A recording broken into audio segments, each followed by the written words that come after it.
Chapter 1. Above the skies, Homelander. A resounding roar echoed in his ears, the thunderous engines of the aircraft reverberating, followed by a deafening explosion. Roger was jolted awake by the explosive sound that felt as though it could shatter his very skull, only to discover, to his astonishment, that he was suspended in midair. Wait, what is happening? High above the dark clouds, Roger's body began to fall uncontrollably, and beside him, the debris of the shattered aircraft plummeted towards the depths of the clouds. Gazing at the falling wreckage, a moment of confusion flickered across Roger's eyes. In the next instant, a torrent of memories merged with his consciousness, illuminating the current situation and revealing his true identity. Roger was no longer merely Roger. He had become Homelander, the primary antagonist from the television series The Boys. Many may not have a vivid recollection of The Boys. So, to put it succinctly, it is a series that explores the darker side of superheroes. When ordinary individuals think of superheroes, they often envision characters like Iron Man, Captain America, Superman, or Batman figures from Marvel and DC who embody heroism. These champions are celebrated as the saviors of the world, the guardians of humanity in times of peril, and the objects of universal admiration. That on the surface, the superheroes and The Boys appear to fit this mold as well. They champion the oppressed, confronting menacing terrorists and robbers, showcasing their greatness under the spotlight, and amassing countless fans, their popularity unmatched by ordinary celebrities. Yet behind the camera, these heroes harbor their own malevolent sides. Most heroes in The Boys are mere constructs of corporate manipulation, with their heroic deeds rescuing individuals, thwarting bank robbers scripted long before the events unfold. Their sole responsibility is to perform. The true essence of their beings bears no resemblance to the term superhero. Take Homelander, for instance, the very character Roger has now become. On the surface, Homelander appears as a benevolent savior, adored by many, yet in reality, he is a profoundly arrogant individual. Within the superhero collective known as the Seven, Homelander does not permit anyone to defy his will. This trait is magnified exponentially in the second season. While he presents himself as a superhero, he clandestinely engages in profoundly sinister activities, often handling dark matters for certain individuals within the organization. For instance, at this very moment, due to the exposure of certain secrets of Vought International, Homelander had orchestrated the crash of the aircraft carrying the individual. Privy to such knowledge, ensuring that all on board, including a mere child of 7 or 8, perished in the tragic incident. However, Madeline should remain oblivious to this matter. Having acquired both the memories and abilities of Homelander, Roger regained control of his body and hovered in the air, his expression dark as he gazed upon the crashing plane. Madeline Stivell, the vice president of Vought, was also responsible for the daily operations of the Seven. She was someone whom Homelander held in high regard, or rather, someone he admired unilaterally. Due to a lack of maternal affection in his childhood, he developed a profound fondness for one particular thing: human breast milk. Madeline, having recently given birth, was currently in the nursing phase. Moreover, she had been using her maternal love to exert control over Homelander, which resulted in his affection not only for her milk but also for her as a person. The individuals aboard the plane had previously threatened Madeline using Vought's confidential information. Having overheard everything with his superhuman hearing, Homelander took it upon himself to intervene and assist Madeline in eliminating the threat, unbeknownst to her. After all, Madeline would not have wished for him to engage in such actions, as discovery could tarnish his superhero career and jeopardize Vought's interests. However, the deed was done, and Roger lacked the ability to reverse time to revive those individuals. Had he arrived merely minutes earlier, perhaps a cessation of hostilities could have been negotiated. But now, how did I become Homelander? I distinctly remember holding a Superman figurine, Roger pondered, struggling to recall the circumstances of his transition, only remembering that prior to it, he had received a Superman model, which he placed alongside a Batman model at home, that he was not an avid superhero enthusiast. That title belonged to his roommate. While he enjoyed Marvel and DC films, it was his roommate who had introduced him to The Boys.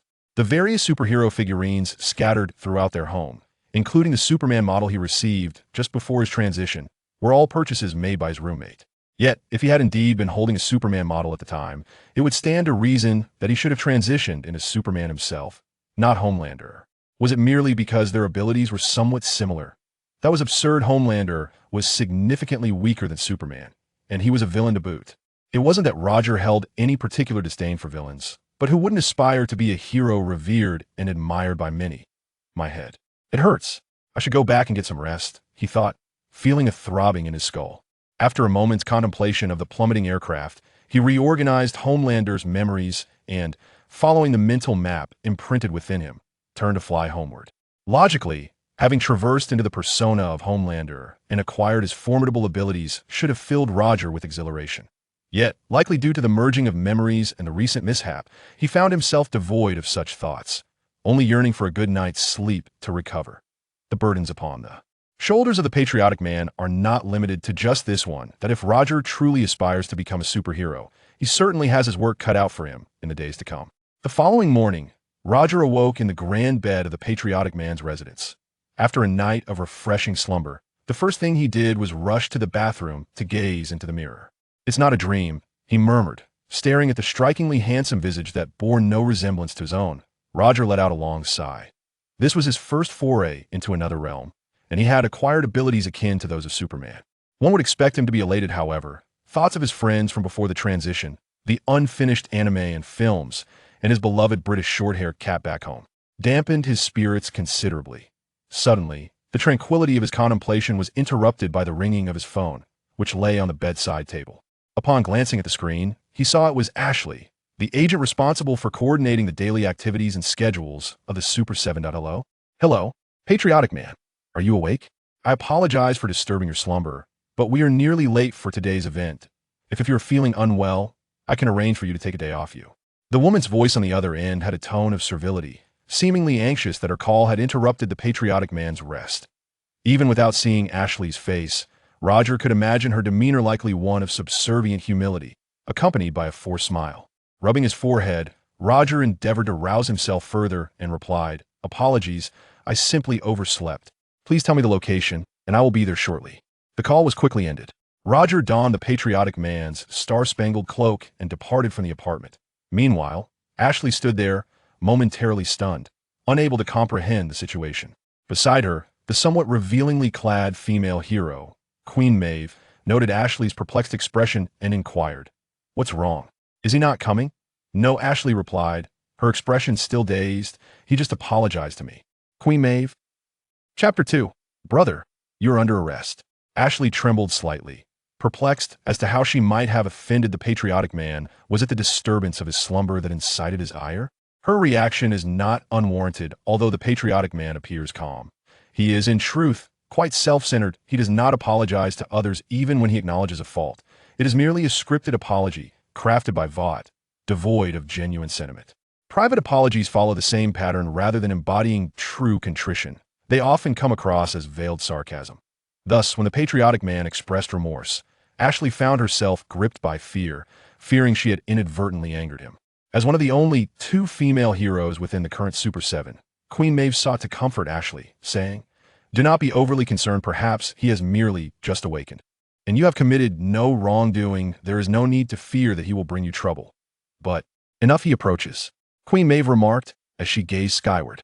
Dressed in his blue hero costume, adorned with a Stars and Stripes cloak, the Homelander descended from the heavens, landing gracefully before Queen Maeve and Ashley amidst their conversation. "That I hope I am not late?" With a smile that mimicked the Homelander's, Roger greeted the two and waved to the nearby camera crew. Queen Maeve chuckled, addressing Roger, "You almost arrived too late. My apologies, it was unintentional. I had a rather disturbing dream last night." "You still have nightmares? Is that so peculiar?" "I am human, after all, and nightmares are a common plight." "But Ashley, why does your expression seem rather off? Did you not rest well?" Roger expressed concern for Ashley, yet unexpectedly, she appeared even more frightened, her demeanor tense. A question mark materialized above Roger's head. "Did I say something wrong? Homelander, are you certain you are all right today?" Noticing the Homelander's unusual demeanor, Queen Maeve inquired. Reflecting on the events that had transpired, Roger suddenly comprehended why the two were acting in such a manner. Given the Homelander's character, he typically would not show concern for others now. With Roger exhibiting behavior incongruent with the Homelander's usual disposition, it might not raise suspicion, yet could lead them to believe he was in a foul mood and seeking to vent his frustrations. Understanding this, Roger refrained from further commentary, shaking his head at Queen Maeve. "I am fine, of course. Speaking of which, why are we still standing here? The show is about to commence, is it not?" Roger swiftly shifted the topic. The Homelander's negative reputation among acquaintances had accumulated over time, something that could not be rectified by just a few words from Roger, no matter his actions. They would likely perceive him as attempting to stir trouble. Only by continuing to act in accordance with the Homelander's true nature could he alleviate their tension. As Roger resumed his behavior reminiscent of the Homelander, he remembered, the two soon regained their composure. They had no choice but to recover, for the interview activity was about to begin, with reporters poised to document the dynamic between the Homelander and Queen Maeve. Facilitating superhero alliances was pivotal for boosting viewership. For instance, the newly inducted superhero Starlight would team up with Deep Tonight. The pairing of the most popular Homelander with Queen Maeve would undoubtedly yield even higher ratings. "You certainly frightened Ashley, just now," Queen Maeve remarked to the Homelander during the team formation, taking advantage of the reporters not recording to discuss who among the seven is most acquainted with Homelander. One must undoubtedly mention Queen Maeve, for she is the former lover of Homelander and the most seasoned member of the illustrious Seven. Thus, she possesses profound insight into the nature of Homelander, interpreting his morning apology to Ashley as a subtle threat. Ashley herself harbors similar sentiments. Roger, reluctant to respond to Queen Maeve's remarks, felt the discomfort of embodying a villain. Regardless of his intentions, he often found himself misunderstood. Consequently, his mood was rather bleak.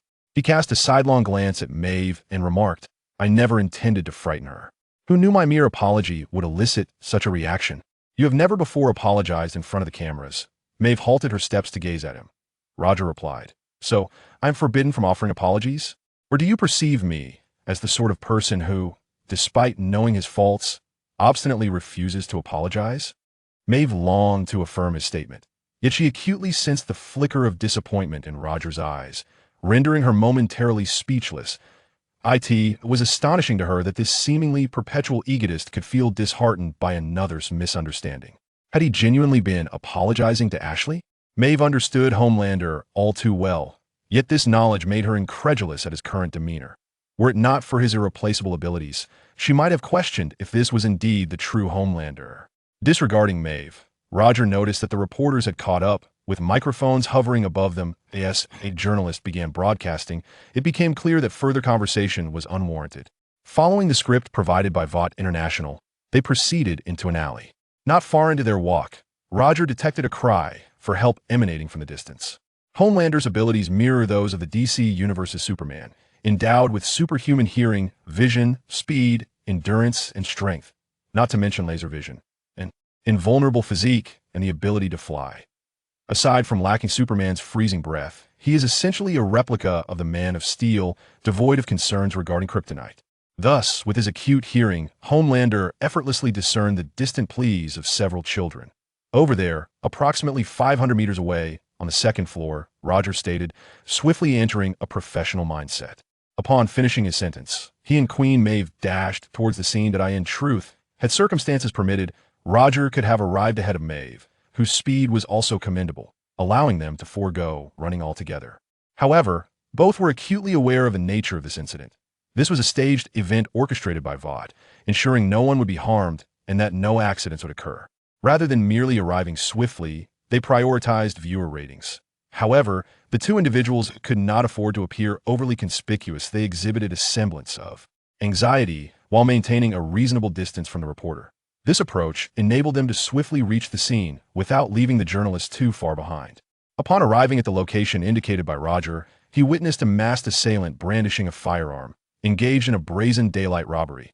Though this act had been orchestrated by the Waters Corporation, Roger could not help but mutter, "Ah, the land of the free," before striking a pose and declaring, "Hey, brother, you are under arrest." Chapter 3. Inquisition of Accountability. Bang, bang, bang. "Don't come any closer." The hooded robber frantically pulled the trigger at Roger, bullets striking him only to fall harmlessly to the ground.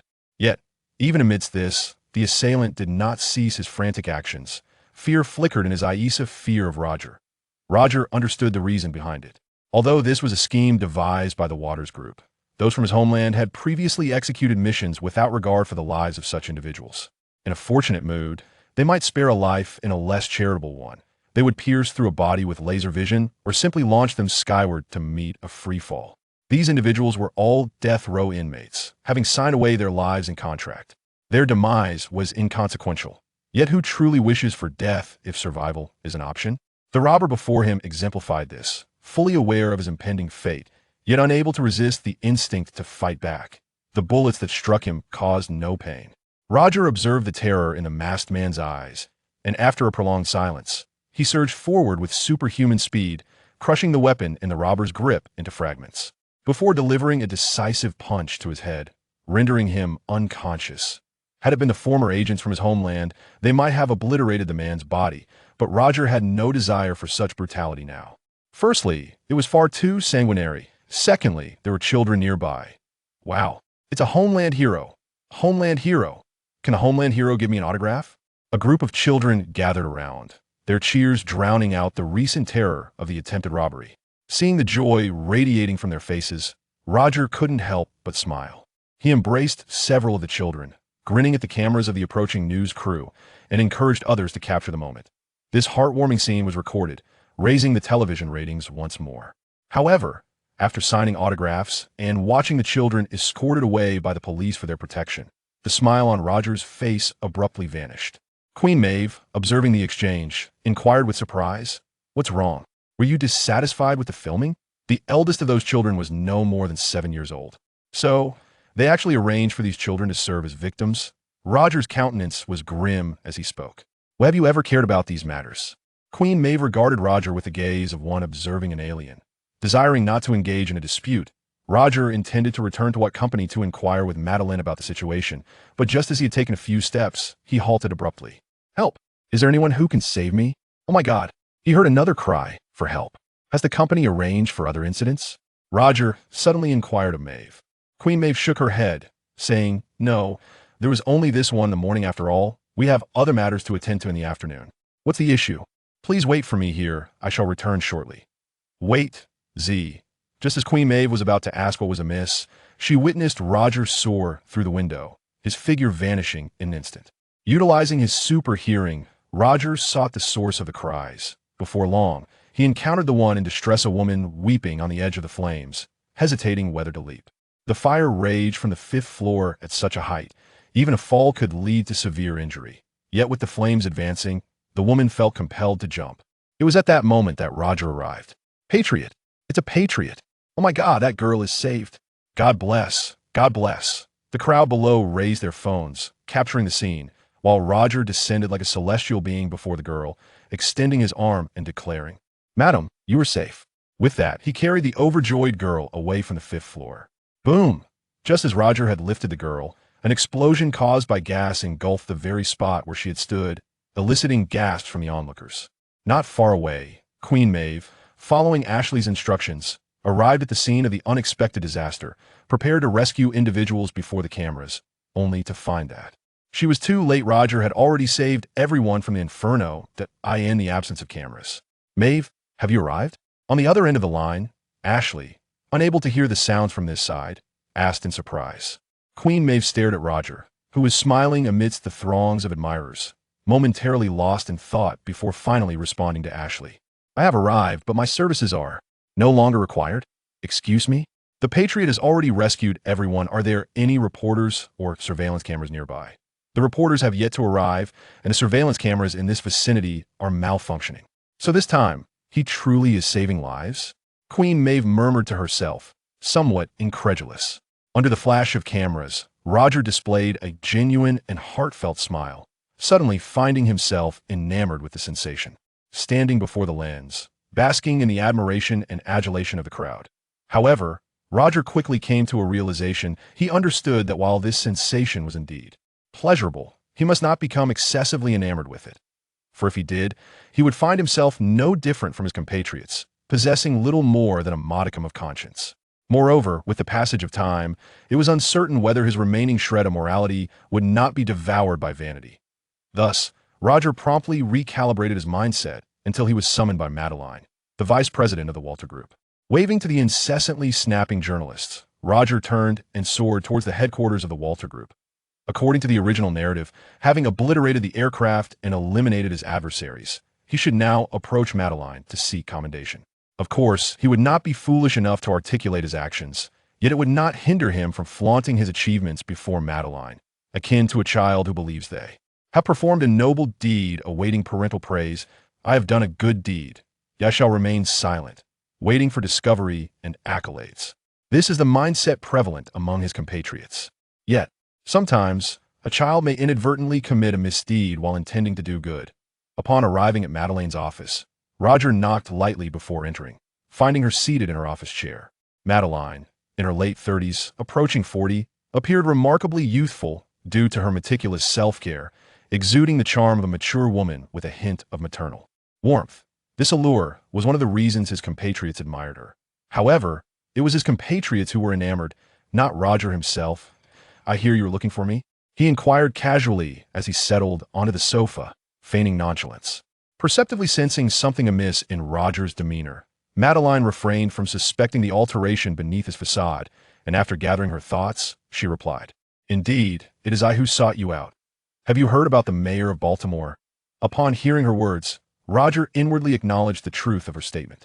The mayor of Baltimore was indeed one of the passengers aboard the aircraft that had been so deliberately destroyed by his compatriots just the previous day. That was the mayor's private jet. Chapter 4. The crossing point. Of course I heard about it, Roger replied to Madeleine. It appears there was an engine failure. Quite tragic indeed. Indeed, quite tragic. I had just met him on Tuesday, right here in this office, Madeleine continued. Roger nodded thoughtfully. Accidents can occur at any moment. It is a stark reality. Certainly. Madeleine reciprocated with a nod, moving closer to Roger. Do you know what is particularly intriguing about this matter? Deep Sea confided in me, just me, that there were scorch marks on the mayor's plane's engine, as if two slender, powerful lasers had burned them, roughly the width of a human eye. At this revelation, Roger understood that the actions of the Homelanders could no longer be concealed. And now, he himself was one of them. Although he was reluctant to inherit the mess left by his predecessor, he had no choice but to bear the burden given the irrefutable evidence. Thus, he inquired, "So, what became of that engine? Was it disposed of?" "It has already been dealt with. So, do you acknowledge your involvement?" "Of course," he replied, aware of the significance of Compound 5 to Vought. Such individuals could not be allowed to live. Compound 5. One of the most critical elements of the entire narrative of the boys is an extraordinary serum that transforms humans into superhumans.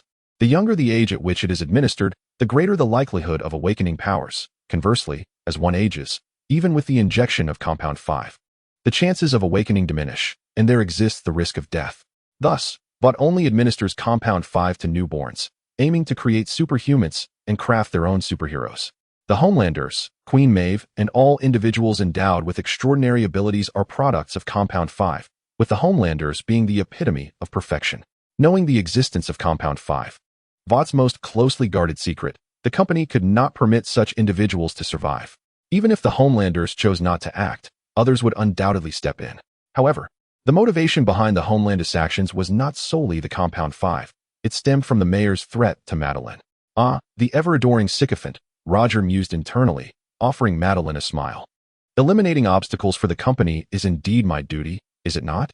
I understand, she replied. "But this is not something you should be doing.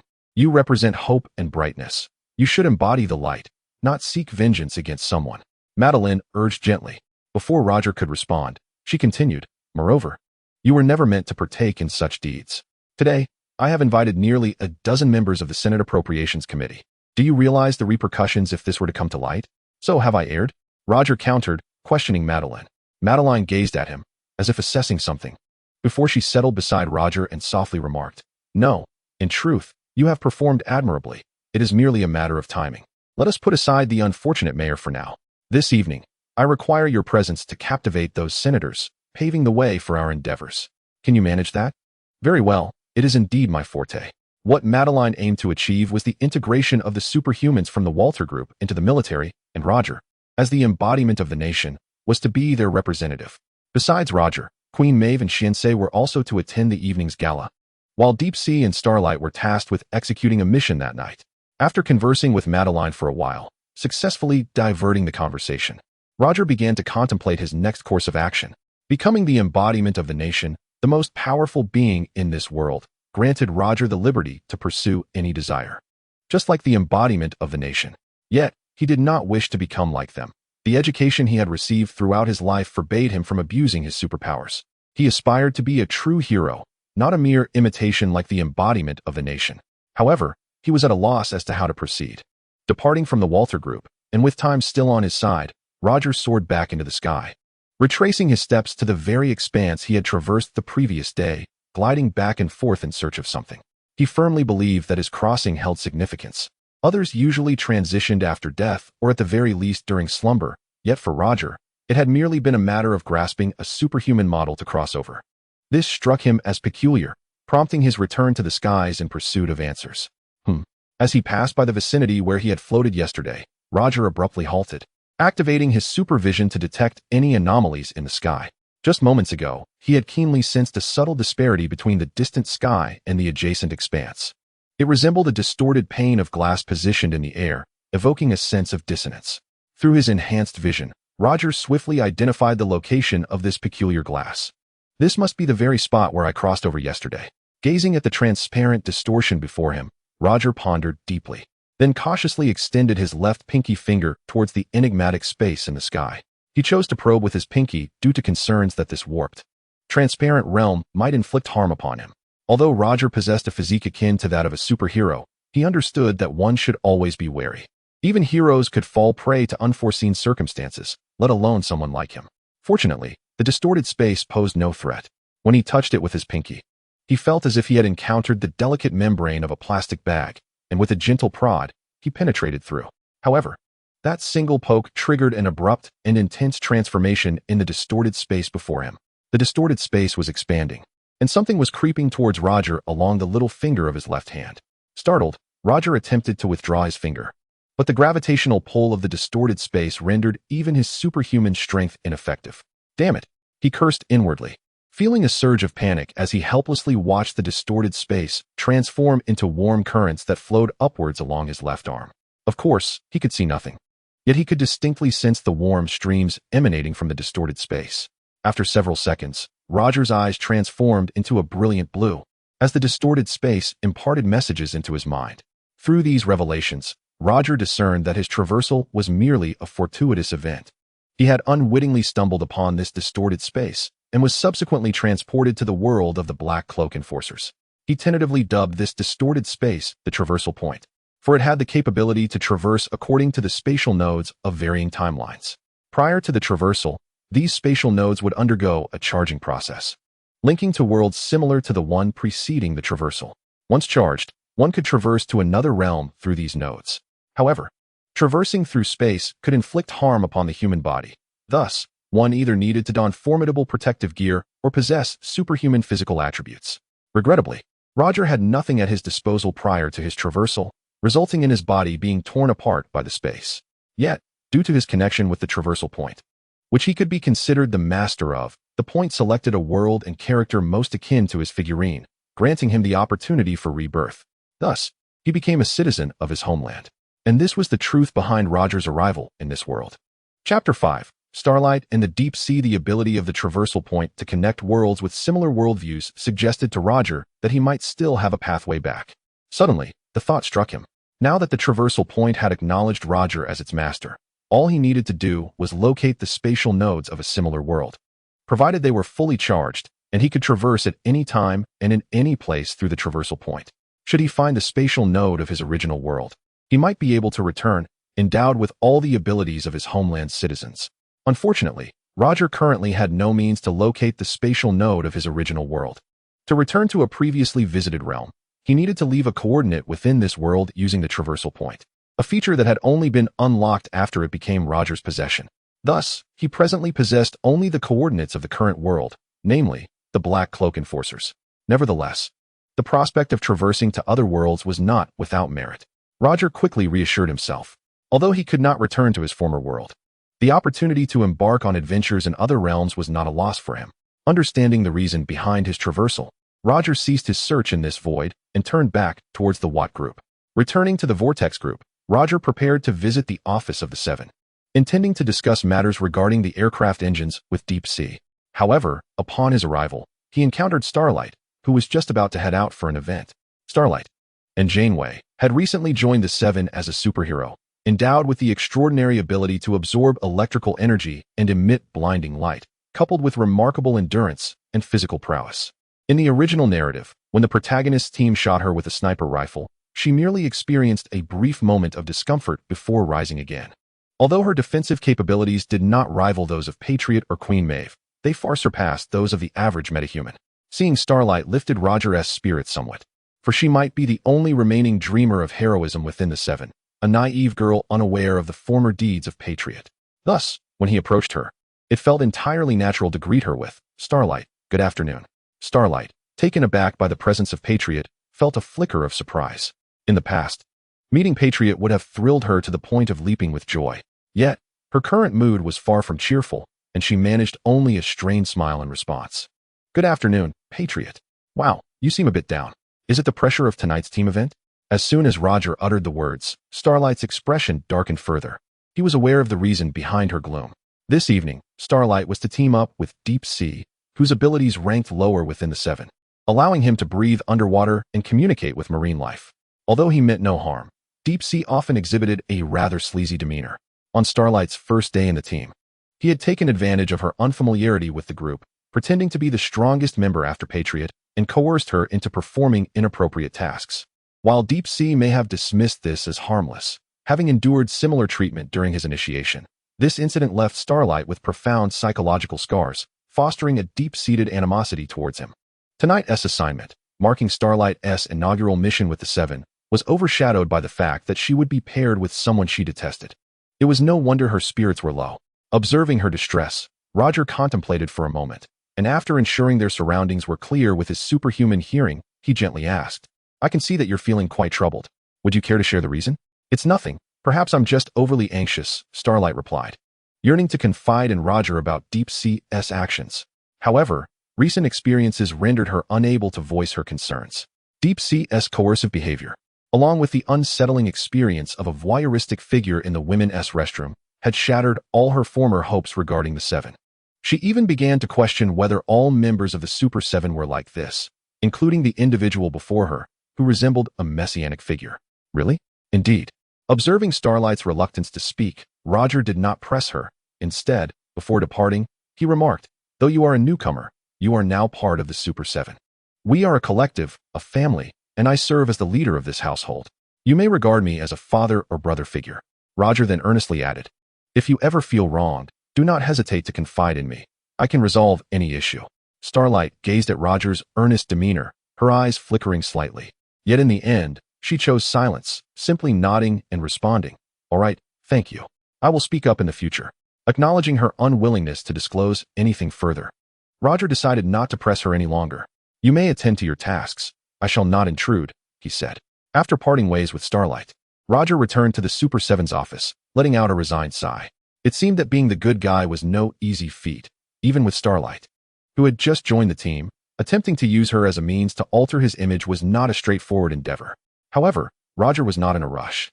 He was no longer the same person he once was, and he believed that with time, he could change others' unfavorable perceptions of him. Yet, before that could happen, he needed to address the mess left by his predecessor. In the office, Roger settled into his designated seat, awaiting the arrival of someone. It wasn't long before a figure clad in dark green attire, reminiscent of a makeshift Aquaman, entered the room. This individual was Deep Sea, a member of the Super Seven, endowed with the abilities of underwater breathing and animal communication. It was evident that his character was inspired by the superhero Aquaman. However, Deep Sea was starkly different from Aquaman, not only in his abilities, but also in temperament. Deep Sea often felt insecure about his powers, believing his inclusion in the Super Seven was merely a token gesture by the company for the sake of diversity, as the team required a superhero associated with the ocean. His ability to communicate with marine life sometimes led to troublesome incidents. For instance, in the original narrative, he once absconded with a dolphin from an aquarium. Although his intentions were noble, a subsequent car accident resulted in the dolphin's death, tarnishing his reputation with negative publicity and causing his standing to plummet. Moreover, when Starlight joined the team, Deep Sea, taking advantage of his seniority, bullied her. This behavior was later exposed by Starlight, resulting in Deep Sea's expulsion from the Super Seven. Overall, he was a somewhat insecure and off-putting individual, yet not entirely malevolent as a superpower wielder. Compared to others in the Super Seven, at least he had never caused any fatalities, except for those involving animals. Deep Sea originally felt at ease upon arriving at the office, but when he noticed that only Roger was present, an immediate wave of tension washed over him, prompting a desire to retreat. Roger then greeted him, "Good afternoon, Deep Sea." "Good afternoon, countryman. I understand there is a meeting scheduled for this afternoon. Indeed there is, a meeting between us. Please, have a seat, Roger said with a smile, while gesturing towards Deep Sea's chair. Trembling with apprehension, Deep Sea sat down. Chapter 6. Inspection. Is there anything I can assist you with, countryman? Deep Sea inquired, his gaze filled with a hint of fear as he looked at Roger. He seemed to comprehend the reason for Roger's summons. Roger nodded affirmatively. Yes, indeed there is. Today, I heard from Stivell that you discovered the wreckage of an aircraft underwater, the plane belonging to the mayor of Baltimore, correct? Cold sweat beaded on Deep Sea's forehead, and his heart raced wildly with anxiety and dread, fully aware of the implications behind Roger's inquiry. I don't know, countryman. In truth, I was entirely unaware of this matter prior. I actually saw nothing underwater. That area was quite murky, dark, and obscure. Deep Sea stammered nervously, his body visibly trembling, almost drenched in cold sweat as Roger observed with his extraordinary vision. Seeing this, Roger offered a reassuring smile. Do not be anxious. I have yet to say anything, have I? But you are indeed correct. The waters were murky, and you truly saw nothing. Yes, that's right, precisely, Deep Sea replied, his fear palpable. Roger understood that the truth about the mayor's demise would remain a secret between them, and that no one else would ever learn of it. Though this was not Roger's doing, it was the work of the countryman, who now embodied Roger. Naturally, he could not allow such matters to come to light. All right, relax. Let us consider this matter as if it never occurred. We shall discuss something else. Roger abruptly shifted the conversation. Deep Sea was taken aback. Something else? His heart, which had momentarily settled, now surged with anxiety once more as he looked at Roger, uncertain of what else might provoke discontent. Yes, something else. On the first day of Starlight's inclusion in our team, what actions did you take towards her? Thud, thud. His heart seemed to stop. Upon hearing the countryman's words, Deep Sea felt as though his heartbeat had ceased entirely. He had believed that no one would know of his actions towards Starlight, yet now the countryman had unveiled it. This situation differed from the discovery of the countryman's murderous act. He understood that by remaining silent regarding the latter, the countryman would not retaliate. However, should his mistreatment of Starlight become public, it could spell the end of his career as a superhero, potentially forcing him to resign from the Super 7, an outcome that Deep Sea could not bear to contemplate. He instantly broke into a cold sweat, even more than before. His mouth agape like a fish out of water, eyes wide with anxiety as he gazed at Roger, unconsciously shaking his head. What? You wish to assert that you haven't? No, my compatriot, I don't know. Calm down. Look, you're tense again. We're merely having a conversation, right? I haven't said anything untoward, have I? Roger approached Deep Sea from behind, gently grasping his shoulders and whispering in his ear, I simply wish to avoid any dissonance within our 7-member team. Starlight is currently in a rather poor mood, and this may affect tonight's activities. Thus, you understand what must be done? Apologize? Very astute. With a pat on Deep Sea's shoulder, Roger returned to his seat, stating, Now, go and apologize to Starlight, then earn her forgiveness. You wouldn't want to leave the 7-member team over this, would you? Deep Sea nodded fervently. Roger continued, All right, prepare yourself. Additionally, if time permits, you might take me out to sea. To be honest, I am quite curious about the creatures that reside in the ocean. Initially intending to depart, Deep Sea stood frozen in place upon hearing Roger's words. He gazed at Roger in disbelief, as if he were beholding an extraterrestrial being. Noticing Deep Sea's stare, Roger looked up and inquired, What is it? I trust one haven't misspoken. And no, I might have misheard you. Did you just say you wish to meet my friends at sea? You heard correctly. I wish to meet your friends, and if possible, I hope to encounter creatures like the blue whale. I have never seen such a colossal being in my life, and I trust you will fulfill my wish, won't you? Of course, absolutely. Upon realizing he had not misheard, Deep Sea suddenly became animated, exclaiming, I will certainly make it happen. Now, go back and don't forget to apologize to Starlight. With a wave of his hand, Roger signaled for Deep Sea to take his leave. In truth, Deep Sea was easily satisfied. Often looked down upon and perceived as possessing no abilities beyond conversing with marine animals, he grappled with profound insecurity, lacking friends among humans. As no one could comprehend him, he regarded those oceanic creatures as friends, kin, and even as beloved ones. The dolphin he rescued from the ocean park was, in his eyes, akin to a partner. To outsiders, this might seem repugnant, including the members of the 7-member team, who held little regard for Deep Sea. The compatriots from his homeland felt the same disdain, scoffing at his affection for marine animals. However, Roger saw no fault in this, for at times, animals embody a purity far surpassing that of humans. Deep Sea, having spent considerable time with marine life, exhibited a psychological resilience that was, in many ways, superior to that of other superhumans. While not entirely sound in mind, he was, at least, a standout among the less fortunate. Roger felt a profound sense of assurance in the depths of the sea, far more than he did with the likes of the trainman and Queen Maeve. The simplicity of the ocean allowed him to be easily comprehended. By catering to its preferences, the sea would become his most ardent admirer.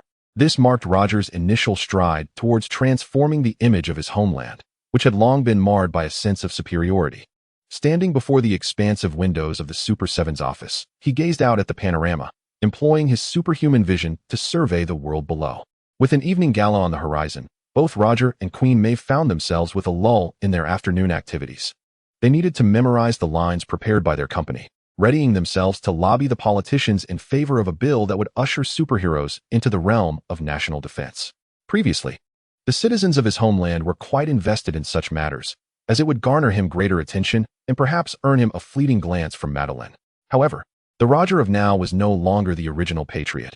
He was disinterested in political quandaries and ill-suited for such endeavors. His singular desire was to embrace a different path. Departing from the Super 7's office, he soared from the rooftop, gliding over the cityscape. Whenever he encountered someone in peril, he would descend from the skies to rescue them. The act of saving others and receiving their heartfelt gratitude filled him with immense joy. In his past existence, he may have been nondescript, merely an ordinary individual caught in the grind of life. Yet, in this new reality, he had the choice to become a true superhero. Chapter 7. Fatigue Bang. Bang. In the training room of the Wolt Group, Queen Maeve was engaged in her daily regimen. Her fists, though not particularly large, struck the specially designed sandbag with such force that it flew across the room. In moments of inactivity, Maeve devoted herself to honing her combat skills. As she lacked the ability to soar through the skies, the speed of the trainman, the aquatic prowess of the deep, or the invisibility of the invisible man, her strengths lay in her formidable power and defensive capabilities. She could withstand the barrage of assault rifles, matching the might of the Patriots. However, beyond this, Queen Maeve possessed little else. Thus, she committed herself to mastering her fighting techniques. Among the Super 7, her combat prowess was unparalleled. When stripped of the extraordinary abilities that others possessed, she could best anyone in a test of sheer physicality. Yet, the essence of superhumans lay in their possession of extraordinary abilities that ordinary individuals could never attain. Speed, heat vision, these were traits unattainable for her, as she was endowed solely with superhuman physicality. In the midst of her dedicated training, Maeve suddenly received a call from Ashley, who requested her presence in Madeline's office. After taking a sip of water, Queen Maeve concluded her training and arrived at Madeline's office, where she encountered Madeline and Ashley standing there. "What is the matter?" Maeve observed the concerned expressions on their faces. Madeline furrowed her brow, lost in thought, while Ashley appeared somewhat flustered. The agent for the 7-member team glanced at Madeline, then retrieved a remote control to turn on the television in the office, saying to Queen Maeve, "You ought to see this first." Upon activating the television, Ashley tuned in to a live broadcast. As the channel flickered to life, a figure clad in the stars and stripes of the nation's flag appeared on screen, cradling a small boy in his arms. Nearby, a bus emerged from a recent accident, surrounded by several reporters thrusting microphones towards him. "Patriot, I love you. You've saved yet another vehicle full of innocent lives. You are truly remarkable." The crowd exclaimed in fanatical adulation, including the reporters. After gently placing the boy down, the Patriot addressed the onlookers. "While I am delighted by your enthusiasm, I must ask you to step aside. There are several injured individuals who urgently need to be transported to the hospital. You would not wish to impede their chances of survival, would you? Please, make way. Thank you." The crowd complied, parting to allow the Patriot to lift an unconscious pedestrian and soar towards a nearby hospital. Although the broadcast had yet to conclude, Queen Maeve had grasped the situation. She turned to her companions and inquired, "This could not have been arranged by you, could it?" "No, certainly not," Ashley quickly clarified. "In fact, there was indeed an accident, but this should have been the responsibility of the train conductor. The Patriot ought to be preparing his remarks for the politicians this evening, rather than appearing in such a chaotic scene to engage in superhero theatrics." Madeline expressed her frustration. She added, "This is utterly uncharacteristic of him. Perhaps he simply wished to unwind?" Maeve suggested. "Are you jesting?" Madeline shot a look at Queen Maeve. "We all know how he chooses to relax. He would deliberately seek out robbers and eliminate them on camera, rather than behave as he is now." Madeline paused, inhaled deeply, and continued in a calmer tone. "Well, Regardless of his intentions, what I truly wish to ascertain is whether he informed you prior to undertaking this endeavor. Considering you are now partners. Maeve glanced at Ashley and replied to Madeline, "You are aware we have a banquet this evening. Our afternoon is meant for rest. Yet, someone has chosen to venture out and save the world during our downtime." Madeline pointed at the television. Madeline ceased her speech, observing the fluctuating expressions of the compatriots on the television. Ashley's gaze flitted between Queen Maeve and Madeline before she inquired, "Shall we call him back now?" After a moment of contemplation, Madeline replied, "No. Maeve, you go find the compatriot and act alongside him. Ashley, you reach out to the company's reporters and accompany them for the shoot. It is imperative that no scandal arises. Do you understand?" "Understood." Both Ashley and Maeve nodded in unison. They were acutely aware of the reason behind Madeline's ire. Had the compatriot informed the company in advance and coordinated with the reporters, Madeline would likely only harbor a sense of bewilderment regarding his actions, rather than this intense fury. The crux of the issue lay in the compatriot's reckless movement without directives, exposing himself to the lenses of others. Should the compatriot engage in any indiscreet behavior or fall victim to opportunistic photographers capturing compromising footage, the reputation of the company's ambassador would be irrevocably tarnished, and who could fathom the extent of losses this might inflict upon the Water Group? Given the stature of the Water Group, Maeve and Ashley swiftly located the compatriot at the hospital. However, at that moment, he was not mingling with his fans, but had instead retreated to the hospital rooftop, standing at the edge and braving the cold wind. Truth be told, had it been anyone else in that position, they might have been misconstrued as contemplating suicide.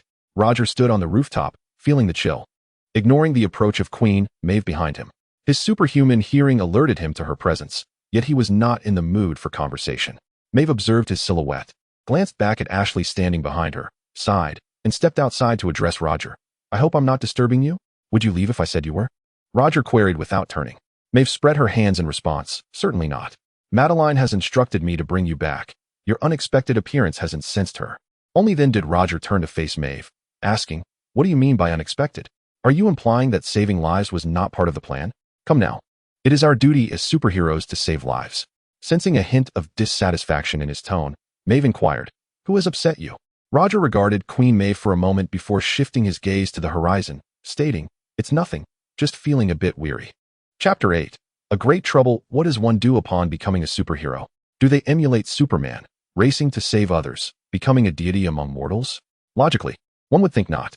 A superhero ascends to such a divine status because they have possessed that power since childhood, guided by others to wield it for righteous purposes, ultimately undergoing numerous experiences that shape them into a hero.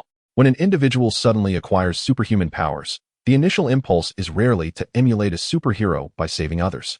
Instead, after the exhilarating shock, one tends to contemplate how to leverage such abilities to enhance their own existence.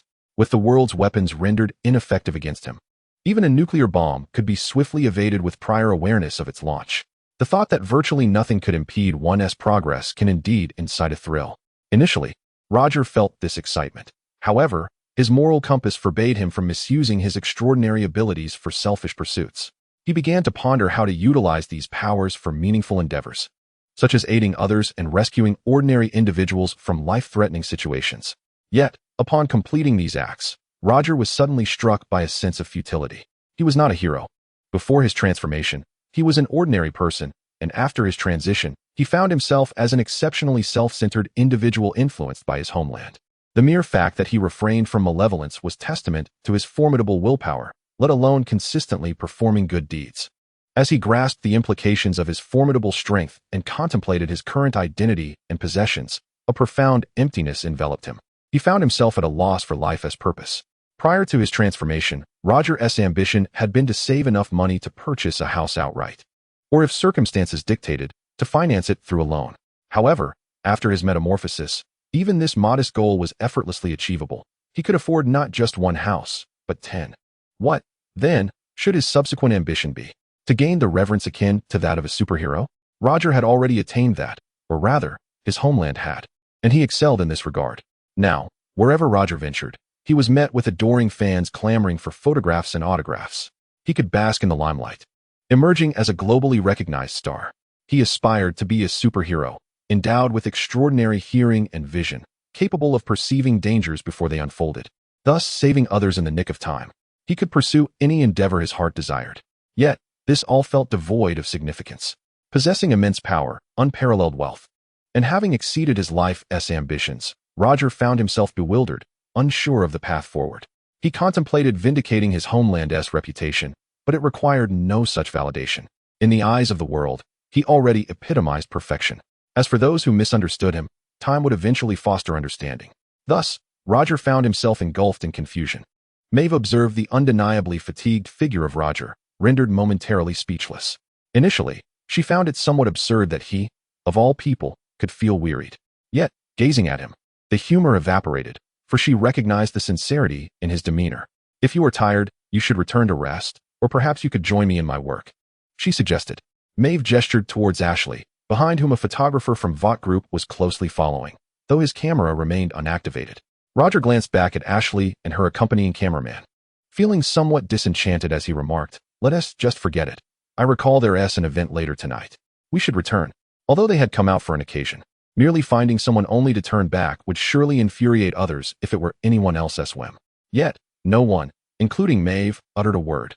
For the one making this decision was a member of the Homelander, the most formidable superhuman in existence. In the ensuing days, Roger adapted to the lifestyle of the Homelander, gradually acclimatizing himself to his newfound superpowers and the opulence that accompanied them. Although it felt somewhat cumbersome to notify Vought Group before undertaking any endeavor, it was akin to the relationship between a celebrity and their production company. They were the ones compensating Roger, and it was only natural for him to heed their directives. Days later, the head honcho sought Roger out personally. "We are running low on Compound V," he stated, leaving Roger momentarily bewildered at this first encounter. The head honcho, a superhuman endowed with extraordinary speed, surpassed even the Homelander, resembling a lightning bolt, albeit significantly weaker. In his pursuit of swifter velocity, he had previously injected Compound V, which not only granted superpowers but also enhanced the abilities of those already superhuman for a brief period. It was akin to a potent stimulant. The head honcho utilized Compound V to augment his capabilities and experience greater speed. However, the amplified powers were sometimes beyond his control. Early in the narrative of the boys, his overexcitement from the compound led to a tragic accident, resulting in the death of the male protagonist's girlfriend, thereby catalyzing the unfolding events of the story. Now, as the head honcho approached Roger inquiring about Compound V, Roger was taken aback, recalling that the character was not typically so audacious as to directly confront him regarding such matters. Before Roger could voice his inquiries, the head honcho continued, "You sent me Compound V to distribute worldwide, and now we are short. Shall I send more?" Roger was left flabbergasted by this statement, staring at the head honcho, who returned his gaze. Eventually, understanding dawned upon Roger, and he inhaled sharply, murmuring, "How could I have forgotten this?" The head honcho, unable to decipher Roger's mumbled words, prompted him for clarification. Roger responded, "No need to send more." "What do you mean?" "I said, no need to send more. We must retrieve all of the Compound V." "Wait, hold on. Brother, I'm not following you. Are you saying we shouldn't distribute Compound V anymore?" "Precisely, that is correct." "Very well, you may return now. Ensure that your Compound number 5 is properly handled, and do not let anyone discover it. Do you comprehend?" Roger spoke to the locomotive. The engineer looked utterly bewildered, hesitating before finally responding, "But so much of Compound number 5 has already been dispatched." "I said stop. Come here." As the engineer remained disobedient, Roger approached him, articulating each word with precision. He continued, "Do you believe I am unaware that you are currently utilizing Compound number 5? Tomorrow is your competition against Shockwave, and you are concerned that without my provision of Compound number 5, you will no longer have access to it. Am I correct?" The engineer stood frozen, beads of sweat forming on his dark skin as he stammered, "No, I. Regardless of whether you use Compound number 5, we must forget about this matter entirely. Do you understand?" "I understand." Observing Roger's fury, the engineer lowered his head in silence. Roger pointed toward the door, stating, "Go and attend to your duties, leave." The engineer departed in a dejected manner, while Roger slumped into his chair, gazing at the ceiling of the 7-man team's conference room, murmuring, "This is quite the predicament." Chapter 9. Disguise. Roger had long overlooked a critical matter. In addition to orchestrating assassinations, the Patriot had engaged in another endeavor. He had brought forth Compound No. 5 and dispatched it worldwide via the engineer, administering it to certain adults to awaken their super abilities. The Patriot's motives were not to incite chaos. Rather, they were driven by his desire for Madeline.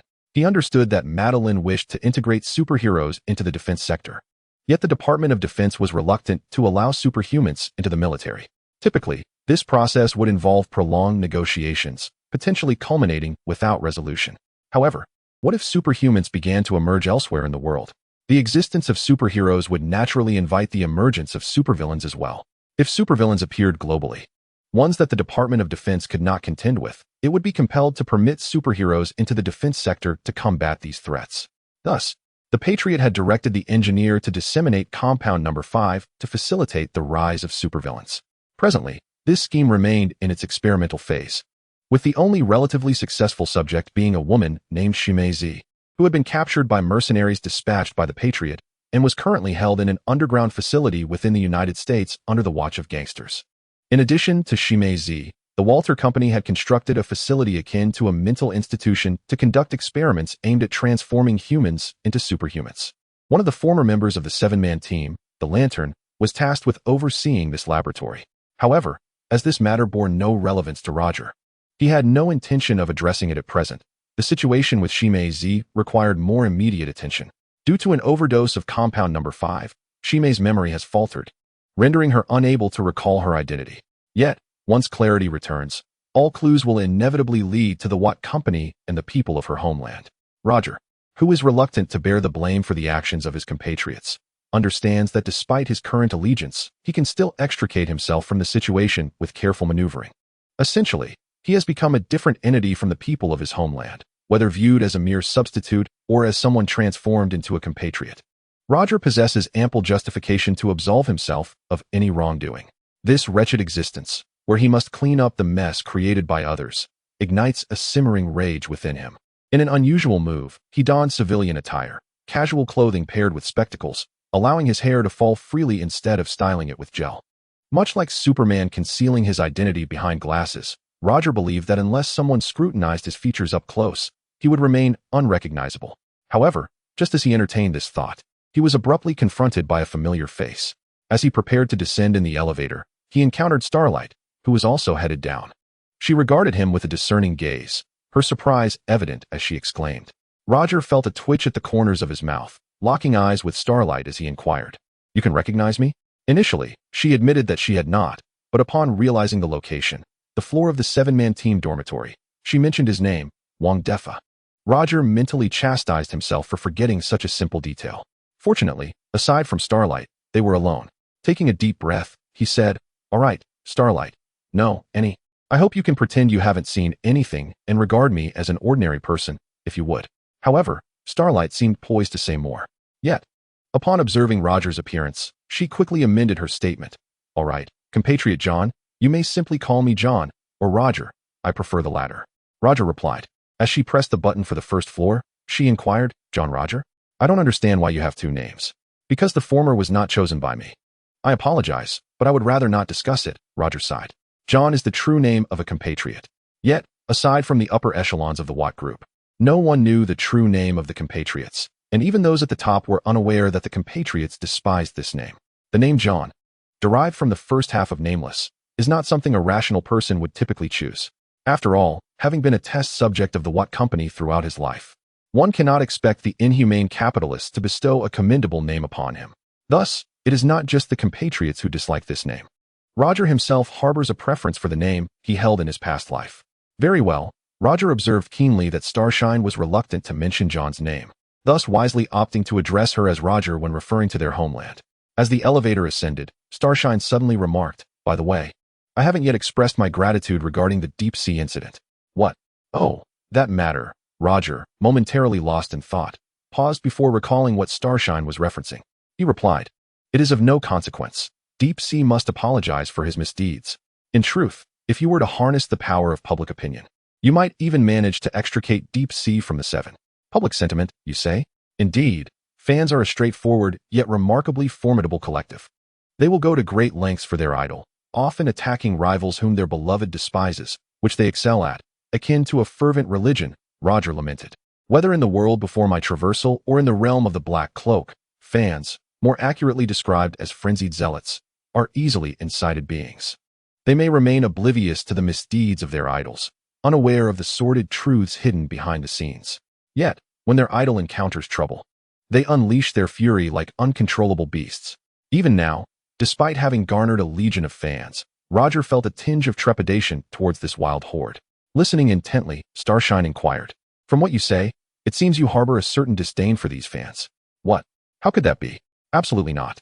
Roger's lips twitched as he averted his gaze towards the elevator's security camera, responding, "Though the actions of fans can occasionally pose challenges for their idols, do you not find them endearing at times?" Following this, Roger cleared his throat to redirect the conversation and, glancing at Starshine, who was also clad in casual attire, asked, "Speaking of which, where are you headed? I recall your public sentiment was meant to have turned in your favor. Where is your hero costume?" After concluding her collaboration with Deep Sea, Starshine, while in casual wear on her way home, encountered two individuals attempting to bully a young girl. With a strong sense of justice, she intervened, subduing the two youths and rescuing the girl. However, to her dismay, the incident was captured on camera, but the footage only depicted her actions of aggression, neglecting to show the victim, experiencing such a debacle on her very first day in the spotlight. It was no surprise that the Waters Company was exceedingly displeased. Ashley promptly suspended all of Starshine's activities, forcing her to abandon her hero attire for the past few days.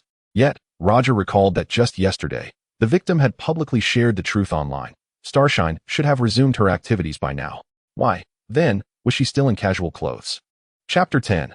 The Beast unleashed. At the mention of this, Starshine's expression soured, and she sighed, saying, "The company claims they wish to design a new costume for me. One that embodies the maturity of a girl as she grows up." "Ah, so the attire is rather revealing. I see," Roger concluded. Roger recalled a segment of the original narrative that had been rather underexplored, wherein Starlight indeed donned a rather revealing and mature hero costume. However, it seemed that the image department of the Vought group had erred in this regard, as Starlight was fundamentally ill-suited to such attire. Embodying a sense of justice and possessing the innocence of youth, she could only captivate a larger audience by maintaining her original pure image, rather than being deliberately transformed into a mature woman. If a mature figure were required, the team already had Queen Maeve. There was no need for the young Starlight to assume this role. "I heard that your costume was designed by them as well," Starlight suddenly inquired. Roger reflected briefly and replied, "Yes, indeed, it was their design, though initially, they intended for me to wear a red cape. I ultimately persuaded them to alter it to resemble the national flag." "A red cape certainly does not suit you," Starlight remarked, envisioning Roger adorned in such an ensemble, prompting her to chuckle. Roger responded with a smile, "Indeed, if a color must be paired, it ought to be blue. The red cape truly does not compliment me." Starlight laughed, sensing that the individual before her differed from her preconceived notions of him, perhaps due to his current attire devoid of hero garb. As the elevator descended to the first floor, Starlight inquired, "By the way, where are you headed?" "To attend to some personal matters. The guise of a national hero is rather conspicuous, so I opted for casual wear, especially since I have no engagements in the coming days." "I see," Starlight acknowledged, refraining from probing further, as Roger had designated it as a personal affair. Upon reaching the ground floor, Roger bid farewell to Starlight, saying, "I shall take my leave now. But remember, if you encounter any troubles elsewhere, you may reach out to me. After all, I am the leader of the Seven." "Thank you, truly, thank you." Starlight expressed her gratitude earnestly. She felt immense appreciation towards Roger for his intervention regarding Deep Sea. Without his assistance, she might have continued to be bullied by him.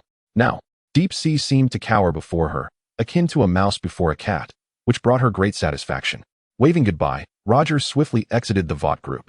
Disguised as he was, Roger did not expect to evade the scrutiny of Vought. Every member of the Seven was implanted with a tracking chip by the group, ensuring that Vought could locate him wherever he went, unless he were to leave this world entirely. His current disguise was intended solely to prevent his fans from recognizing him. Much like a celebrity in need of incognito travel, it was prudent for a member of the Seven to adopt certain necessary disguises to avoid being besieged for autographs while out and about. Like an ordinary person, Roger boarded a bus heading to the suburbs, and after approximately half an hour, he arrived at the location where Kimiko was being held. This is a Chinatown, where Himiko is confined in a certain location. Through his supervision, Roger easily pinpointed her whereabouts. However, he refrained from rushing in to rescue her, choosing instead to contemplate his next steps after her liberation. Primarily, he needed to find a safe haven for her, a place that would remain undiscovered by others for the time being.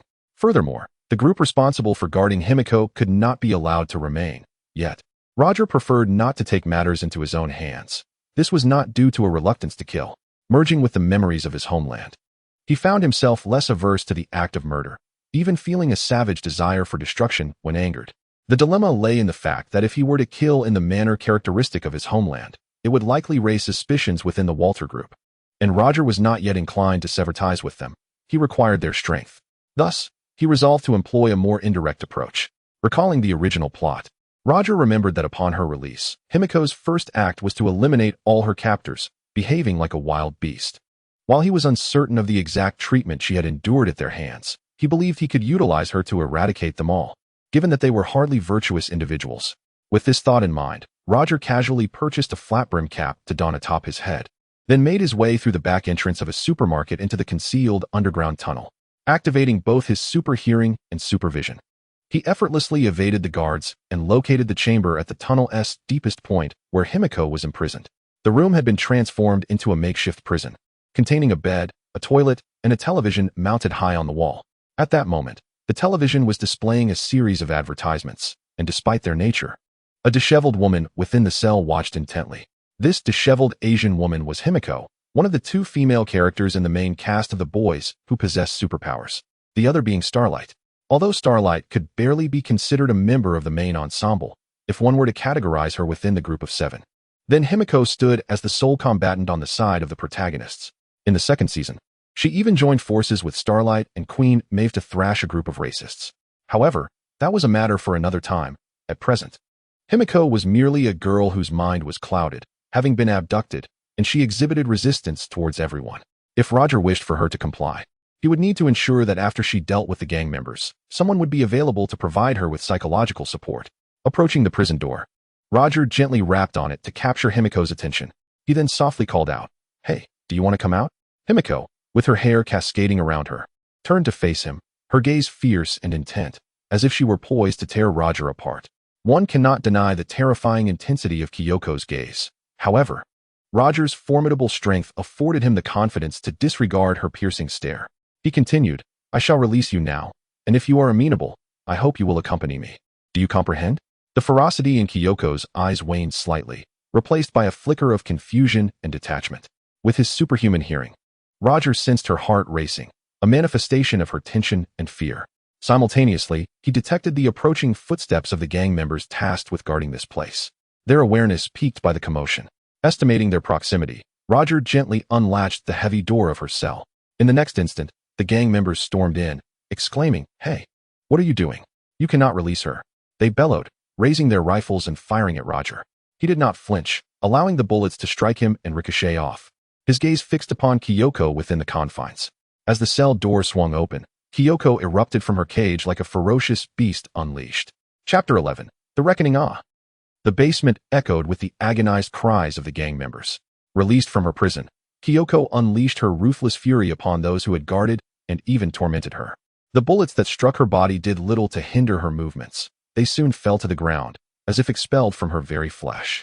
Transformed into a superhuman by the injection of Compound 5 in her adulthood, she possessed a regenerative ability reminiscent of Wolverine's, albeit without his razor-sharp claws.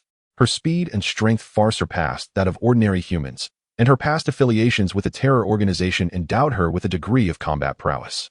When a being unafraid of bullets confronted ordinary men devoid of anything but firearms, the outcome was an inevitable massacre. One gang member's skull was crushed in Kyoko's grip, while another's entrails were pulverized by her relentless fists. Roger observed with an unsettling sense of compassion. The scene was excessively bloody and violent, even by American standards, warranting an age restriction of 18. Before long, all the gang members lay slain at Kyoko's hands. Upon completing her grim task, she turned her gaze toward Roger. "Oh, I saved you," she remarked, her eyes glinting with ferocity. Yet, in her current state of muddled memory, Kyoko was unable to comprehend Roger's words. After a moment of tense standoff, she lunged at him with the ferocity of a predator, her focus fixated on his head and throat. Roger did not evade. Instead, he deftly grasped her wrists and implored, "Calm down. I have no intention of harming you." Bang. However, in response to Roger, it was a swift headbutt from Yashimiko. A surge of brutish emotion, characteristic of her countrymen, briefly welled up within Roger as he forcefully suppressed the laser-like intensity in his gaze and remarked to Yashimiko, "Do you enjoy playing this way?" He then imitated Yashimiko's earlier action, crashing his forehead against hers with a resounding thud. The impact was even louder than before, leaving Yashimiko dazed and stumbling back, unable to regain her footing for some time. Roger wiped the blood from his forehead, blood that belonged to Yashimiko, and said, "When it comes to headbutting, how do you compare? Maeve isn't as bold as you. In terms of physical resilience, Maeve and Roger were nearly equal. Yet, even Maeve would hesitate to confront Roger head-on, let alone Yashimiko, who merely possessed regenerative abilities." Lying on the ground, Yashimiko finally comprehended that the man before her was not to be trifled with. She took a few steps back, then suddenly sprang to her feet, attempting to flee. Observing this, Roger quickly positioned himself in front of her, gripping the nape of her neck and forcing her to the ground. Roger lacked martial arts training or grappling skills, but his extraordinary physical prowess allowed him to disregard such techniques, overpowering Yashimiko entirely with sheer strength, rendering her immobile. "Listen, little girl," he stated. "I do not wish to harm you, so please do not compel me to do so, all right? I intend to take you to a safe place to clean the blood from your body and provide you with fresh clothing. If you agree, nod your head. If you refuse, well, you must comply, as I have no alternative location to place you." It was only then that Roger recalled he could not permit Yashimiko to escape. At least not at this moment, causing his tone to inevitably grow somewhat harsh. Thankfully, Yashimiko ceased her struggles. Although her mind was somewhat muddled, she retained a modicum of rationality. Unable to fight back or flee, she had no choice but to heed Roger's words. Yashimiko's compliance relieved Roger, who, observing the blood-stained surroundings, contemplated his next move. He casually retrieved a gas canister from outside and opened the valve. Then, he found a lighter and, after exiting with Yashimiko, ignited it and hurled it into the gas-filled room. Boom. Accompanied by a violent explosion, all evidence concerning Yashimiko vanished in the conflagration. Simultaneously, Roger and Yashimiko disappeared as well. They had left the secret lair of the gang. In a nearby family inn, Roger reclined on the sofa, sipping a sugary soda purchased from the supermarket downstairs. The matter concerning Yashimiko was temporarily resolved. He no longer had to worry about her recklessly attacking others or about anyone tracing back to the countryman through her. Having settled one issue, Roger felt in good spirits, leisurely munching on potato chips while watching television, awaiting Yashimiko's emergence from the bathroom. The extraordinary hearing assured Roger that Himiko would not escape. As for using his remarkable vision and X-ray eyes to observe her bathing, he dismissed such notions, asserting that he was not a man devoid of morals. Furthermore, he had little interest in women of average physique, a sentiment he seemingly shared with his compatriots. The bathroom door creaked open, and Himiko emerged, her body freshly cleansed. Roger casually instructed her, "The spare clothes are over there on the sofa. Help yourself. And wait. You've come out without even drying off." As he spoke, he turned around, only to be met with the sight of Himiko, entirely unclothed, standing at the threshold. Her hair and skin were adorned with glistening droplets, cascading down her body and soaking into the carpet. Though Roger harbored no desire for her form, the sight still sent a jolt of fluster through him. In a flurry, he grabbed a towel and wrapped it around her, hastily ushering both her and the prepared clothing back into the bathroom. "Dry off properly and change before you come out," he commanded. Damn it, if rumors spread, it would be a disaster for both Himiko and his own reputation. He was acutely aware that no paparazzi lurked here to capture his misdeeds. No matter how skilled they might be, they could not evade his extraordinary hearing or vision. He had meticulously checked the room for hidden cameras, and under normal circumstances, no one would ever know of his entanglement with Himiko. Yet, anxiety gnawed at him, the fear that some unscrupulous photographer might catch them, tarnishing the image of his compatriots and ruining his own standing. After pushing Himiko back into the bathroom and closing the door, Roger returned to the sofa, sipping cola to steady his nerves. The earlier incident had been far too stimulating for someone who had been single prior to his extraordinary journey. He forced himself to abandon thoughts of the recent events and switched to a television channel airing a series centered around superheroes. The actors, in fact, were the superheroes themselves, one of whom Roger recognized well as a member of the Super 7. The show was titled Invisible Forces, featuring the character known as the Invisible Man. However, Roger mused that this character was likely deceased by now, having been captured by the protagonists and subsequently killed by explosives. This was not due to the protagonist's malice. Rather, it was a necessity, for the Invisible Man's skin was remarkably tough, impervious even to sniper bullets, necessitating an internal assault. Roger pondered why the protagonists did not opt for poison, but ultimately he was not a part of their team, so their rationale was of no concern to him. Engrossed in the television while munching on chips, Roger lost track of time until a knock echoed through the room, snapping him back to reality. Peering through the door with his enhanced vision, he realized it was Queen Maeve. Chapter 12. A near altercation. Knock, knock, knock. The door was incessantly knocked upon by Queen Maeve, her expression tinged with impatience, resembling that of someone quite irate. Roger glanced at the time and, with a slap to his forehead, realized that the water group must have sent Maeve to locate him due to their inability to reach him. Lacking his mobile phone, they could only track him through a locating chip, sending someone to notify him. Understanding this, Roger looked towards Kyoko, who emerged from the bathroom clad in fresh attire, and gestured for her to hide within. Kyoko, assuming a defensive posture at the door, appeared somewhat bewildered by Roger's signal. With a resigned sigh, Roger rose and assured her, "You should conceal yourself. Do not worry, you will be safe." After gently pushing Kyoko back into the bathroom and securing the door, he prepared to confront Maeve. Queen Maeve, inherently not malevolent, was once a dreamer much like Starlight when she initially joined the Seven.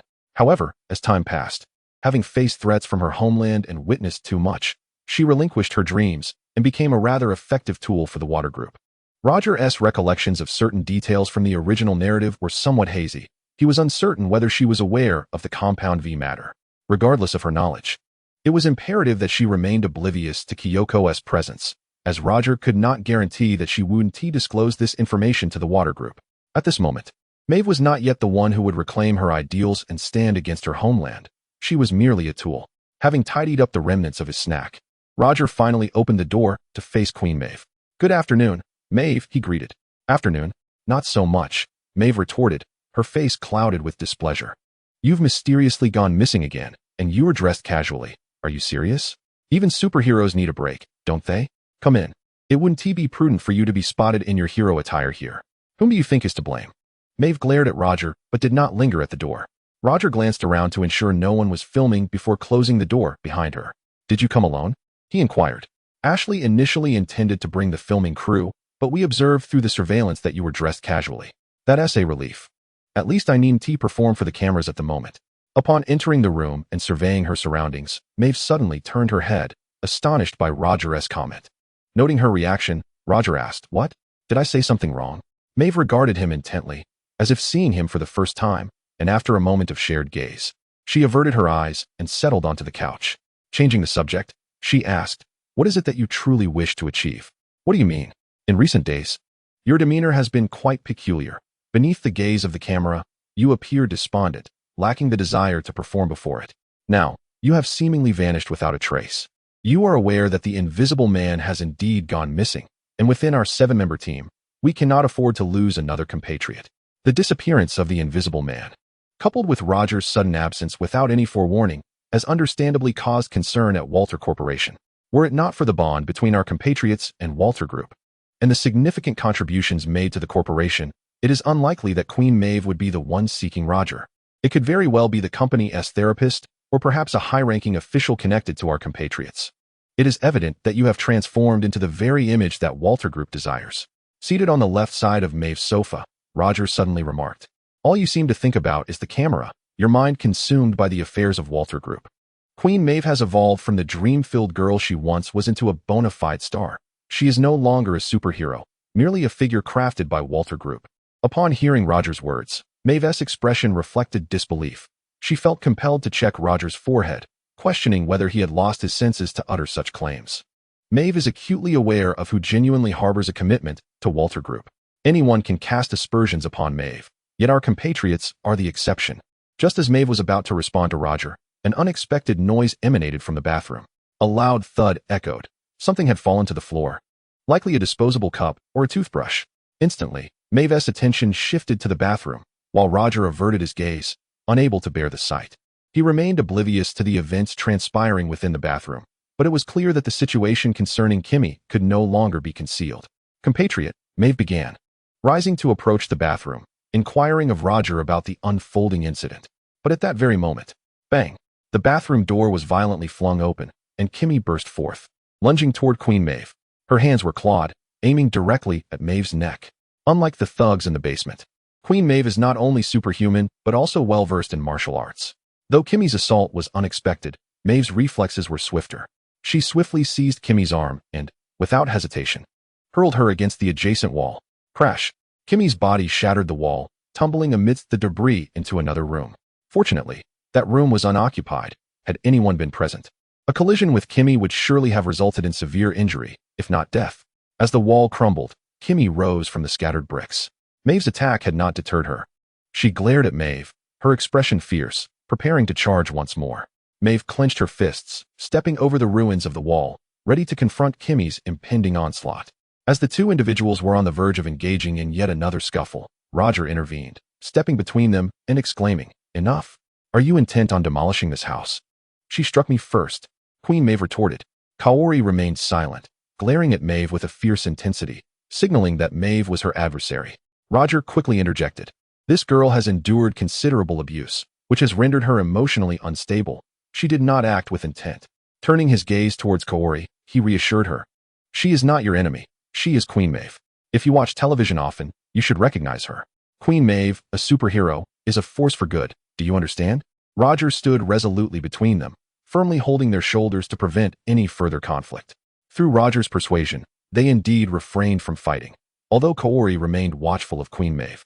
She no longer lunged at her as she had moments before.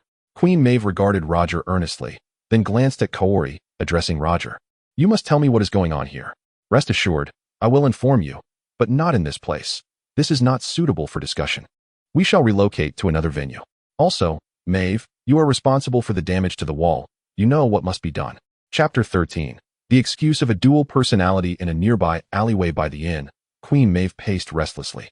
Before long, Roger approached, bearing hamburgers and juice. He offered some to the still hungry Kaori, then extended some to Maeve, inquiring, "Would you care for a bite?" "I don't need it." Maeve halted her pacing and confronted Roger, demanding, "What is the meaning of all this?" Looking at Roger, Maeve initially felt inclined to scold him, but the negative impressions from her past experiences with his kind restrained her. Swallowing her words, Maeve attempted to maintain her composure while regarding him. "Do you wish to hear the truth or a fabrication?" "What?" Maeve momentarily faltered, unable to respond. Roger settled beside Kaori, observing her as she ate, then stated, "The fabrication is that I happened upon this girl locked in a basement while passing by, and in a moment of kindness, I rescued her." "And the truth?" Roger sighed, lowering his voice slightly as he confided in Maeve. "The truth is that this girl is a victim of a syndicate that has transformed her into a superhuman, intending to unleash her at an opportune moment to incite chaos, thereby prompting us superheroes to intervene and rescue the populace. This would persuade the Department of Defense to permit superheroes to integrate into the military." Maeve seized upon Roger's words, immediately deducing the intentions of the Walter Group, which sought to establish a foothold for superheroes within the military, thus granting them greater power. However, what shocked Maeve even more was Roger's actions. Roger had just uttered one falsehood and one truth, yet to Maeve, both sounded like fabrications. For a true citizen of the homeland would never engage in actions detrimental to the group. Moreover, if the group genuinely intended to proceed as Roger suggested, he too would emerge as a beneficiary, garnering greater popularity and adoration, ultimately becoming the most resplendent star in the world, something the citizens of the homeland have always coveted. Thus, how could they ever disrupt the plans of the Water Group to save a life? "You are not a citizen of the homeland," Maeve suddenly declared, stepping back and gazing intently at Roger. "You are not one of them." Roger opened his mouth to deny it, but was interrupted by Maeve. "Do you recall the producer who sat beside me at the Oscars for 12 years a slave? He positioned himself next to me to engage in conversation all day, only to meet his demise in his office 2 days later." At Maeve's mention, Roger recalled this dark episode involving the citizens of the homeland. It had occurred long ago, when Maeve had only recently joined the team. The citizens had sought to pair her with themselves on screen, while simultaneously aiming to win her affection, orchestrating a series of collaborations. An indiscreet film producer, smitten by Maeve, attempted to pursue her, but his actions led to his untimely death. The citizens had entered his office, severed his head with a piercing gaze, and then incinerated the entire place. Maeve was aware of this, and it was from that moment onward that she complied with the citizens of the homeland in all circumstances. They became a superficially romantic couple on screen, though they eventually parted ways, remaining an ideal pair in the hearts of fans. Maeve understood the darkness within the homeland's citizens and recognized them as reckless killers in front of the camera. Therefore, upon witnessing a citizen venture out to save a life, upon seeing one appear here for Kimmy, Maeve immediately concluded that this individual could not possibly be a citizen of the homeland. Even if he bore an almost identical visage and possessed similar abilities, he was not one of them. "So, you are not a citizen of the homeland. Who are you?" Maeve earnestly inquired of Roger. "I am indeed not a citizen of the homeland, but I can explain," Roger replied, his throat somewhat parched as he addressed Maeve. He cast a glance at Kimmy, who looked on with a puzzled expression and gently patted her head to comfort her. Kimmy, not understanding their conversation, was oblivious to English and was mute, which emboldened Roger to speak ill of the water group in Maeve's presence. In response to Maeve's probing, Roger prepared to present the rationale he had long since formulated. He understood that he was ultimately different from the people of his homeland, and that one day, someone would undoubtedly question whether he truly belonged to them. Thus, he crafted an excuse, a rather plausible one at that. Have you ever heard of dissociative identity disorder? Roger dared not meet Maeve's fearful gaze and murmured, "You may consider me as the second persona of a citizen of my homeland." Dissociative identity disorder? Maeve's initial reaction to this term, which seemed almost exclusively confined to cinematic narratives, was disbelief. Roger continued, "Indeed, dissociative identity disorder. I am two sides of the same coin with the citizen of my homeland. Yet, for a long time, I was overshadowed by that persona, unable to surface. However, for reasons unknown, that aspect has begun to fade away." "So you emerged?" Maeve inquired. "Precisely. Do you believe my words?" Roger looked up, astonished at Maeve's apparent acceptance. He had braced himself for an extensive explanation, but it seemed Maeve was inclined to trust him. After a lengthy silence, Maeve replied, "Why should I not believe you? A citizen of my homeland would never act to save others as you have. Is there any alternative explanation aside from dissociative identity disorder? Are you perhaps a mere substitute for the citizen of my homeland?" She gestured towards Kimiko when mentioning the act of saving. Kimiko's existence served as the most compelling evidence of the citizen's dissociative identity, for the citizen would never intervene without an audience, let alone engage in actions detrimental to themselves. Should Kimiko's existence be revealed, the ramifications would extend to VOD industries, impacting the myriad superheroes associated with them, including the citizen. Thus, Roger's assertion of being the second persona of the citizen was met with little skepticism from Maeve. The notion that Roger might be the citizen's substitute, should anything happen to him, was implausible. VOD would never allow Roger to roam freely if he were indeed a mere stand-in. Furthermore, how could a substitute possess the same appearance and abilities? Such coincidences stretch credulity. In contrast, the explanation of dissociative identity disorder bore a greater weight of believability. Realizing that the individual before her was no longer the citizen, and that the true essence of that persona had vanished, Maeve felt an unexpected sense of relief. Gazing at Roger, who bore the likeness of the citizen, she felt an inexplicable surge of emotion. "We must first find a way to secure her," Maeve stated. "Additionally, you mentioned VOD Industries is engaged in the creation of superhumans. I would appreciate a detailed explanation, if you do not mind. Of course, now that you are aware of everything, I will not withhold any further information. Once she is settled, I will disclose all that I know, provided you are prepared for the gravity of it," Roger responded to Maeve. With Maeve now in possession of this knowledge, it seemed futile for Roger to continue concealing the truth.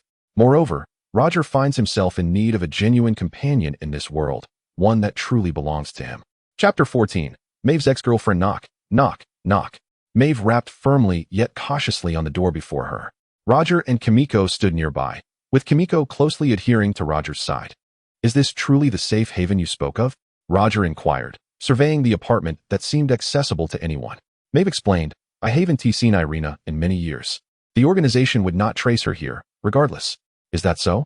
Roger remarked, casting a glance at the surveillance camera inside the apartment. Maeve responded, "The camera here has been malfunctioning for quite some time. Irina had previously reported it to the nearby security, but it seems nothing has been done. It would be prudent to have it repaired, otherwise, your friend may not be safe." Roger withdrew his gaze from the camera, stating. Maeve regarded Roger with a scrutinizing glance and replied, "It appears you are indeed not from our homeland. Are you just now convinced?" "No, I merely have further confirmation." Knock, knock, knock. Maeve rapped again on the door, but no one answered. After a moment of silence, Roger remarked, "Though I hesitate to dampen the mood, I have yet to hear any voices from within. If you don't mind, may I?" "No need. There should be no one inside," Maeve interjected, halting Roger's intention to use his vision to peer inside. She sighed and added, "Furthermore, I just realized I shouldn't have come here. I shouldn't trouble Irina, especially not with you accompanying me." "Ah, should I take my leave then?" Roger half-jokingly inquired, gleaning from Maeve's expression the gravity of the situation. Maeve shook her head, redirecting the conversation. "Irina isn't here. We must devise another plan." Just then, Maeve's words were interrupted as a slightly darker-skinned African woman appeared at the entrance of the apartment. Astonished as she beheld Maeve alongside Roger and Kimiko, Roger observed the woman. Although she was of African descent, she did not possess the typical features of a pure African. Her complexion resembled that of a Caucasian who had spent too much time in the sun, and overall, she was not unpleasant to look at. Roger was certainly not prejudiced. He simply preferred not to associate with individuals of that background. Faced with the unexpected arrival of Maeve at her doorstep, Irina was at a loss. She glanced at Roger, who was now disguised, and then at Kimiko beside him, saying, "Let us step inside to converse." Inside Irina's home, Roger and Kimiko sat side by side on the sofa, while Maeve and Irina retreated to another room to speak privately. Understanding that they had matters to discuss, Roger refrained from interjecting, patiently awaiting the outcome of their conversation. However, despite his desire to avoid eavesdropping, his unfortunate super hearing compelled him to overhear the increasingly heated argument between Irina and Maeve. "After so many years apart, this is the trouble you bring upon me? Irina, I do not wish for this either, but you are the only person I can trust. What about the compatriots? Why not seek him out? This matter is rather convoluted." "Irina, I do not wish to quarrel with you. Let us be patient, shall we?" "How can I be patient? Who is it that left without a word? And who is it now that has returned without notice?" "Maeve, what am I to you? Your secret lover?" Within the room, a heated argument ensued.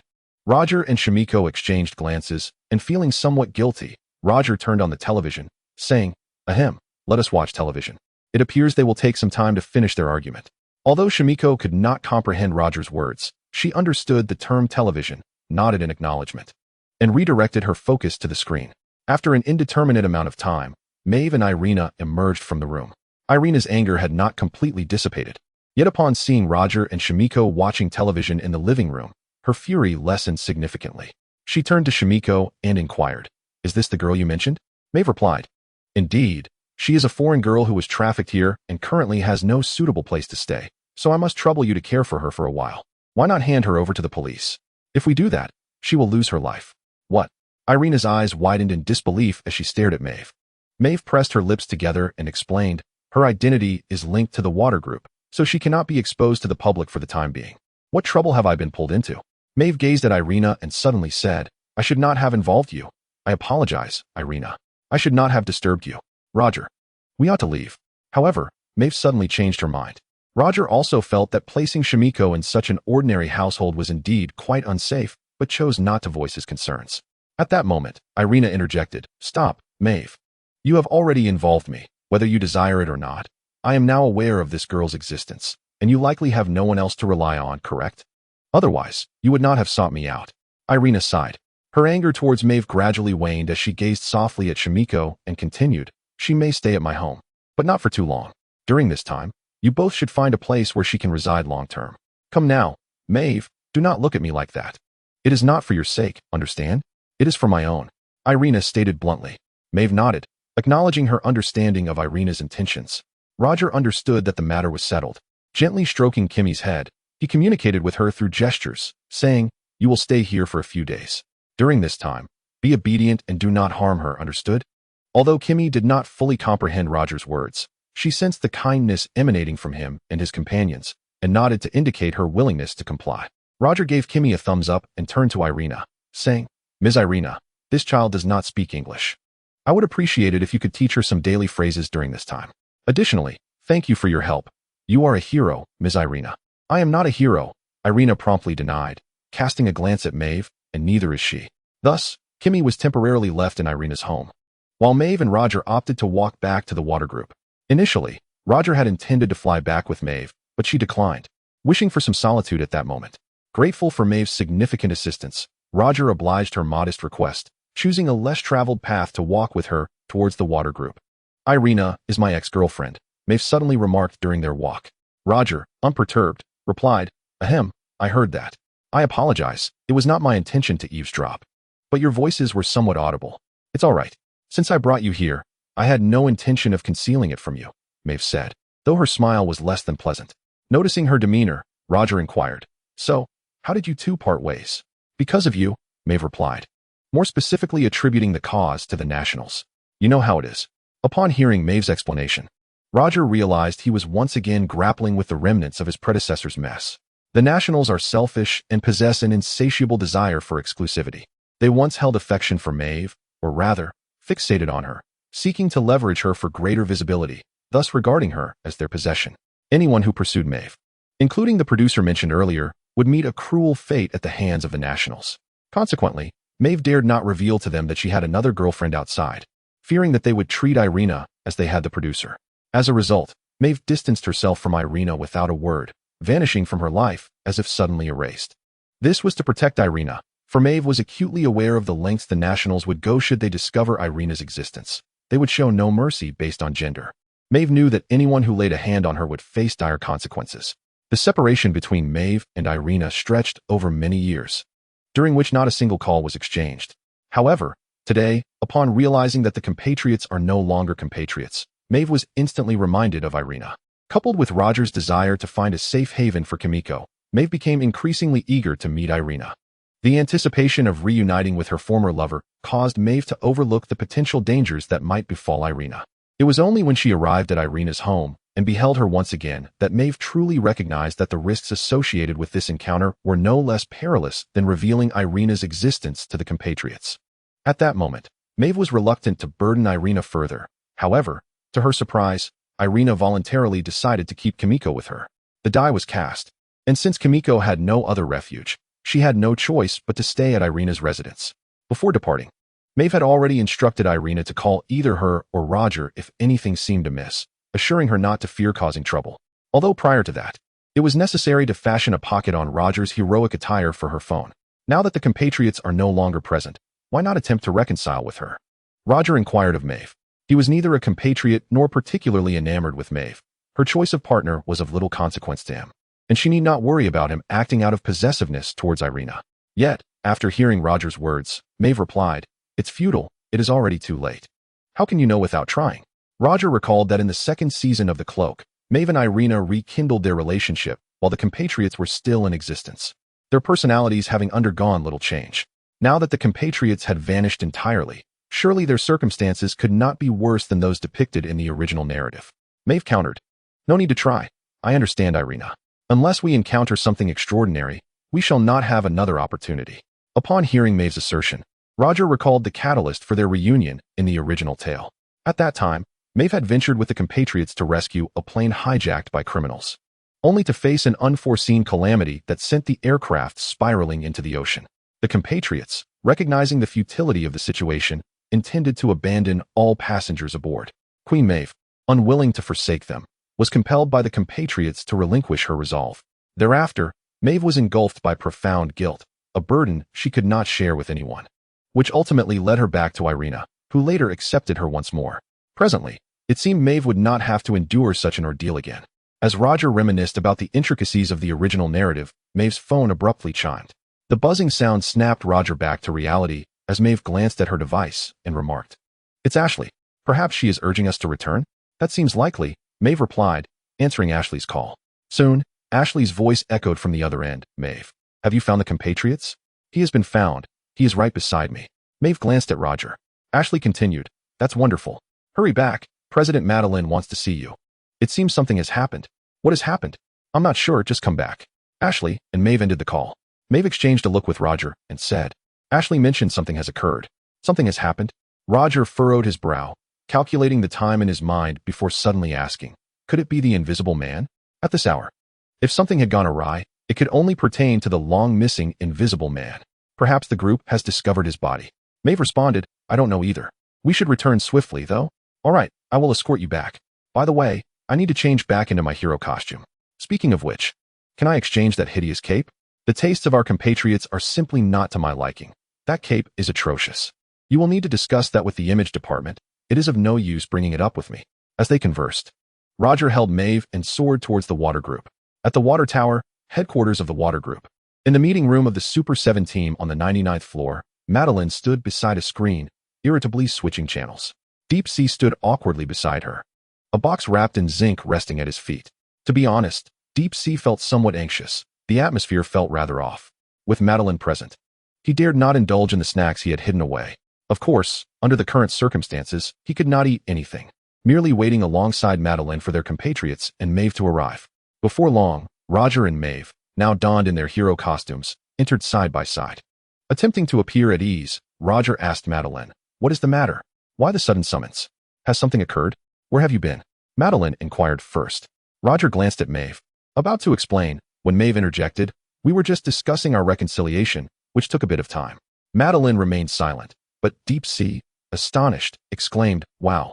The most popular couple is getting back together?" Maeve smiled at Deep Sea, but said nothing. Madeline shot a glare at Deep Sea, dismissing any further inquiry into Roger and Maeve's activities. "Regarding the reconciliation, I will have Ashley handle it later. Right now, we face another issue." "So what exactly has happened?" Casting a glance at the box at Deep Sea's feet, Roger knowingly asked, "Is this related to the matter at hand?" Madeline signaled to Deep Sea, who promptly replied, "Ahem. This morning, a friend of mine discovered this beneath the port." Roger raised an eyebrow. "A friend? It is a mouse dolphin. Do you know what a mouse dolphin is?" "They are quite adorable creatures." Deep Sea. As the conversation threatened to veer off course, Madeline interjected. Deep Sea cleared his throat and stated, "In any case, my friend discovered this box beneath the harbor." He paused dramatically, building suspense. "What lies within the box?" Maeve inquired at the opportune moment. Deep Sea glanced at Madeline and, with a grave tone, revealed, "It contains The Invisible Man, Chapter 16, Billy Butcher." The Invisible Man had been utterly obliterated by an explosion, his remains encased within a box coated in zinc. Although the agents of the Homeland possessed formidable X-ray vision, they were unable to penetrate the zinc layer, indicating that those responsible for the Invisible Man's demise wished to conceal the box from the Homeland agents, or at least delay its discovery. The processing of the Invisible Man's body posed a dilemma. Should the Water Corporation decide to investigate, they would ultimately uncover the truth. But this would afford them some time to maneuver.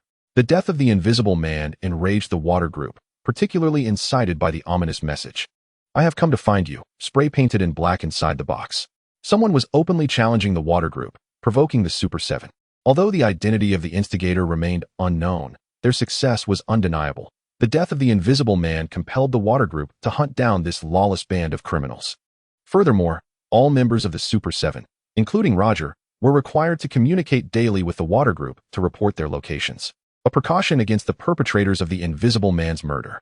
In the midst of a competition between Locomotive and another superhuman, Shockwave, Maeve posed a question to Roger. Who could possibly commit such an act? Today marked the day of the Locomotive and Shockwave contest. While the situation surrounding the Invisible Man was critical, he was deceased, and it was imperative to focus on managing the contest between the two super-speed beings. This event promised substantial profits for the Water Group. Public betting and underground casinos could yield astronomical sums unimaginable to ordinary individuals.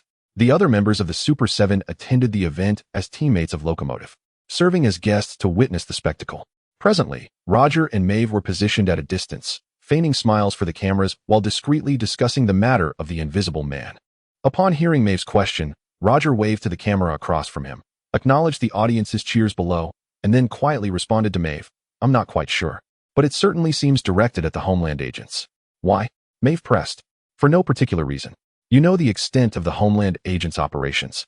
It's only natural they have a few enemies scheming behind the scenes."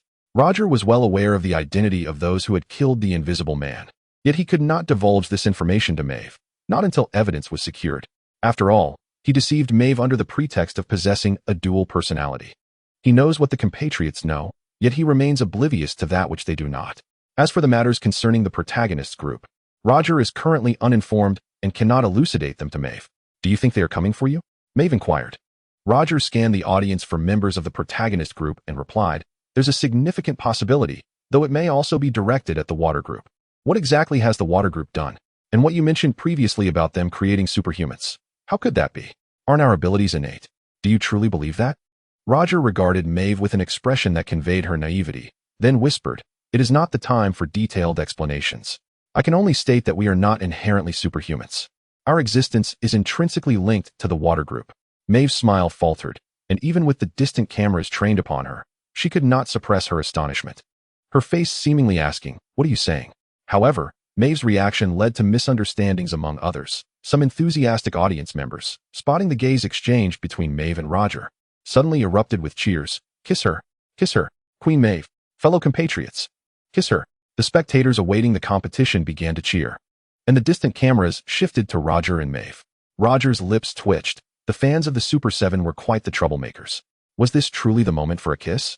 Maeve, momentarily taken aback by the fans' exuberance, quickly regained her composure and smiled at Roger, saying, "Ignore them. Just hold me tight.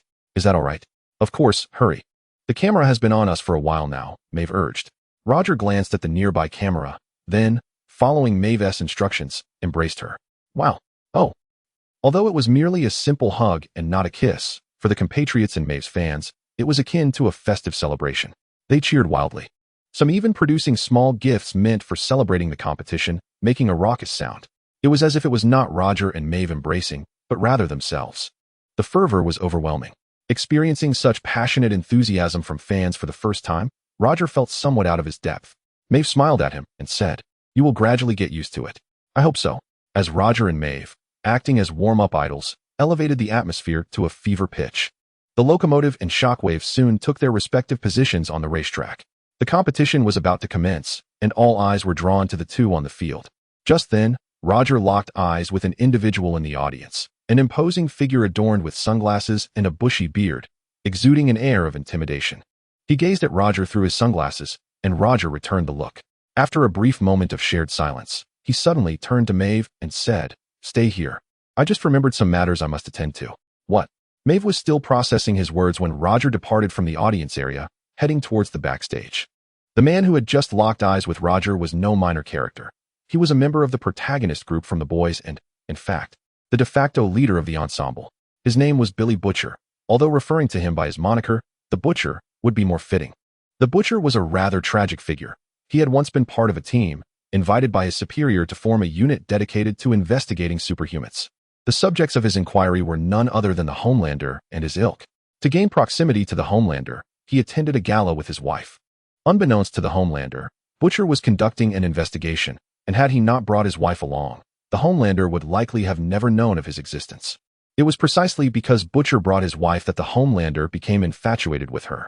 After the event, the Homelander took her into his office, leading to a series of events that culminated in Butcher's wife leaving him, unable to endure the trauma.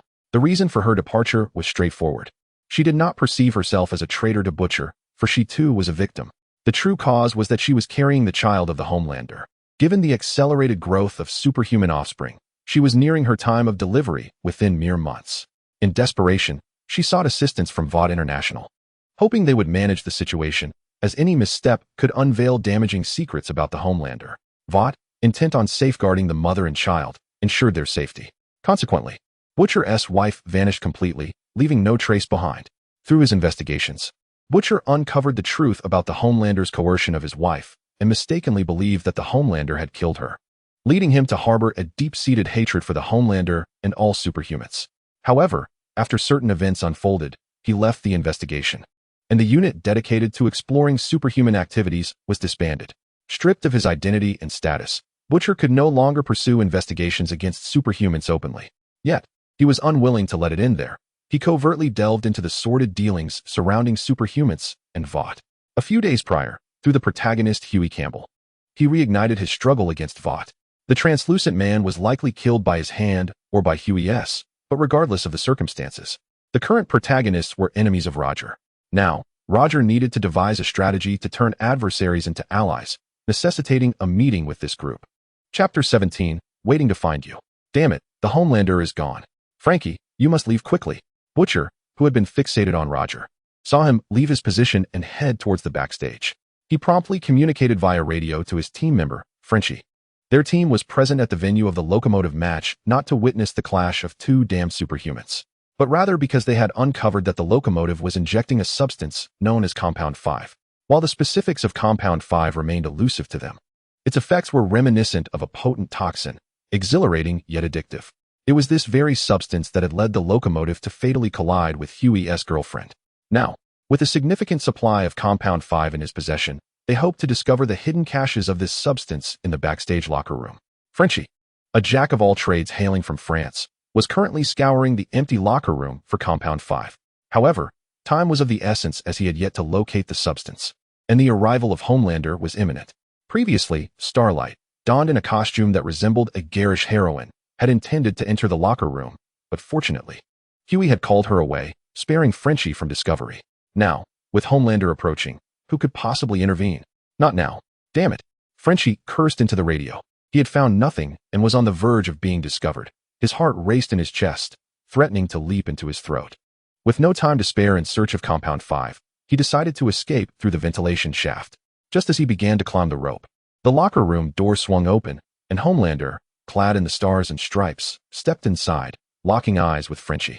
"I'm finished." Frenchie despaired at the sight of Homelander entering the locker room. He felt doomed, regretting ever heeding Butcher's words and opposing these superheroes. Had he not crossed paths with them, he would never have encountered the Invisible Man, nor would he have unraveled the connection between the locomotive and the Crimson Countess, or learned about Compound 5. Without knowledge of Compound 5, he would not have found himself in this predicament, poised for discovery by Homelander. In that moment, a montage of past regrets flooded Frenchie's mind. He felt certain that his life was at an end. Meanwhile, the others on the radio fell silent, aware that if Homelander wished, he could trace their voices and pinpoint their location. To Frenchie's surprise, just as he expected Homelander to sever him in two with a single glance, Homelander seemed oblivious to his presence. He walked over to his designated locker and retrieved a set of civilian clothes. At that moment, Frenchie's mind was filled with questions. The scene before him felt surreal, as if he were caught in a dream. After a while, hearing no further screams from the direction of Frankie, a robust black man named Milk, which was indeed his name and not a code name, finally couldn't hold back and inquired, "Frankie, are you all right?" Milk's question snapped Frankie back to reality, and he replied, "I'm fine," though he dared not elaborate, fearing that the Homelanders might discover him. He was fully aware that they had already noticed his presence. Yet witnessing their deliberate ignorance of him compelled Frankie to speak in hushed tones. Fine. Milk and Butcher were both taken aback. They had mentally prepared themselves to mourn Frankie, with Milk even having composed half of an elegy, only to have Frankie declare that he was unharmed. Just as Frankie was about to continue his explanation, he suddenly heard a Homelander's voice say, "Just because you are fine now doesn't mean you will be later. The locomotive competition is about to conclude. Are you certain you wish to remain here?" Roger looked at Frankie, who was still hanging onto the rope. Frankie met Roger's gaze, disbelief evident in his eyes as he asked, You don't intend to capture me? If you stay here, I cannot guarantee I won't capture you. But if you leave now, I assure you I won't pursue you. So, do you still wish to remain?" Roger replied with a hint of jest, attempting to lighten the tense atmosphere to gain favor with the protagonists. However, it was clear that his identity did little to alleviate Frankie's anxiety. Yet, Frankie was no fool. Recognizing that Roger had no intention of capturing him, he swiftly maneuvered through the rope and back into the ventilation duct.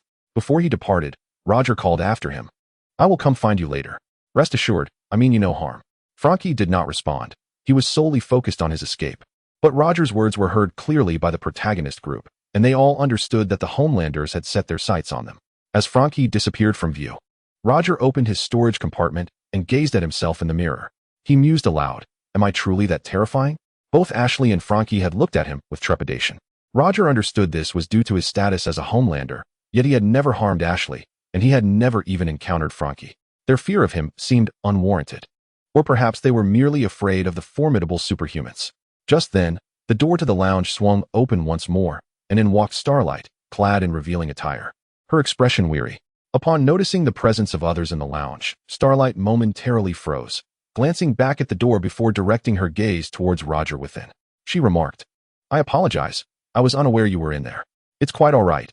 I had no intention of changing here anyway," Roger replied, holding his casual attire. He then scrutinized Starlight's new hero costume and commented, "It appears you have acquiesced to the image department's proposal." "Yes, I suppose so, considering I signed the contract," Starlight sighed. Roger closed the lounge door and stated, "To be candid, this outfit does not suit you." "Really? Is that your opinion?" Starlight asked, astonished. Roger chuckled. "I doubt I am the only one who thinks so. You might want to discuss it with the image department. Although due to contractual obligations, you cannot discard this outfit. At least for screen appearances and certain events, you need not wear it.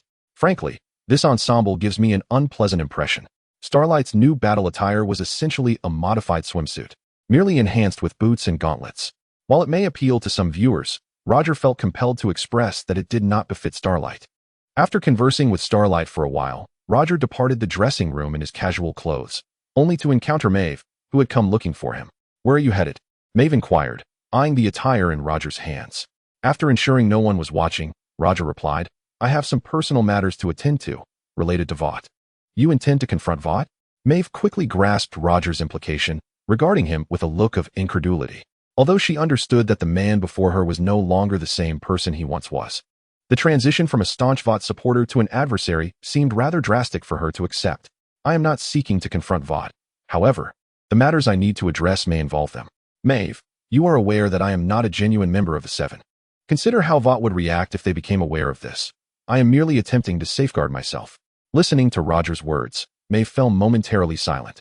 As she pondered, Roger stepped past her to exit. Suddenly, Maeve recalled something and called out, "Take your phone. Don't make me search for you all over the city again." Maeve ceased to persuade Roger further, realizing that she too was entangled in this affair. The girl whom Roger saved could not be returned to Vought. Even if she no longer aspired to be a superhero, she could not stand idly by as an innocent girl fell into peril. Thus, even though Maeve was reluctant, she found herself opposing Vought, at least for the time being. Chapter 18. The accident far from the venue of the trainhead competition. A small truck converted into a camper sped swiftly into the distance along an elevated bridge. Inside the vehicle, all members of the Black Cloak squad were present. Butcher, Huey, Frenchie, and Milk. Frenchie was at the wheel, while Milk occupied the passenger seat. Butcher was busy arranging his firearms, and Huey, who bore an uncanny resemblance to a pretty boy, appeared somewhat anxious as he addressed Butcher, who had proposed an escape plan. "We really don't need to flee, do we? The Patriot doesn't seem intent on causing us trouble." "Yes, he indeed won't come looking for us trouble. He'll simply approach and sever your head with that damned heat vision, then shove it right up your backside," Butcher retorted, his words laced with profanity flowing in a steady stream. Disagreeing with Butcher, Huey countered, "I believe it's you who is overly tense. Not all members of the Seven are malevolent, and you don't truly understand the Patriot. Do you understand him?" Butcher shot back, "Wake up, kid. You don't know anyone. Just because you admire Starlight among the Seven doesn't mean they are all virtuous. All these superhumans are a bunch of damned bastards, including the train that turned your girlfriend into pulp." Huey fell silent, unable to respond. He had indeed once been an admirer of the train, a fervent fan with a home filled with train figurines and merchandise. Yet, he could never forget how the train had transformed his girlfriend into a gruesome mess right before his eyes, his hands gripping her arms, the only intact remnants of her existence. Not uttering a word, Milk, seated in the passenger seat, inquired, "So what do we do now? The Patriot said he would find us, and our vehicle cannot shield us from his heat vision. Let us head to a crowded place. The busier, the better. The Patriot won't kill us in front of so many witnesses," Butcher declared. Milk looked incredulous, asking, "Is this your plan? To run into a bustling district and wait for death? What else can we do? We have no evidence at this point. Our only option is to preserve our lives for now." Hey, guys," Frenchie suddenly interjected, "I think things might not be as dire as we believe. Look, he saw me, yet he didn't apprehend me, did he? Isn't it possible that he is, in fact, also an enemy of Vought? Frenchie, don't forget the Lightbringer," Butcher warned him. Just as the tension among them began to escalate, a series of sharp sounds echoed from the top of the vehicle. Bang, bang, bang. All conversation ceased as they exchanged glances. Butcher and Milk both raised their weapons, fingers poised on the triggers, ready to fire. At that moment, a familiar voice resonated from the driver's window. "Honestly, folks, your lack of trust in me truly saddens my heart.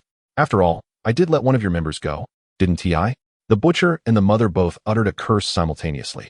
Upon seeing Roger's head descending from above, their instinctive reaction was to reach for their firearms. However, just before they could fire, Francie, equally startled, instinctively swerved the steering wheel, while the mother in the front passenger seat remained relatively unscathed. Both the Butcher and Huey in the rear compartment were thrown against the walls of the vehicle. From an external perspective, the entire vehicle resembled an uncontrollable bull rampaging down the street. Roger was taken aback by the exaggerated reaction of his companions. Just as he was about to speak, he suddenly noticed an oncoming sedan barreling directly toward their RV. Or rather, it should be said that Francie's earlier maneuver had shifted their vehicle into the wrong lane. The RV was now driving against traffic, and a collision with the approaching sedan seemed imminent. "Damn it, you truly know how to complicate matters for me."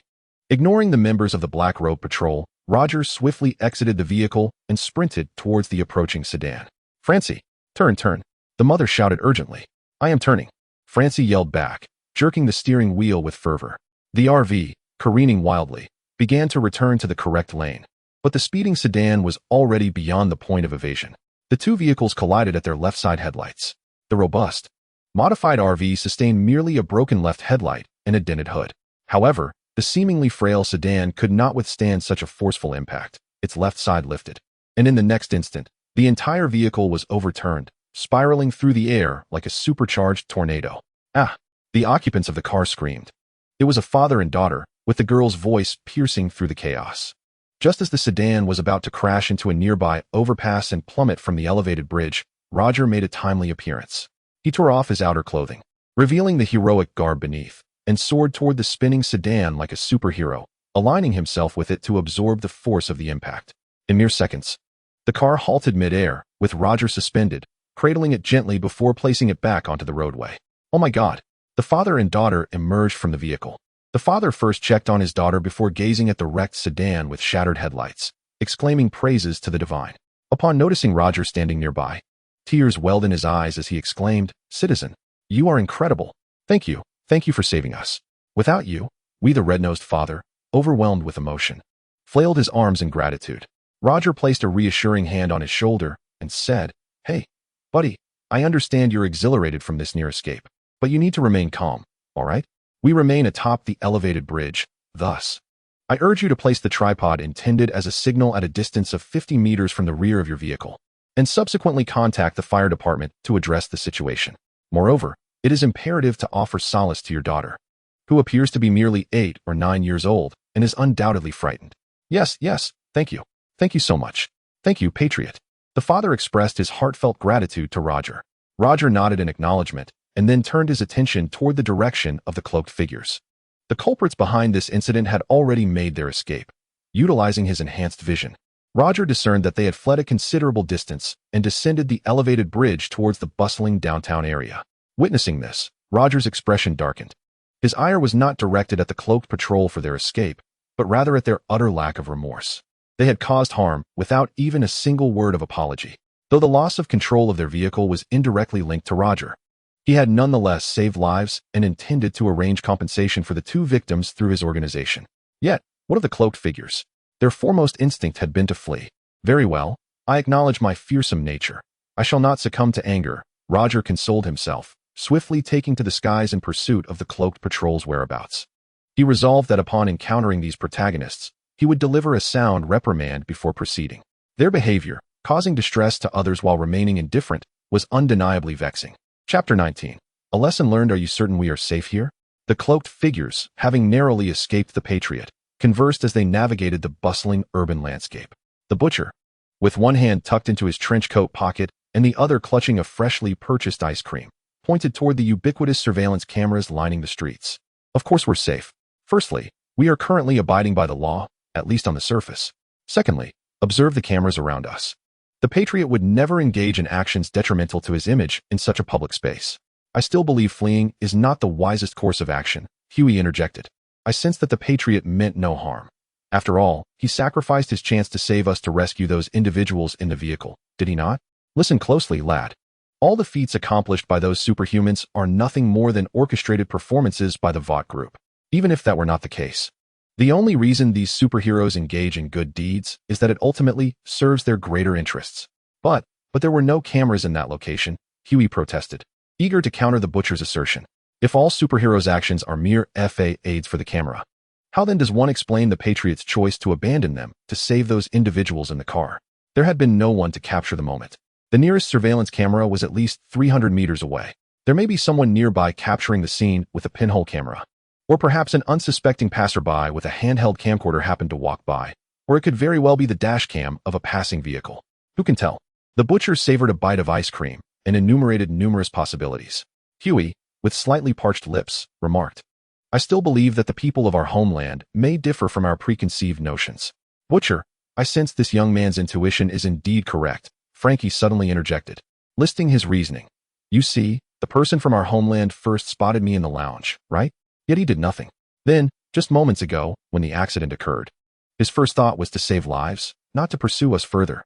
Butcher, not all superhumans are malevolent, just as not every human is virtuous." Wow, Frankie, have you lost your mind? Are you beginning to believe in superhumans again? Recall Mallory. Remember her poor grandson who was burned to death.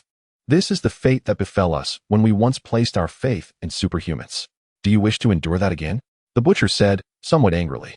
They too had once believed in superhumans. The former member of their team, the Lantern Keeper, was someone they had trusted, only for that very superhuman to take the life of their superior-esque kin, Mallory's grandson. Consequently, the Black Cloak team disbanded. With such a precedent, how could the members of the Black Cloak trust superhumans again? Mallory's grandson remained an eternal source of pain for Frankie, for he had been responsible for monitoring the Lantern Keeper. On that fateful day, he had left his post for half an hour, during which the Lantern Keeper made his way to Mallory's home and took the lives of her loved ones. Thus, when the butcher brought this up, Frankie found himself at a loss for words. After the butcher expressed these thoughts, he intended to turn back and continue wandering through the bustling city. However, as he turned, he collided with the solid back of a hefty figure. The imposing black man stood there as if he had erected a wall, and the butcher nearly stumbled from the impact. The butcher gazed at the stationary figure and asked, "What's this? Even you agree with Frankie and that young man's perspective?" "No," the figure replied, nervously swallowing, and pointed ahead, "the person from our homeland." Following the direction of the figure's finger, the butcher looked forward to see Roger. Having changed into casual attire, complete with a cap and glasses, standing less than 5 meters away and inquiring, "I hope I'm not interrupting you?" In that instant, the members of the Black Cloak felt an overwhelming tension. Even the most eloquent among them, Frankie, found himself speechless. Despite being in a bustling area filled with countless surveillance cameras, the presence of a superhuman capable of ending their lives in an instant rendered them profoundly uneasy. Only the butcher, with a smoldering glare filled with anger and resentment, fixed his eyes on Roger and said, "If I were to say you are being disruptive, would you kindly turn around and vacate our presence? I believe your words ought to embody a degree of civility. Firstly, I have not assaulted you. I have demonstrated unequivocal goodwill. Secondly, I believe an apology is warranted for the incident that just transpired. You are guilty of a hit and run. Apologize? To you? Certainly not. It is owed to that unfortunate father and daughter, whose vehicle remains stranded on the overpass awaiting the fire brigade's assistance. Were it not for me, one of them might have perished, or perhaps all of them. If it weren't for you, the accident would not have occurred," the butcher retorted, staring intently at Roger. Roger, growing increasingly impatient, gazed at the butcher and asked, "Is that so? Is that truly your belief?" The butcher provocatively regarded Roger, amused by the butcher's audacity. Roger suddenly vanished from his original position, appearing beside the butcher in an instant. Seizing both the butcher and Huey, he soared into the air, vanishing from the bustling city in mere moments. Roger's abrupt action left Frankie and the lactating woman utterly unprepared by the time they regained their senses. The butcher and Huey had already been whisked away, leaving only the butcher's recently purchased ice cream, forlornly melting on the ground. In truth, the butcher's strategy had indeed proven effective. Bound by his celebrity status amidst the urban chaos, Roger was constrained from retaliating to avoid scandal and damaging revelations. However, they seemed to have forgotten that Roger was a superhuman and currently the most formidable among them all. While he may not excel in subterfuge, he could wield his strength. In the face of absolute power and speed, all cunning plans became futile. Roger outright evaded the butcher's carefully chosen battleground, opting instead to transport the pair to a remote, abandoned factory. Here, there were no surveillance cameras, and no one would come by. Even if Roger were to eliminate these two, no one would discover it, nor would any scandal arise. As for Frankie and the lactating woman considering contacting the authorities, their current actions were already unlawful, if they were not foolish. They would not seek out the police or the water group. Moreover, even the police and the water group aligned themselves with Roger. In a place like America, money equates to everything. Naturally, Roger did not intend to kill the butcher. He was not a cruel, bloodthirsty individual. He merely sought to impart a lesson.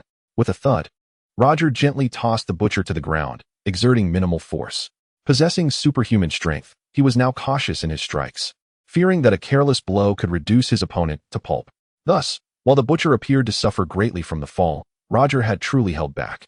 The butcher, having been thrown to the ground, felt a surge of pain coursing through his body, igniting a furious wrath within him. Rising to his feet, he swung his fists, intending to strike Roger. However, Roger, with swift reflexes, seized the butcher's flailing arm and, utilizing the momentum, hurled him once more, akin to discarding a sack of grain. Thud. This time, the butcher collided violently with the wall, sliding down in a heap, evidently injured, as blood began to seep from his mouth, hinting at internal trauma. Observing the butcher's futile struggle to rise, Roger pressed on. "Are you calm now? Calm your mother." The butcher spat, only to receive another brutal blow from Roger. He lifted the butcher high above his head, then abruptly released him, sending him plummeting in a free fall that left him dazed. Roger inquired again, "Calm now?" Thud. He struck once more. "Are you calm?" This time, the butcher offered no response. Beside them, the trembling Huey interjected, "Stop. He seems to have passed out." Upon hearing Huey's words and witnessing the butcher's unconscious state, Roger employed his keen vision to assess the butcher's condition, confirming there were no life-threatening injuries before expressing a hint of reluctance. "Very well, we shall wait for him to awaken." Huey could not shake the feeling that there was a trace of regret in Roger's tone, as if lamenting the missed opportunity to to continue pummeling the butcher. Chapter 20. Conversation within the desolate confines of an abandoned factory. Huey tended to the butcher, wiping the blood from his forehead and the corner of his mouth. He then approached Roger, who was absorbed in his phone, and hesitantly asked, "That compatriot of ours, I have yet to inquire. What was your intention in bringing us here?" Roger glanced up at Huey and replied, "I merely wish to engage in a simple conversation with you. Under normal circumstances, we needn't resort to such measures. But it appears that without a thorough beating, you would be disinclined to heed my words." He gestured towards the butcher sprawled on the ground. He vowed he had come with good intentions. After all, should the Walter Group discover that their lucrative cash cow had undergone a significant change, they would undoubtedly take action against Roger. Whether through coercion or enticement, the Walter Group would not allow him to slip through their fingers. Thus, he needed to carve out an escape route for himself, as he had no desire to become a global pariah under their machinations. Yet, it was evident that the butcher could not maintain his composure in the face of Roger. Understandably so. Who could remain calm when confronted by someone capable of heinous acts against their kin? Roger could appreciate this. But understanding did not preclude him from delivering a sound thrashing to the butcher. Only through direct dialogue could he truly gauge the extent of the butcher's loathsome nature. "What shall we discuss?" Huey inquired cautiously. Roger glanced at Huey and said, "Let us discuss the matter of the Invisible Man, as well as the issue concerning Compound 5. You were the ones who killed the Invisible Man, were you not?" Huey swallowed hard and shook his head vigorously. Roger inquired, "Are you asserting that it is not true?" No. It is my fault. It was not I, but rather they who pressed the bomb button." "Oh my God." In a moment of panic, Huey inadvertently revealed the truth. At that instant, despair engulfed him, for he believed his fate was sealed. The authorities aware of the truth would imprison him, or perhaps even take his life themselves. Seeing Huey in such abject fear, Roger offered a measure of reassurance, saying, "Calm down. I have yet to say anything. Even if you must be frightened, it is better to wait until I take some action before succumbing to fear." You are not going to arrest us?" Huey asked in astonishment. Roger cast a sidelong glance at him and resumed scrolling through the news. "Arresting you serves no purpose. While the Invisible Man is indeed innocent, you are not exactly virtuous either. However, thus far, you are the only team bold enough to challenge the Vought Group. So I will refrain from apprehending you for the time being." "What do you mean? Do you intend to join us against the Vought Group?" "No, I have never stated such a thing. I merely said I would not arrest you." Roger distanced himself entirely from any confrontation with Vought. As he was still receiving his salary from them, he simply sought to secure an escape route for himself, at least for now. Huey found himself perplexed by the intentions of the man before him, but knowing he would not be arrested or killed brought him a sense of relief. He sank to the ground beside the butcher. The atmosphere grew quiet, and Roger suddenly asked Huey, "You should contact your remaining 2 companions now. Is that permissible?" Huey inquired. "Of course. I fear if you do not reach out to them soon, they may believe you and this fellow are dead," Roger replied, half-jokingly. Huey, unable to muster a smile, quickly retrieved his phone to call Frenchie and Mother's Milk. At that moment, Roger added, "When they arrive, it is best not to engage in any nonsense. I do not wish to have to deal with them as well." Huey conveyed Roger's request to Frenchie and Mother's Milk during the call. Roger was confident that as long as those 2 were somewhat intelligent, they would comprehend the folly of opposing him. Moreover, even if they attempted any subterfuge, Roger's superhuman vision and hearing were not to be underestimated. However, regarding his superhearing, Roger recalled from the original series' final episode of the 2nd season, when Frenchie had blasted a cacophony of sounds that only those with superhearing could perceive, forcing him to leave his son to address the matter. Having watched the show some time ago, Roger had forgotten how Frenchie had managed to accomplish that feat. However, this recollection served as a poignant reminder to Roger that even the Homelander is not invincible. After all, he is not a superhero devoid of vulnerabilities. Much like how even Superman has his kryptonite, it follows that should anyone acquire the means, they could indeed discover a method to counter the Homelander. This is a caution that Roger cannot afford to dismiss. Frankie and Mother's Milk are approaching, and as Roger gazes at the unconscious butcher, he contemplates how to articulate his thoughts when the moment arises. After a brief silence, Huey suddenly addressed Roger, saying, "In truth, we never wished to slay the Invisible Man. But circumstances left us no choice." "I understand," Roger replied. "At that time, you were positioned antagonistically, so your actions were entirely justifiable. The situation between the Black Noir and the Seven was fraught with hostility, and even now, one cannot claim complete amicability. Huey's girlfriend had recently fallen victim to a train, and the others harbored enmity towards superhumans. Under such circumstances, it is unreasonable to expect them to act with rationality. Nonetheless, Roger still felt a twinge of regret.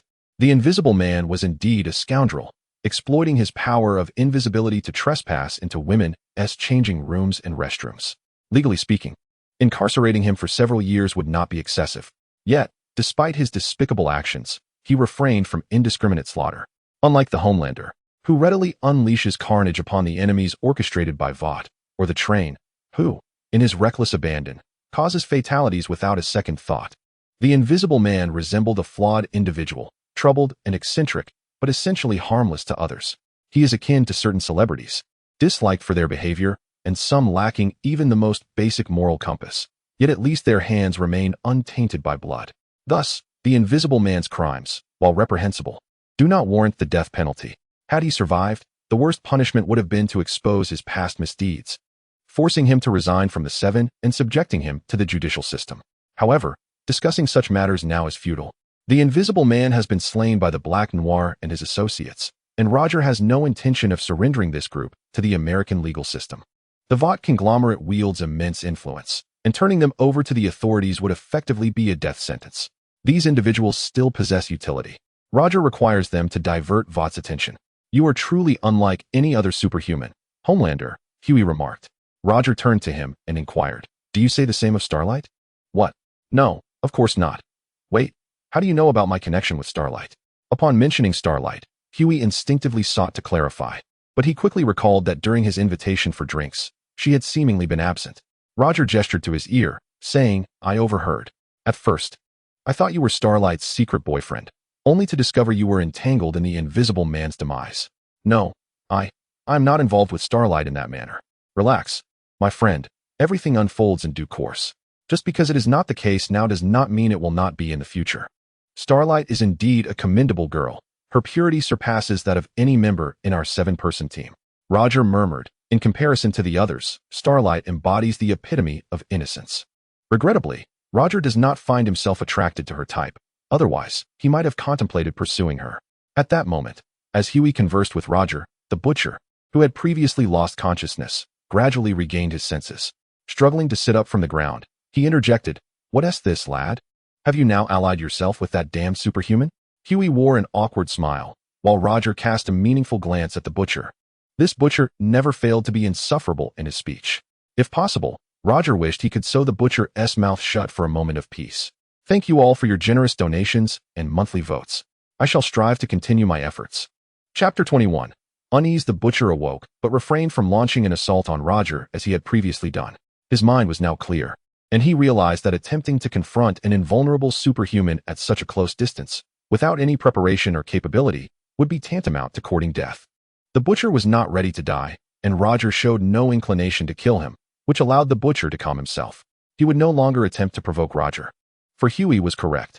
The latter had never displayed overt hostility. Rather, it was they who had spoken out of turn. Naturally, the butcher would never apologize.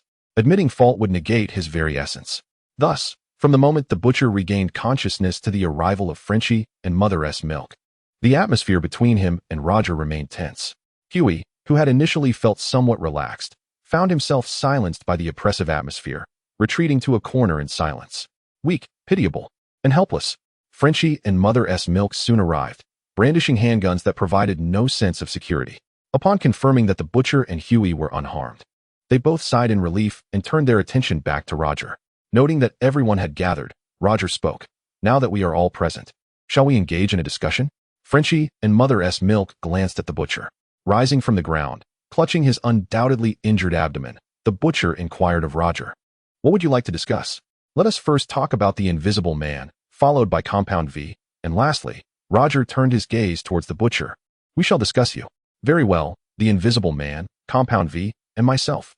How about we change the subject and start with you? Tell me, how many women have you harmed?" "You patriot?" The butcher's words startled both Frenchie and Mother's milk, while Huey looked at Roger in astonishment. He had always believed Roger to be a good person. Roger anticipated that the butcher would inevitably bring this up. He cursed under his breath once more, lamenting the mess left behind by his former self. He then addressed the butcher. "I know what you wish to inquire about. Your wife, Beatrice, correct?" Upon hearing Roger mention his wife's name, the butcher's expression darkened. His fists clenched tightly, and his gaze bore into Roger. Had he not been aware of his own limitations and strength, he would have lunged at Roger. intent on landing a few blows. Roger continued, "You sought out the 7 and the water group because of your wife Beatrice. More specifically, you are here to confront me, for it was I who was involved with your wife." The revelation hung heavily in the air. The butcher, unable to contain his fury, instinctively moved to strike Roger, momentarily disregarding the humiliation he had just endured at Roger's hands. Fortunately, the others in the black robes swiftly intervened, restraining him and preventing his reckless advance. Roger remained motionless, his gaze fixed upon the butcher's furious eyes. "To be precise, the situation is not as dire as you perceive, though I do not deny my involvement. The circumstances were rather intricate. Your wife, Beatrice, harbored certain affections for the compatriots, and her disoriented exit from their quarters was tinged with apprehension of your discovery. As for Beatrice's subsequent disappearance, had she not conceived a child with one of them, she would likely have never left you." He added with a hint of irony, "It appears their precision is remarkably high. A single encounter resulted in her expecting their child. You." The nonchalance in Roger's demeanor reignited the butcher's anger. Yet before he could voice it, Roger pressed on. "However, that is not the crux of the matter. Your intention to confront me indeed stems from Beatrice. But is it due to my alleged insult towards her, or do you believe I am responsible for her demise? Which is the true motivation behind your grievance? Does it make a difference?" The butcher retorted. "Certainly, it does," Roger replied. "If you believe I have killed Beatrice Butcher, you are gravely mistaken, for she is very much alive." "What?" The butcher was taken aback, his desire to strike Roger dissipating as he processed the weight of those words. He had long assumed his wife, Beatrice Butcher, was dead, yet now, could it be that she still lived? Frankie and Muru exchanged glances, uncertain of the butcher's situation. Yet they recognized that his current state was a consequence of his wife's supposed death. Yet now, the compatriots were claiming that Beatrice was, in fact, alive? "I do not believe you. I trust no one from the water group," the butcher declared, his mind swirling in confusion. Roger casually remarked, "Well, if you believe I am oblivious to the fate of my son's mother, you may choose to disbelieve me. Consider your wife deceased then." The cloaked figures gasped in astonishment at the weight of Roger's words. If they were not mistaken, the butcher's wife was not only alive, but had also borne a son for the homeland. In that instant, the others glanced at the butcher's head, sensing an unsettling hue. Was it green? Yet the butcher remained indifferent, convinced that his wife was coerced by the homeland's people. His primary concern was whether she was still alive. "If you claim she lives, then where is she?" he inquired, directing his gaze at Roger. Roger smiled faintly, refraining from an immediate answer, and instead retorted, "So, are you now inclined to engage in conversation with me?" Buzzing echoed as the phone in his hero's costume pocket vibrated. Maeve, having just concluded her activities, retrieved her phone, silently hoping that this matter bore no relation to the homeland's people. She had no desire to undertake another long journey to retrieve the homeland's individuals. Upon glancing at the contact name, Maeve exhaled in relief. It was not the homeland's people, but her former girlfriend, Evelyn. However, a moment of contemplation caused her heart to race once more. She deemed it preferable if the call were indeed associated with the homeland's people. For Evelyn's call indicated that the girl they had rescued from the homeland's grasp might be in trouble. With this thought, Maeve promptly stepped into a secluded corner to answer the call. "Evelyn, Maeve, I believe you should come over at once." "What has happened? Is it the girl?" Maeve inquired. Evelyn replied, "I don't know, but this child has been acting very restless since a while ago. I don't quite understand sign language, but I can guess that someone is searching for her." Damn it. Maeve surmised that it must be the what group sending someone to find the girl. She hurriedly told Evelyn, "Evelyn, hide the girl well. I'll come over shortly." "Maeve, are we going to be all right?" Evelyn expressed her concern over the phone. "Don't overthink it. I won't let anything happen to you. Just wait for me. I'll be there soon." Maeve concluded the call with Evelyn and dialed Roger's number. The distance from the stadium, where the locomotive was competing, to Evelyn's home was quite considerable. Unless Maeve possessed the locomotive's speed, reaching Evelyn's residence would take at least half an hour, not accounting for potential traffic. Thus, Maeve considered Roger, with the speed of the homeland's people. She could arrive in under 5 minutes, provided Roger was indeed near the stadium.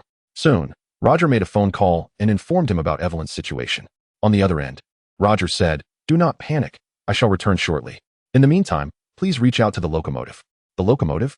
Should this matter be disclosed to him?" "Certainly not. Confirm the locomotive's location. If it is not at the venue, I shall proceed directly to Evelyn's residence." After concluding the call, Roger hung up. Maeve was no fool. She quickly discerned the meaning behind Roger's instructions. Was that girl connected to the locomotive? Chapter 22. The locomotive parting ways with the cloaked individuals. Roger hastened towards Evelyn's vicinity. Simultaneously, his extraordinary vision scanned for any sign of the locomotive. In truth, even without Maeve's assistance, Roger could surmise that those currently seeking Kimmy were undoubtedly linked to the locomotive. The notion of conducting experiments on adults with the fifth compound originated from the Nationals, and the locomotive was their accomplice, facilitating the distribution of the fifth compound globally while also conducting local experiments.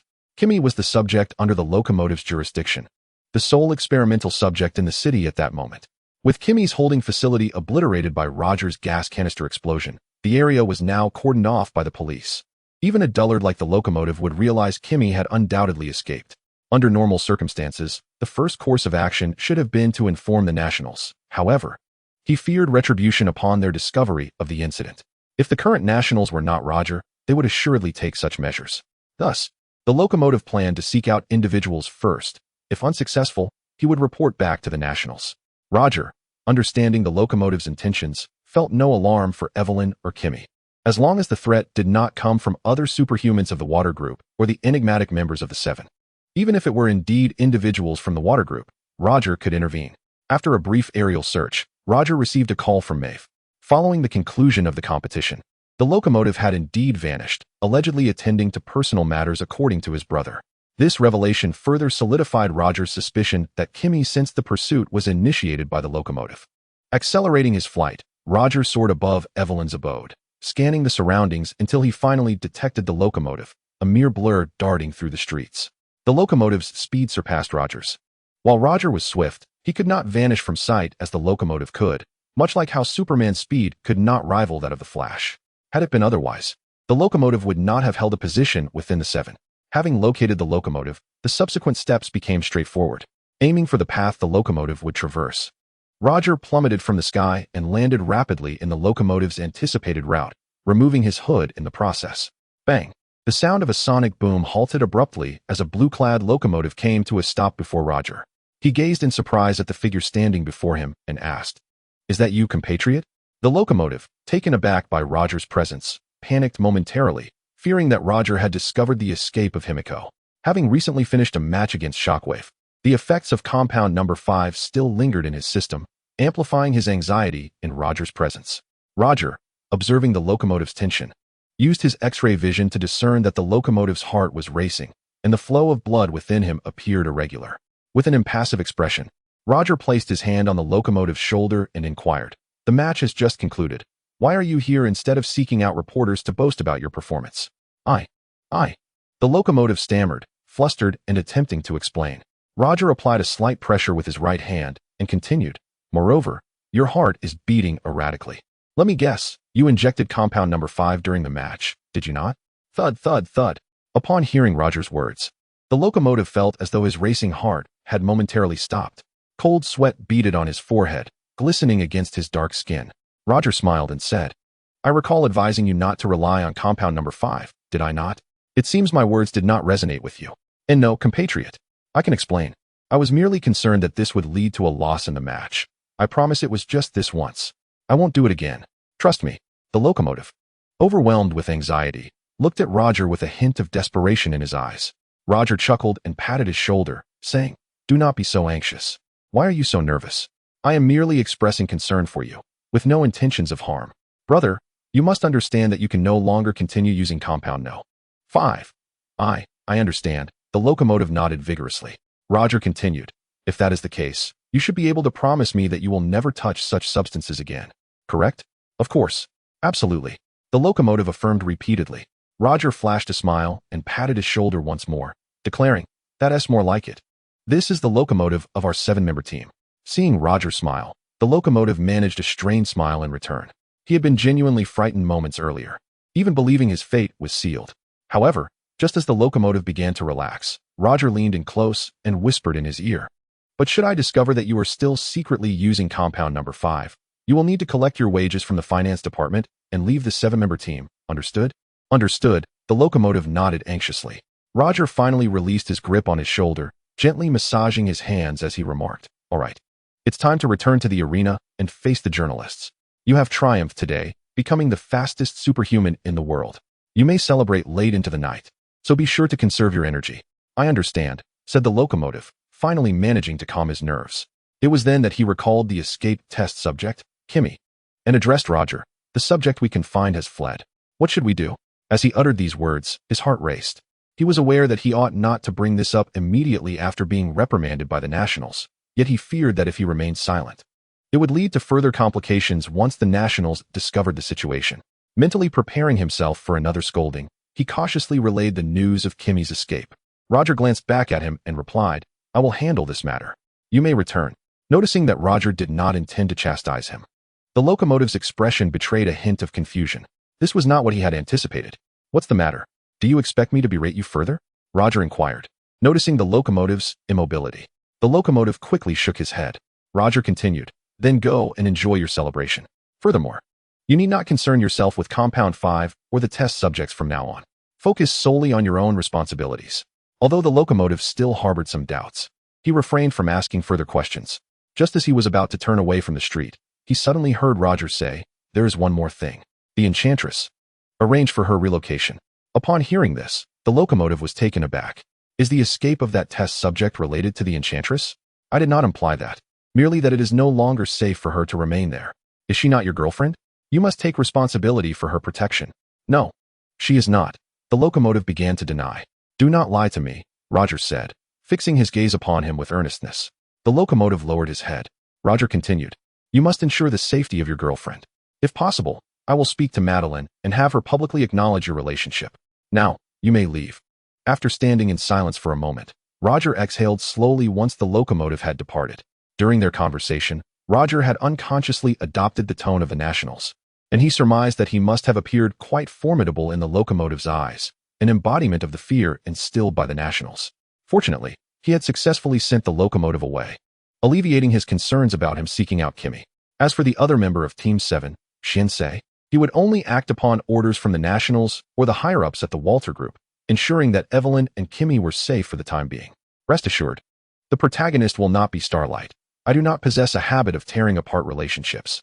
Chapter 23. The hijacking incident. Did you know that dolphins at the ocean park endure unbearable noise? They harbor a disdain for performance and the relentless demands of daily labor, with some among them even succumbing to the depths of depression.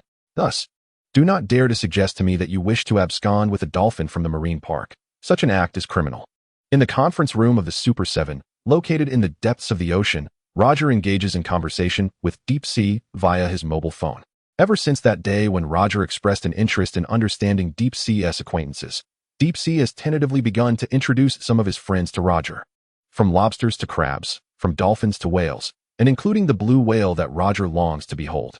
As time passed, and after confirming that Roger was not merely seeking opportunities to mock him as he had in the past, Deep Sea embraced Roger as a friend, occasionally calling to discuss matters concerning marine life. In this regard, Deep Sea is rather naive. Perhaps it is unfair to label him as such. A more accurate description would be somewhat foolish. As long as someone is willing to accept him and his friends, Deep Sea develops a fondness for that individual, considering them a companion.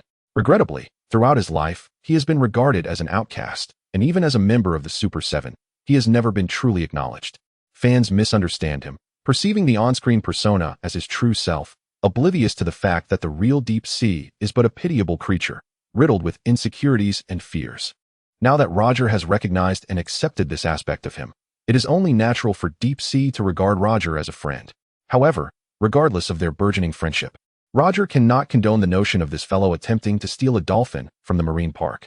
This act has already transpired in the original narrative, where Deep Sea clandestinely took a dolphin he adored, only to meet with tragedy when a passing truck fatally struck the creature. Setting aside the outcome, the very act committed by Deep Sea constituted theft. Now that Roger has entered the realm of the Black Cloak, he will not permit such an event to unfold. After all, that dolphin is innocent, and its demise at the hands of a vehicle is an utterly tragic fate. Yet, Deep Sea hesitates on the other end of the line. Roger implores, "Please, Deep Sea, you are now a superhero of the Super 7, a star. There are myriad ways to rescue a dolphin. You could fund its purchase or contribute to the marine park to ensure better treatment for these marine creatures. Instead of contemplating theft, stealing animals from public facilities is the most dreadful and cowardly choice. Deep Sea, I do not wish to see a scandal involving you in the news tomorrow. Do you comprehend?" A silence envelopes the phone line. Roger reiterates, "I need to hear you say, I understand." "I understand," Deep Sea replies. "Excellent. Now go forth and attend to your responsibilities. Let me emphasize once more, henceforth, be wiser in your actions and learn to resolve issues through legitimate channels. As Roger ends the call, he exhales with relief, only to notice that Maeve has returned, unexpectedly presenting him with a glass of juice. When did you develop such a close relationship with the deep sea? Maeve inquired as she handed the juice to Roger. Taking the juice, Roger took a sip and remarked, a few days ago, right after my transformation. By the way, why juice? We still have work ahead, and I presume you wouldn't want to appear before the journalists reeking of alcohol. Maeve chuckled, settling into her seat and savoring the juice. Roger, holding the juice, gazed at her and suddenly asked, is it just my imagination, or do you seem quite different from your usual self these past couple of days? Really? Maeve replied.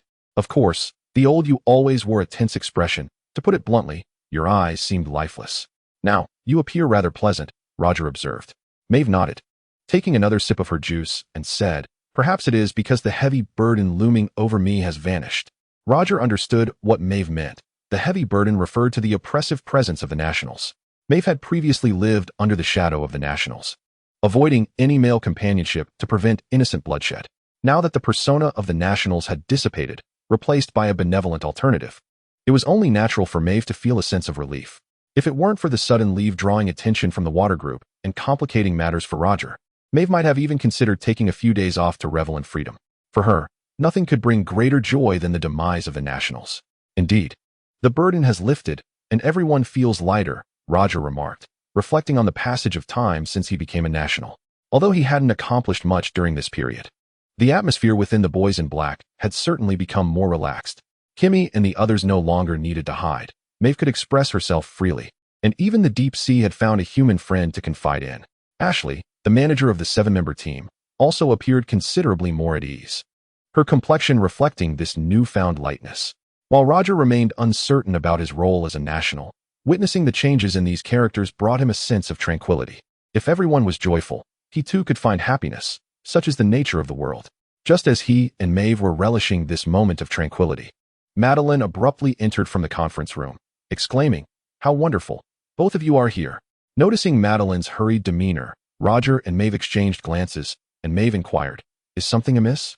Madeline nodded. Indeed, a situation has arisen. 7 minutes ago, Flight 37 from Paris to Chicago was hijacked midair. 7 minutes ago? Roger frowned and questioned. Madeline confirmed, yes. It was relayed to us by a source at the North American Command. Roger nodded slightly, and upon hearing Madeline's words, he understood. It seemed that the water group had planted spies within the North American headquarters. How many hijackers are there? Maeve inquired, her concern for the passengers aboard the aircraft overshadowing her interest in the source of information. Madeline responded, it is said there are 3. But that is not the crux of the matter. The key point is that you should be able to reach the scene faster than the military jets. As she spoke, Madeline approached a multitude of screens in the conference room, standing before one and calling up the flight's route map. The plane is currently over the Atlantic, in international waters. You are currently constrained by law from executing a rescue operation on foreign soil, but there are no such issues in international waters. Turning to Roger, she earnestly said, if you can bring these passengers back alive, there will be no lawmakers voting against our bill. This is our opportunity. Gazing at Madeline, Roger recalled the striking moments from the original narrative. In this hijacking incident, the patriotic forces had inadvertently destroyed the control panel, leading to the plane's catastrophic crash, claiming all passengers aboard. That was a scenario the Patriots ought to confront. Now, Roger stood as one of them, tasked with managing this hijacking crisis. A wave of pressure surged within him. The protagonist would not weather the storm unscathed. Setting aside the age of this individual, it was enough to note that he was a remnant of a World War II faction, marked for death. I shall refrain from further comments on the heroine's affiliations. Chapter 24. The control panel is intact, but the captain is deceased en route to the airspace over international waters. Roger and Maeve soared swiftly toward the aircraft. Their expressions betrayed their unease, and noticing Roger's demeanor, Maeve inquired, what's wrong? You seem troubled. Are you not feeling the same? Roger replied, I simply detest how the water group treats the lives of all passengers as mere bargaining chips, Maeve explained. Roger's mood grew heavier as he remarked, I share your sentiments.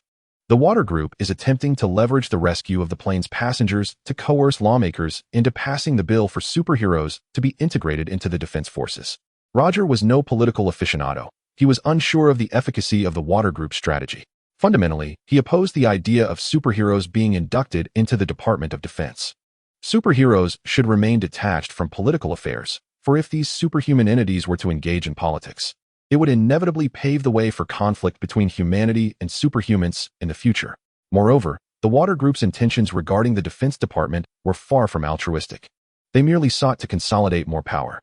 Though Roger abhorred the Water Group's tactics, his immediate concern was not that. He feared repeating the fate of the Patriots from the original narrative. I see the plane. Having flown a considerable distance, Maeve addressed Roger. Awakened from his reverie, Roger beheld an aircraft circling in the vast expanse of the open sea. He inhaled deeply to compose himself, then swiftly pursued the distant plane alongside Maeve, employing his X-ray vision to assess the situation within. After a thorough examination, he informed Maeve, the intelligence is flawed. There are 4 hijackers in total, one in the cockpit who has already killed a pilot, while the other 3 are positioned in the midsection of the cabin, with one by the door. Shall we proceed now? Wait a moment. There are passengers unbuckled. When I open the cabin door, you should enter first, and I will remain outside to prevent anyone from falling out. Then I will join you, Maeve replied. With a swift decision on their respective roles, Roger and Maeve arrived at the cabin door. After exchanging a glance, they opened it from the outside. Just as the door swung open, one individual was propelled out by the sudden change in cabin pressure. Roger and Maeve paid no heed to this person, as he was one of the 4 hijackers, clearly visible to Roger through his X-ray vision. As the hijacker was ejected, Maeve promptly leaped through the cabin door and seized another hijacker inside. The instability of the cabin pressure caused the assailant to collapse, rendering him unable to attack or even reach for his weapon, thus allowing Maeve to apprehend him effortlessly. With a decisive crack, Maeve swiftly broke the man's neck and unceremoniously tossed him out of the cabin. 2 hijackers had been swiftly neutralized, leaving the remaining one, who stood at a distance, in shock. The speed of Maeve's actions left him no time to react. By the time he comprehended the situation, his companions had already met their demise, leaving him alone in the cabin. Turning to face the last hijacker, Maeve advanced slowly. At this moment, the remaining assailant was paralyzed by fear. He raised his hands in surrender, fully aware that he stood no chance against such superhuman prowess. However, Maeve disregarded his plea, stepping before him and delivering a powerful punch to his head. The force of her blow nearly shattered his skull. Showing no mercy, she seized the collapsing hijacker and executed a swift twist on his neck, ending his life in unconsciousness. Once all hijackers within the cabin had been subdued, Maeve glanced back to see Roger entering after securely closing the cabin door. He gave her a thumbs up and remarked, "Well done." Maeve tilted her head slightly in acknowledgement of the compliment. Roger then addressed the passengers. "All right, everyone, it is now safe. You are all secure." The passengers finally grasped that they had been rescued by the superhero Captain Patriot and Queen Maeve. They erupted into applause, joyfully exclaiming, "Thank you, Captain Patriot. Thank you, Queen Maeve. You are incredible. We are immensely grateful." The passengers within the cabin found themselves enveloped in a profound sense of joy after surviving a harrowing ordeal. When the aircraft was seized and armed assailants pointed their weapons at them, they believed their lives were irrevocably at an end. To their astonishment, the valiant forces of their homeland and the indomitable Queen Maeve arrived just in time to liberate them from peril. In that moment, gratitude surged through the crowd for Roger and Maeve, their voices rising in fervent applause for these 2 superheroes. Roger, basking in the adulation of the passengers, endeavored to calm their frayed nerves, while Maeve approached the doorway of the cockpit, casting a glance back at Roger. He continued to don the signature faux smile of a patriot, offering reassurances to the people as he made his way toward Maeve and whispered, "There is still one assailant left, currently aiming his weapon at the remaining captain. If we simply barge in, I cannot guarantee he won't pull the trigger. Do you have confidence in dispatching him instantly?" Maeve inquired. Roger shook his head. "Eliminating him is not the challenge. My concern lies in the possibility that he may squeeze the trigger before I can neutralize him. The time it takes for my thermal vision to activate and penetrate the enemy is not negligible, especially since I must temper its intensity to avoid striking the control panel behind him. The adversary may not succumb immediately, as long as he remains alive. He retains the reaction time to fire." Yet, no other options were available. Meeting each other's gaze, Maeve stated resolutely, "Regardless, we must proceed." Roger understood this well, and it was precisely this realization that fueled his anxiety. The fate of the aircraft, whether it would mirror the tragic conclusion of the original narrative, now hinged upon their ensuing actions. Steeling themselves, Roger and Maeve swiftly opened the cockpit door. Upon entering, they were met with the sight of the remaining assailant pressing his handgun against the captain's head. As Roger and Maeve stepped into the cockpit, the assailant was momentarily taken aback. his finger reflexively pulling the trigger. Bang! Thud! The simultaneous sound of gunfire and the thermal vision piercing through the assailant's skull reverberated in the air. Roger obliterated the assailant's cranium, yet tragically, the captain's head was also caught in the crossfire, resulting in a catastrophic explosion from the bullet that shattered through the captain's skull and struck the cockpit's front glass. Cracks appeared in the glass, which, due to the immense pressure differential between the cabin's interior and exterior, shattered instantaneously. With a resounding crash, a fierce wind howled, causing Roger's cloak to flutter dramatically as he and Maeve grimly regarded the lifeless captain. The sole silver lining was that the control panel had not malfunctioned as it did in the original tale. Roger had been exerting every effort to regulate his thermal vision, ensuring that even the assailant's skull remained intact upon his skin. Describing it in such a manner was somewhat grotesque. Air traffic control. Can you hear me? Maeve reacted swiftly, seizing the captain's headset to call out to the nearby airport tower. The signal from the tower was intermittent, although she could faintly discern some sounds. They were unclear, indicating a lack of sensitivity in the connection. Maeve continued to call out, glancing at Roger, and inquired, "Do you know how to fly a plane?" Roger retorted, "Do you think I might?" He then added, "You stay here and keep calling the tower. I need to step outside, due to the strong winds." Roger nearly shouted his words to Maeve. Upon hearing that Roger was leaving, Maeve also raised her voice, asking, "What? Where are you going?" "The control panel is still functional. I need to check if there are any passengers aboard who can pilot the aircraft." Unlike in the original narrative, the control panel had not been destroyed by the enemy, which was the only piece of good news thus far. Although it was regrettable that the captain had perished, as long as the control panel remained operational, it was possible to manage the plane's takeoff and landing, allowing it to slow down. If the aircraft could decelerate, Roger would be able to attempt to bring it to a halt from the outside. This was the only chance for survival for the passengers in the cabin at that moment. Chapter 25, The Biophysical Field. After explaining the situation to the passengers, Roger received both good news and bad news. The good news was that there was indeed someone among the passengers who could fly a plane. The bad news was that this individual was a student, possessing only theoretical knowledge and no practical flying experience. Nevertheless, Roger had no choice but to treat this dead horse as if it were alive. They merely needed someone to control the aircraft's descent and landing, while he would handle everything else. Bringing this novice pilot to the cockpit, Maeve had already established communication with the tower. Upon seeing Roger enter with someone, she asked, "Are we letting him fly the plane?" "That's the only option we have. He needs to find a way to slow down the aircraft while I attempt to lift it." Roger shouted back at Maeve. The enemy's strength was formidable, and lifting an aircraft was certainly within their capabilities. However, it was crucial to remember that they did not possess a superhuman biophysical field, and under the immense weight of the plane, Roger could easily be engulfed. Nonetheless, this was the only course of action they could take. If it did not succeed, they would simply have to do their utmost and leave the rest to fate. Having coordinated their roles, Maeve handed the oxygen mask from the cockpit to the ordinary individual, then moved the two corpses occupying the pilot seats and took her place in the co-pilot's seat. Observing this, Roger took a deep breath, turned to the anxious crowd outside the cabin, and said, "Everyone, stay calm. I assure you that I will do everything in my power to keep you alive. You will be safe. So whatever happens next, I hope you can remain composed." Roger's words of comfort had a significant effect. The people believed that he would save them, for in their eyes, he embodied the image of a savior, akin to a divine being sent to rescue them. As Roger reassured the crowd, the passengers in the cabin began to relax, with some even cheering for him. "Go, noble one. You are the best. You will surely succeed. Keep it up." These individuals exhibit a blind optimism, seemingly convinced that their homeland will undoubtedly rescue them. The trust bestowed upon him by the passengers weighs heavily on Roger's heart.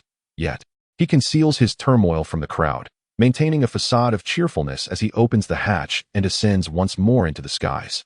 However, the moment he seals the hatch, the smile on Roger's face vanishes instantaneously.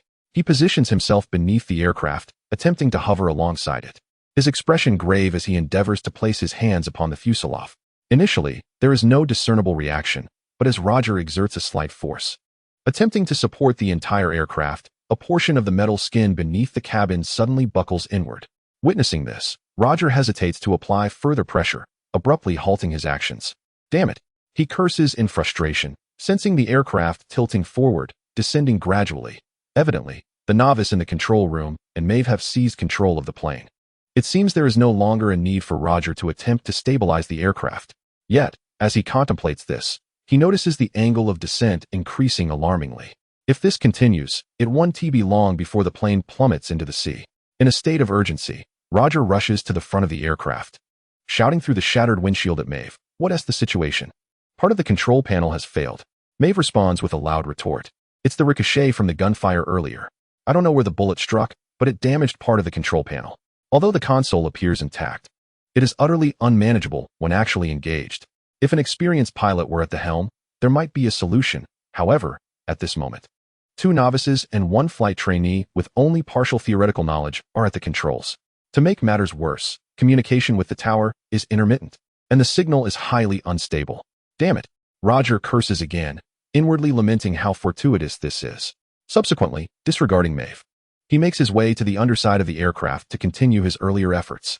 This time, he attempts to press his entire body against the aircraft, hoping to increase the contact area in a bid to lift it. Yet, after a few minutes, Roger realizes his efforts are in vain. The aircraft's undercarriage remains indented, confirming his inability to achieve the Herculean feat of elevating the entire plane. After all, he is not Superman. With a heavy heart, but refusing to surrender, Roger closes his eyes for a moment of contemplation before approaching the area near the tires, seeking to support the aircraft from this vantage point. The tires must bear the full weight of the aircraft, crafted from materials of remarkable toughness and strength. Perhaps this could serve as a point of leverage. Fortunately, the landing gear is deployed and exposed, allowing Roger to seize this opportunity and continue his struggle. However, supporting an aircraft with 3 points is fundamentally distinct from supporting it with a single point. Initially, it may endure, but as time passes, Roger begins to perceive signs of fracture in the aircraft's landing gear. It is no wonder that the original authors, referred to as the people of the motherland, ultimately chose to abandon it. After exhausting all possible methods, Roger finally comprehends the rationale behind their decision to relinquish an entire aircraft. Although the people of the motherland may indeed be inconsiderate, they consistently conceal their true selves in public, yearning for greater attention and a larger following. The act of rescuing all passengers aboard the aircraft would undoubtedly elevate his popularity significantly. Had there existed any possibility of saving those individuals, he would not have given up. Yet he did surrender. This underscores the reality that, with the capabilities of the people of the motherland, it is indeed impossible to rescue a malfunctioning aircraft. Should he also concede defeat? Closing his eyes, Roger reflects on the individuals aboard the plane, recalling the little girl who had cheered him on before his departure, her pupils brimming with anticipation.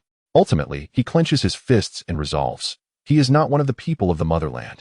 What they cannot achieve, he perhaps can. No, he absolutely must. He must save those souls aboard the aircraft, for failing to do so would inflict a lifelong psychological trauma upon him. Thus, he places his hands once more upon the plane and closes his eyes, attuning himself to something profound, the biological field. The singular key to salvaging all lives aboard this aircraft lies within the biological field, or more aptly, the biological magnetic field. Superman is capable of lifting planes or buildings due to possessing this biological field, allowing him to fly at supersonic speeds without burdening those he carries. While it may seem that the people of the motherland lack such a field, this is merely surface level. In truth, they possess it, or else they could not ascend into the air. However, their biological field is exceedingly weak, merely sufficient for flight, rendering them incapable of accomplishing anything beyond that. Therefore, Roger must endeavor to awaken this latent biological field within himself. Though it may sound simple, the execution is fraught with difficulty. Superman's biological field has become an instinctual ability, allowing him to effortlessly lift objects countless times larger than himself and protect those he rescues with ease. The people of the motherland, however, cannot even sense their biological field. Without perception, there is no way to activate it. Nonetheless, Roger is determined to try, to not only attempt but to succeed. For the lives of hundreds of passengers depend upon it. You can do it, you can do it. He continually encourages himself as he senses the biological field within him, envisioning a unique energy emanating from his hands, enveloping the entire aircraft. Roger initially believed that controlling this energy would be challenging, but when he truly attempted it, he discovered that something was indeed surging from him, beginning to envelop the aircraft he touched. The biological field. Roger opened his eyes in astonishment, his gaze filled with disbelief. He had contemplated the awakening of a biological force field within himself, for after all, his compatriots possessed such abilities, albeit in a diminished form that he had not deemed significant. Yet, he never anticipated the ease with which it manifested, nor the vast extent of the biological force field. In his mind, As long as the force field could grasp a portion of the aircraft's undercarriage, he would consider himself successful. However, to his amazement, it enveloped the entire plane. This was beyond the capabilities of his fellow countrymen. For some inexplicable reason, Roger recalled the Superman model he had picked up upon his arrival in this world, a certainty blossoming within him. This was not the ability of his compatriots. It belonged to Superman. This was the biological force field of Superman. Chapter 26. Popularity rising on a beach in the United States, closest to the Atlantic Ocean. Firefighters, medical teams, and several police officers had gathered. They had rushed over upon receiving notice of an aircraft hijacked by criminals, now rescued by the superhero, Captain America, and Queen Maeve, as it soared towards them. Gazing at the ocean's surface, some individuals wore expressions of confusion and skepticism. Some police officers inquired, "Can Captain America truly achieve this? Dragging an aircraft back from over the ocean seems far-fetched." "He can do it because he is Captain America," a devoted fan asserted. In addition to the firefighters and police, numerous fans had arrived upon hearing the news. With the aircraft safe, the Vought group seized the opportunity for extensive coverage. Under their promotion, many learned of Captain America's remarkable feat thus, outside the beach's perimeter. A throng of fans for Captain America and Queen Maeve held aloft signs bearing their names, eagerly gazing at the ocean, hoping for a glimpse of their idols. Before long, fans and journalists with binoculars spotted Captain America and the aircraft. Witnessing the scene, some fans began to cheer, "It's Captain America. He did it. He truly did it. Captain America." The applause resonated with an intensity rivaling that of a pop star's concert, perhaps even surpassing it. Countless individuals stood on the beach, eagerly awaiting, and in mere minutes, Roger descended like a deity, gently bringing the undamaged aircraft, save for the cockpit, to the shore, delicately placing it upon the sand. "Captain America! Captain America! Captain America! Captain America!" The gathered crowd, comprising firefighters, medical teams, police, and journalists, erupted into frenzied shouts and screams, collectively calling out Captain America's name with fervor. The sound reverberated through the sky, easily heard even in distant towns. As Roger approached the throng, an overwhelming wave of fervor surged forth, with every individual reaching out in an eager attempt to touch the divine being they revered, yearning to bask in the essence of the deity before them. Caught in this chaotic adulation, Roger found himself momentarily disoriented, enveloped by the ecstatic cheers of what felt akin to a cult-like following, leading him to a fleeting sense of disorientation. Fortunately, the aircraft's door was soon flung open, drawing the crowd's attention as Queen Maeve descended, also capturing Roger's gaze. Regaining his composure, Roger gently utilized the biotic force he had just grasped to part the crowd, ascending into the air to proclaim, "Please, everyone, quiet down. The victims have just endured a harrowing ordeal. They require peace. Kindly step aside to allow the rescue personnel to pass, if you would." His words resonated effectively, as the crowd obediently hushed and parted, permitting the rescuers to navigate through. Roger then joined Queen Maeve, casting a wary glance at the throng of fans.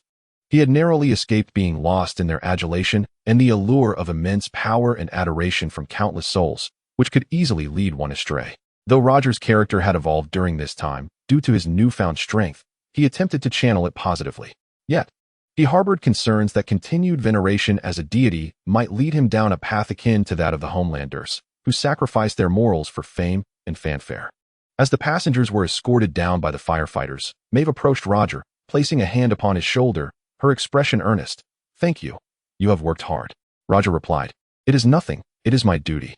Possessing great power does not necessitate a commitment to saving others, but when faced with lives he could rescue, Roger found it impossible to turn a blind eye. Unlike Superman, whose heart was nearly flawless, or other superheroes who steadfastly embraced the mantle of savior, Roger, raised in a peaceful society, at least aspired to wield his strength for benevolent deeds rather than wield it recklessly to harm the innocent. Moreover, the act of saving lives is, in truth, a source of profound joy, particularly when one receives gratitude from those they assist. Just as this thought crossed his mind, Roger spotted a mother and daughter making their way toward him. The young girl, who had fervently cheered for Maeve and the Homelanders aboard the plane, sparked a flicker of recognition within him. In the original narrative, Maeve had wished for the Homelanders to take the girl away, only to be rebuffed. Later, Maeve had found the child's cherished doll on the beach, the sole remnant of the little girl, plunging her into a state of guilt and melancholy. Had it not been for her ex-girlfriend Evelyn's presence, Maeve might have faced psychological challenges. However, the young girl was thoroughly rescued by Roger, ensuring that Maeve would no longer encounter such predicaments. The fates of both individuals had been transformed by Roger, who could not help but smile faintly. "Thank you, Maeve.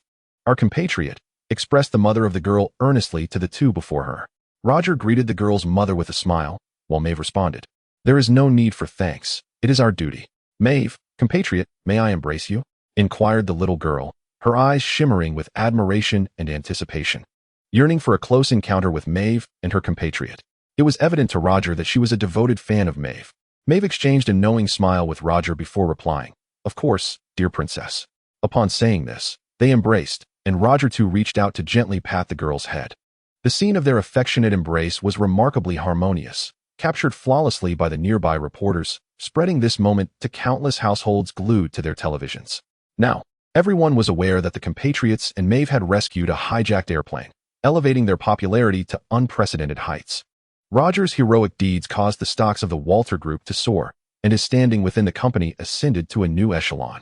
No one could have anticipated that Roger would bring the aircraft back in such a manner, for, from a scientific perspective, it seemed impossible. Yet, he had accomplished it.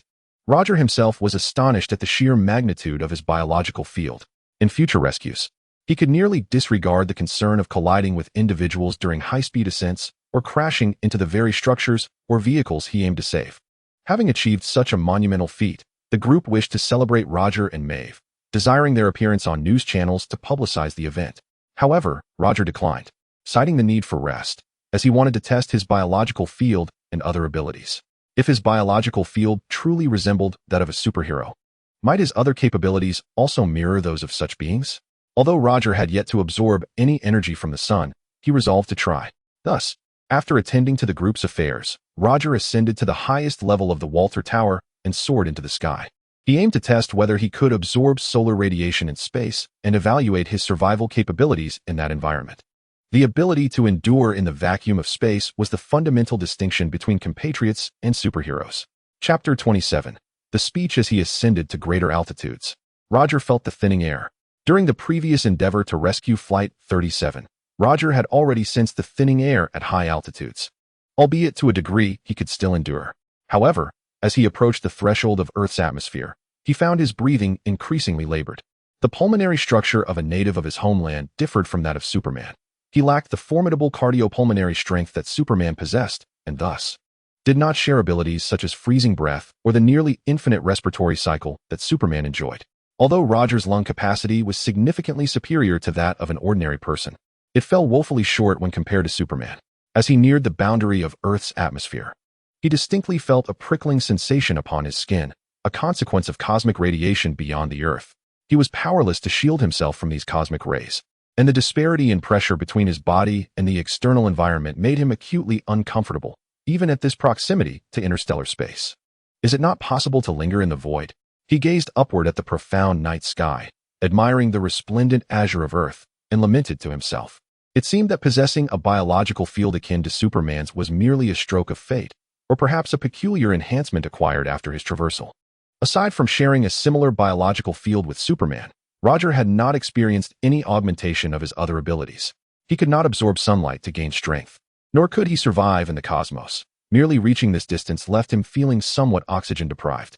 Perhaps he could rely on his biological field to fend off cosmic radiation and the pressures from within and without, but without the capacity for internal respiration. He could only remain in the void for a fleeting moment. It was akin to human diving, without equipment. The duration of survival underwater depended on how long one could hold their breath. After taking one last deep gaze at the celestial expanse, Roger decided against lingering further and turned to soar back to Earth. Yet, the view from the skies was undeniably magnificent. He directed his gaze towards the distant horizon, relishing the sights that only he could behold with the naked eye. "So, you are suggesting that a native of our homeland lifted an entire aircraft?" On the 82nd floor of the Water Group, the boardroom's domain, one of its true leaders inquired of Madeline, who stood before him. Taking a deep breath while observing the dark-skinned leader, Madeline nodded and replied, "Indeed, we are uncertain how he accomplished such a feat thus. We have reason to believe he possesses newfound abilities," Edgar stated, setting down his pen. Madeline agreed. This was currently the sole explanation. In truth, the fact that a native had rescued everyone aboard an entire aircraft was advantageous for the Water Group. However, the manifestation of capabilities previously unseen within the organization was far from favorable. It implied that the native might be concealing something from the water group, and more gravely, he could have lost control. Edgar pondered for a moment before asking, "Have you consulted with Dr. Vogbaum, once the esteemed overseer of the patriotic individual? Was the singular figure responsible for the experiments conducted during the formative years of the aforementioned individual? He can be perceived as a paternal figure to this patriot, possessing an unparalleled understanding of him. However, it appears that Dr. Vogbaum remains unaware of certain developments. How can one be so certain? Undoubtedly, for the individual currently closest to the patriot is none other than myself," Madeline asserted earnestly. She could discern the patriot's attachment to her. Although she was uncertain as to why he had recently ceased to revolve around her, she remained resolutely confident that within the entire Waters group, she held the most intimate connection with him. This conviction filled Madeline with immense assurance. Edgar recognized that Madeline was attempting to wield her maternal instincts to exert control over the patriot and thus refrained from further inquiries, instead suggesting, "Very well. Let us find a way for the company's psychologist to engage with him. This approach might provoke him." "That is inconsequential," Edgar replied. "If he truly becomes enraged, it could very well be a fortuitous outcome." Understanding Edgar's implication, Madeline grasped that should the patriot indeed unleash his fury upon the psychologist, or even eliminate him, it would reaffirm that he remained the same individual as before, alleviating any cause for concern. An irritable and volatile patriot would be far simpler to manage. Conversely, should he exhibit restraint and harbor ulterior motives, it would signify his maturation, necessitating the Waters group to devise a new control strategy tailored to him. Having departed from the 82nd floor, Madeline returned to her office, contemplating the need to call the patriot. The recent collaboration between him and Maeve had yielded commendable results. Their heroic act of rescuing passengers from a downed aircraft would adorn the front pages of major newspapers the following day. Moreover, their popularity on the internet had ascended to unprecedented heights. They had undeniably emerged as world-class celebrities. And should they publicly endorse the bill for superheroes to join the Department of Defense, even the most reluctant legislators would find themselves compelled to vote in favor during the proceedings. Madeline had devoted considerable time to this endeavor, and now, as the moment of fruition approached, she intended to summon the patriot, hoping he could provide an additional push to ensure the process unfolded seamlessly. Soon, clad in his heroic attire, Roger entered, yet unlike before, he no longer bore the emblematic cloak of the United States. "Where's your cape?" Madeline inquired, puzzled as Roger stepped inside. He responded, "I had the image department redesign it. I have grown rather disenchanted with that cape." "Why is that?" Madeline asked, intrigued. "You were the one who transformed the red cape into its current form. Now you wish to revert?" "No, certainly not," Roger replied, taking a seat on the sofa and removing the dark red gloves from his hands. "I merely feel that the stars and stripes are too confining. I ought to adopt a persona that resonates more with the world." "Do not tell me you intend to have a world map emblazoned upon your cape." Madeline frowned. Roger's lips twitched slightly as he said, "I cannot possibly do that. It would be utterly foolish. I merely wish to change the cloak to a solid color." "What do you think of black?" "Black?" Madeline scrutinized Roger from head to toe. "A black cloak does not quite align with your current attire, does it? Perhaps you should consider changing your heroic outfit to black as well." "I have an affinity for black." "Then you might as well don dark-hued gear," Madeline advised. "The patriotic team already has one hero themed in black. There is no need for you to transform into such a figure." Without waiting for Roger to respond, she continued, "Moreover, blue inherently symbolizes the sky, the world, and hope. This is the image you present to the public. You embody hope itself and require no superfluous alterations." All right. I was merely making a suggestion. There is no need for such a strong reaction. So what brings you to me?" Observing Madeline's intense reaction, Roger ceased his persuasion and inquired about her purpose for seeking him. Madeline recognized that this was not the appropriate moment to debate Roger's heroic attire. Taking a deep breath, she retrieved a piece of paper from her drawer and addressed Roger. "Regarding the plane hijacking incident, you and Maeve performed admirably. Many lawmakers have already decided to cast their votes in our favor during the upcoming meeting, but this is merely the beginning. We can achieve even greater results. In a few days, a charity organization will be hosting a gathering, and you are required to speak as a guest. Here is your speech."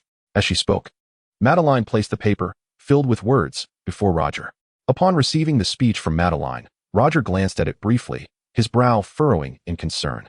Undoubtedly, the speech she had provided was laden with rhetoric concerning the strategic interests of the Water Group. It invoked the name of God to assert that the involvement of superheroes in national defense was entirely justifiable.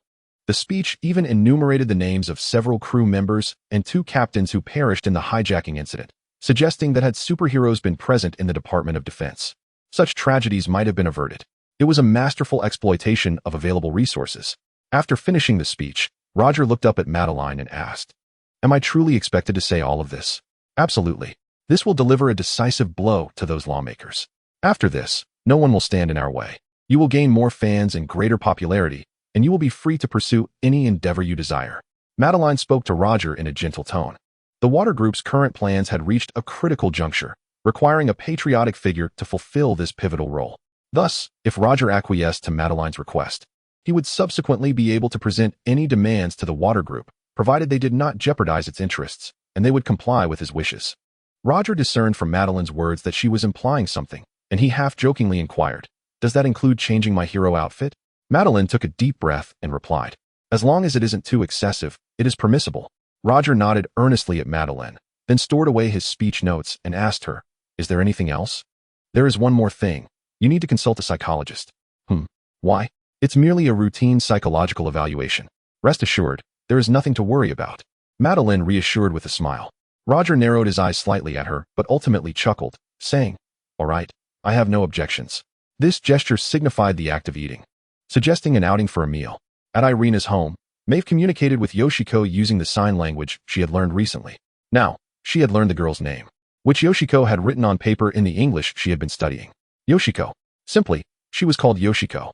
Observing the signs Yoshiko was making, Maeve could roughly comprehend that she wished to go out and have something to eat.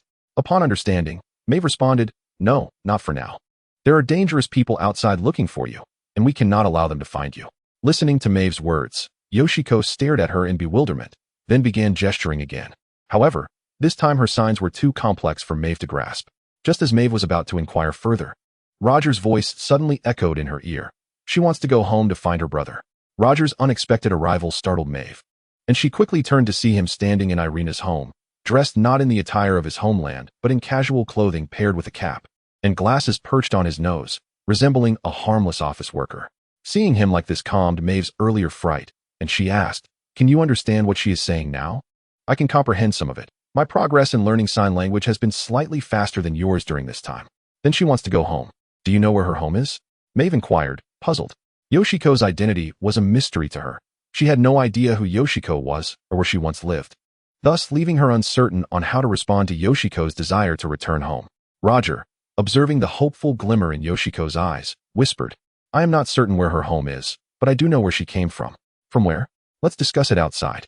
Roger instructed Yoshiko to remain there obediently. Then he and Maeve ascended to the rooftop of the apartment, where he said to Maeve, "Haven't you always wanted to know how the Water Group transformed her into a superhuman? Can you now tell me?" Maeve retorted. She had long been curious about these matters, but had never found the opportunity to inquire, and Roger appeared reluctant to divulge them. So Maeve had kept her questions buried within. However, it seemed that Roger was now inclined to reveal the truth. Nodding to Maeve, Roger exhaled, saying, "You should brace yourself. There is no harm in telling you now. The reason the Water Group can transform individuals into superhumans is that they possess a substance known as Compound 5. Compound 5? Maeve echoed. Indeed, they inject this compound into infants, awakening their superpowers. You, I, and every superhuman in this world are not born with these abilities." Roger succinctly explained the operations of the Water Group. Maeve stood in silence for a considerable time. Although she had mentally prepared herself, hearing the words directly was still astonishing. After a moment, Roger allowed her to digest the information before continuing. "There is something I deceived you about earlier." "What?" Maeve inquired. "The one who brought Kimiko to the United States was not the Water Group, but I," Roger revealed, addressing Maeve.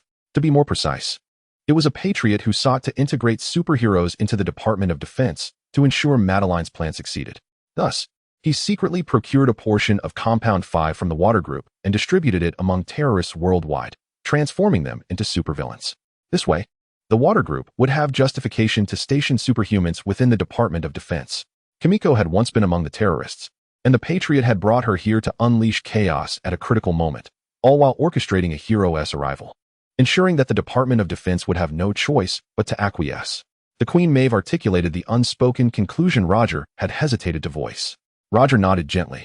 Once the superhumans, transformed from terrorists, wreaked havoc, the plan would become an overt conspiracy, even if the Department of Defense suspected the Water Group's involvement without evidence. They would have to comply with the Water Group's demands, buoyed by public support. In that scenario, the Patriot would rise as the world's foremost superhero, his reputation eclipsing all, becoming a deity of the new era. Upon receiving such shocking revelations, Maeve paced back and forth on the rooftop, wishing she remained oblivious to these truths. After all, she was no longer the little girl with dreams of heroism. Yet, now that she had been informed, distancing herself was impossible. Roger had entrusted her with all this knowledge, aligning her with his cause. "Why are you telling me this now?" Maeve asked, struggling to suppress her astonishment. Roger sighed softly. "There's no choice. The water group has discovered my discrepancies. Today, Madeline summoned me, claiming that I need to see a psychologist. However, the pretense of consulting a psychologist is false.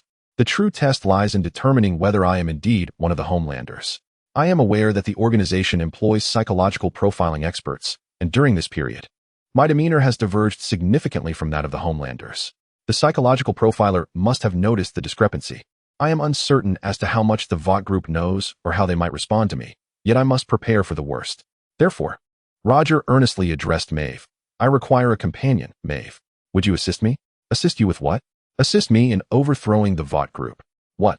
Upon hearing Roger's objective, Maeve was momentarily taken aback. She suddenly suspected that Roger might be losing his sanity. Chapter 29. The Tech Knight. Roger's desire to confront the VOT group was not a spontaneous whim. After his meeting with Madeline, he abruptly recognized a pressing concern. Did the VOT group possess any means to counteract the superhumans? Based on the original narrative, it appeared they did not. However, if they truly lacked any methods to combat the superhumans, how could the board members so audaciously command these beings? Particularly, President Edgar never exhibited fear in the presence of the Homelanders. He seemed entirely unconcerned that they might suddenly turn against him. This could stem from his understanding of the Homelanders, knowing their true nature, thus alleviating his fears.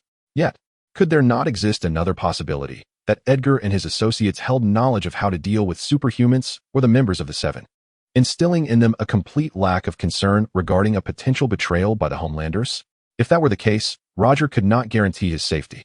The abilities of superhumans are diverse, and the original work only showcased a fraction of this vast universe. No one could assure that there were not characters akin to the Professor among them. Roger was not apprehensive about a direct confrontation with the VOT group. Having acquired a biological force field, he even felt confident enough to toy with nuclear weapons, provided he remained unscathed. However, he feared that the VOT group might employ subtler methods to manipulate him. Psychological suggestion, emotional transference, enhancement of affinity, and prolonged hypnosis. These mind-related abilities, if they existed, would be utterly impervious to his defenses. Perhaps the biological force field could provide some protection, but Roger was unwilling to take that chance. There is always a possibility. What if the biological force field failed? Then Roger would have no choice but to declare the game over. Thus, before the VOT group could act against him, Roger needed to devise a strategy to dismantle them. This motivated him to align with the protagonists, fostering relationships with Maeve and the other members of the Seven, in the hope that they would stand by his side when it mattered most. Are you truly resolved to do this? It seems rather mad, Maeve remarked, struggling to comprehend Roger's actions. Once aligned with the VOT group and sharing their interests, she now found herself confronted with a statement of rebellion against them, leaving her with an unsettling sense of unreality. Roger acknowledged that it was utterly absurd for him to articulate such thoughts given his identity. Yet he found himself with no alternative. The water group had already discerned his intentions and were preparing to confront him. He certainly could not meekly surrender and revert to being that colossal infant, the native. Moreover, the ambitions of the water group were escalating, and they were aware of the clandestine adult experiments being conducted by the natives. They tacitly condoned such actions while engaging in similar endeavors behind the scenes. Their objective was to stabilize Compound 5 through experimentation, transforming it into a serum capable of mass-producing superhumans. Subsequently, they aspired to assemble a legion of superhumans exclusive to their cause, seizing the wealth of the entire world. The state of the world had little bearing on Roger. The energy from the crossing point had replenished approximately 1/5 of its capacity. At this rate, within a maximum of 3 months, he would be able to traverse dimensions once more. By that time, even if the world were to face its apocalypse, it would bear no significance for him. Nevertheless, Roger harbored a desire for this world to be more peaceful. He remained uncertain about the nature of the world he would traverse to in the future. Should it be one fraught with danger, he would still have the Black Robe world as a fallback. Thus, a stable and serene world was essential for Roger. It would become his sanctuary in the times to come. Therefore, he resolved to either become the leader of the water group or to eliminate it and establish a new power in its stead. He chose the latter. For once the nefarious deeds of the water group were exposed, its reputation would plummet. Rather than inheriting the infamy of the water group, it would be more prudent to construct a new force from the remnants of the old. Roger had contemplated this matter extensively, though he had struggled to arrive at a decision. Madeline's suggestion for him to consult a psychologist effectively facilitated his choice. The ambitions of the water group were excessively grand, and those of us privy to this knowledge faced a stark dichotomy. Either we would aid their malevolence or rise against them to bring the water group to its knees. There was no other avenue available to us. Roger spoke softly to Maeve. As a member of the Seven, their choices were inherently limited. Any stance that did not align with the water group positioned them in opposition to it. It was as simple as that. Maeve took a deep breath, striving to calm her tumultuous emotions, yet she struggled to articulate a coherent thought. Ultimately, she gazed at Roger, as if resolving to make a decision, and exhaled deeply before inquiring, "So, do you already have a plan?" "For now, I possess a tentative scheme that hardly qualifies as a plan. Please do not regard me so intently.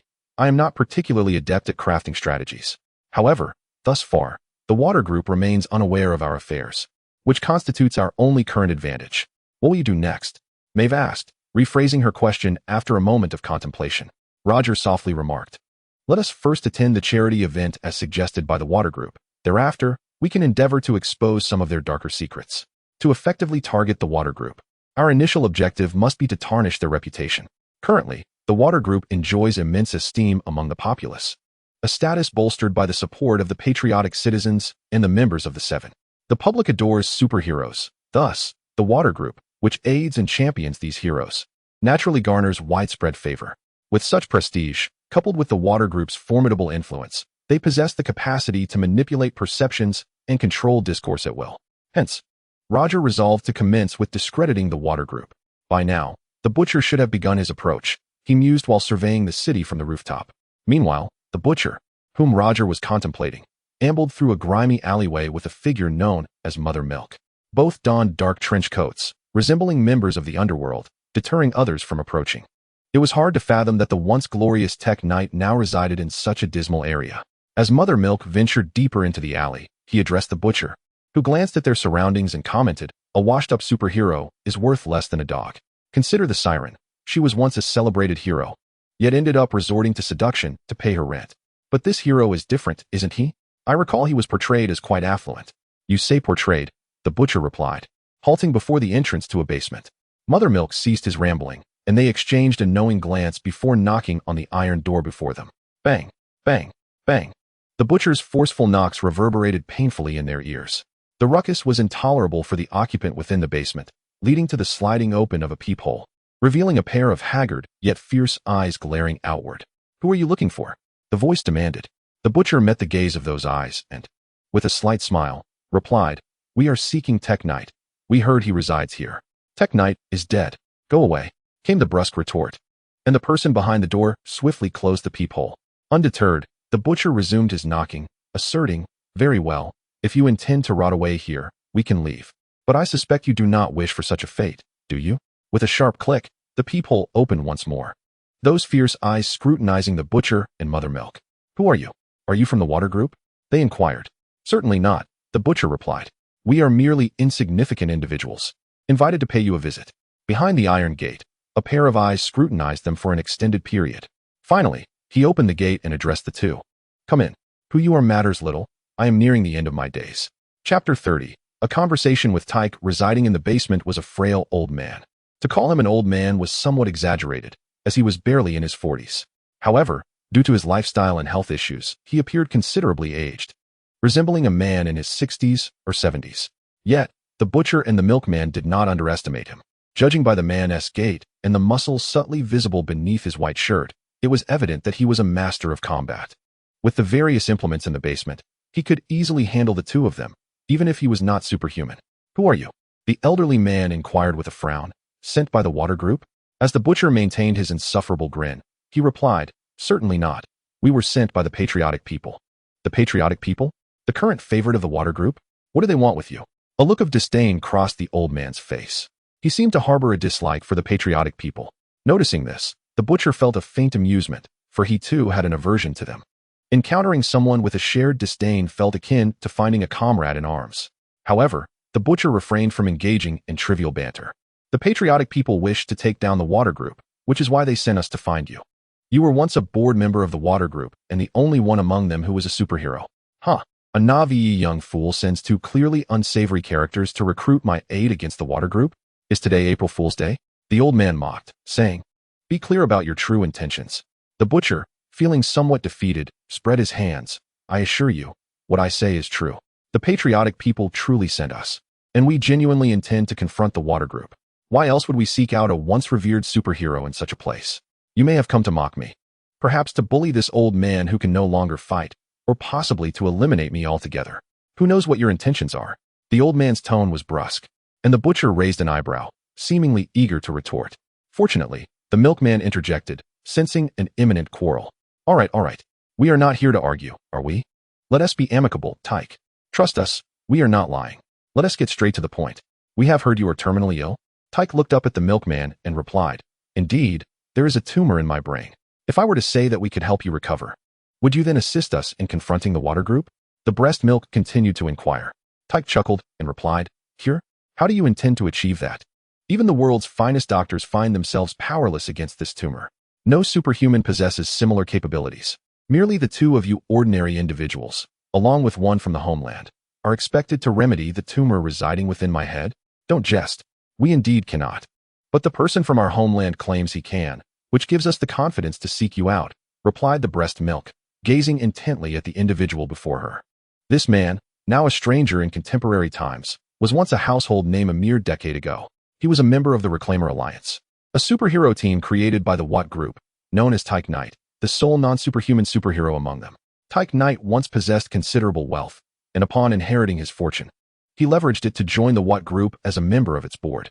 However, he did not partake in the company's decision-making nor engage in the behind-the-scenes strategizing. Instead, he opted to participate in heroic endeavors alongside the renowned Reclaimer Alliance. Subsequently, for reasons unknown, Tyke Knight became embroiled in numerous scandals, ultimately retreating from public life after a brief period of activity, disappearing from the public eye entirely. Shortly after his departure, the other members of the Reclaimer Alliance disbanded, leaving only a few active members to this day: Count Crimson, the Rookie, and the Eagle Marksman. They have since been reassigned to different cities for heroic pursuits, far removed from their former glory. Furthermore, the current Eagle Marksman is not the original. He is a second-generation counterpart and bears little relation to the Reclaimer Alliance. Despite his affiliation with the Watt Group, Tyke Knight embodies the essence of a true superhero, unlike many of those in this world who lurk in the shadows of depravity. He is genuinely akin to the heroes portrayed in earnest superhero films, having donned the mantle to save more lives. Otherwise, he would not have crafted his own suit of armor and diligently honed his combat skills to join a superhero team. Moreover, Tyke Knight possesses knowledge of numerous secrets within the Watt Group. Aside from the elusive Compound 5, he likely holds the most information regarding the unsavory dealings of other heroes. This is one of the reasons Roger directed the butcher to seek him out. Regrettably, Tyke Knight's days are numbered. A recent medical examination revealed a benign tumor within his brain, but due to its location, no physician dares to perform surgery. After exhausting all avenues without finding a remedy, Tyke Knight chose to reside in this place, not out of fondness for it, but because, during the evenings, he could still indulge in his superhero games.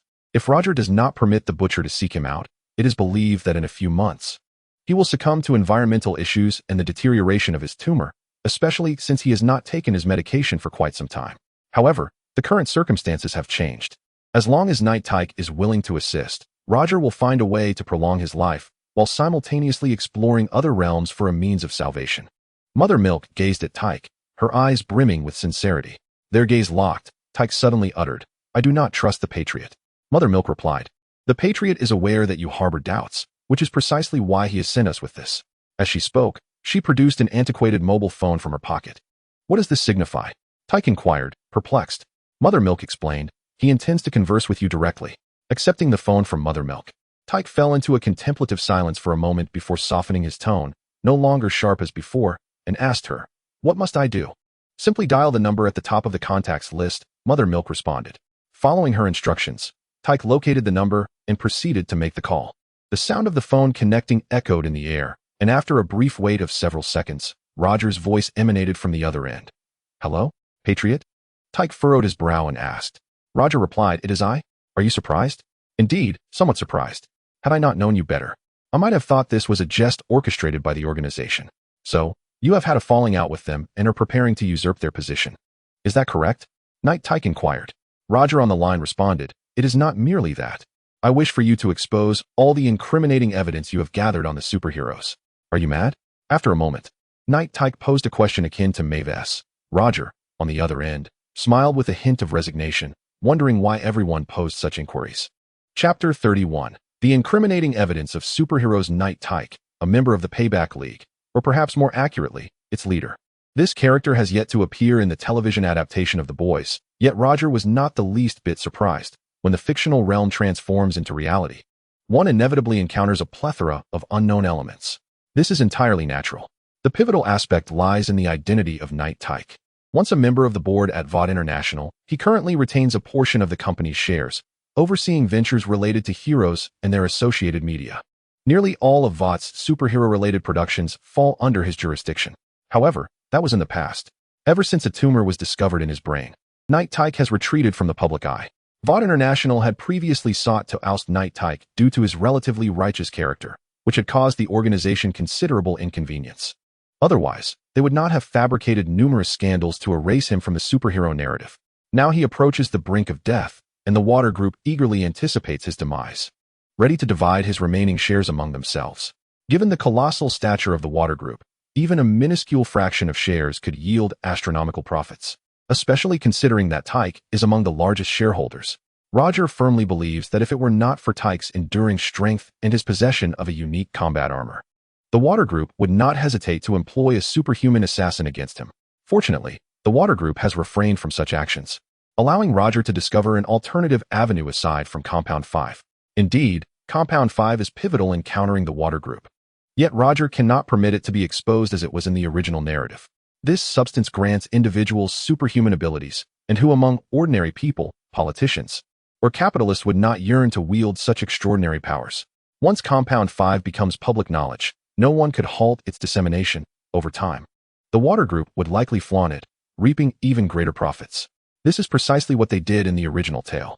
Thus, Roger sought out Tyke to execute another plan. Tyke, being responsible for the peripheral aspects of superheroes, comics, films, and the like, holds considerable damaging evidence regarding various superheroes. He possesses a trove of their sordid pasts, with the exception of Patriot, whose transgressions remain unrecorded. However, he cannot release this information nor truly bring it to light, barring unforeseen events. Tyke intends to bury this dark history in the filthy alley where it lies. Yet now Roger has arrived. He requires Tyke's incriminating evidence to tarnish the Water Group's reputation and potentially undermine it from within. The skeletons in the superheroes' closets have suddenly become invaluable. Regrettably, Tyke remains skeptical of Roger. Although he lacks any compromising information on Roger, he is acutely aware of what kind of person Patriot is. Thus, when Roger proposes to expose all the dirt, Tyke's immediate reaction is one of disbelief, assuming Roger has lost his senses. His second thought is that Roger is jesting or that Patriot and the Water Group have quarreled, intending to use him as a pawn. Regardless, Tyke refuses to trust Patriot. Enough. Whether you are mad or not, I will not do this, Tyke declares before Roger has a chance to respond.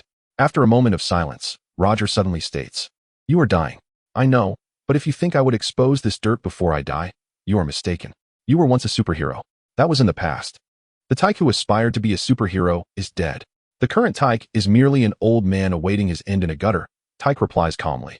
What dreams of superheroes and the desire to overthrow the Vought Group, Tyke now wishes to abandon. He merely seeks a peaceful passage through the twilight of his life. Indifferent to all else, Roger sighed on the other end. "Even if I could remove the tumor from your brain, you still refuse to assist me? Huh? Do you truly believe I would trust you? It is beyond your capacity. No one in this world is capable of such a feat, forget it." Noting Tyke's unwillingness to help, Roger continued, "It appears that the Knight of Tyke is indeed dead. I apologize for the intrusion. Let those who sought you return. I shall ensure that no one disturbs you henceforth." With that, Roger hung up before Tyke could respond. Listening to the busy signal, Tyke was momentarily stunned, staring at the phone in a peculiar manner for quite some time before returning it to Mother Milk, inquiring, "Was that truly a member of the Homelander?" "Indeed." Mother Milk replied as he smashed the phone, simultaneously crushing the card within. He turned to Tyke, declaring, "I am quite certain it was a member of the Homelander, for there exists no other superhuman capable of emitting lasers from their eyes while flying."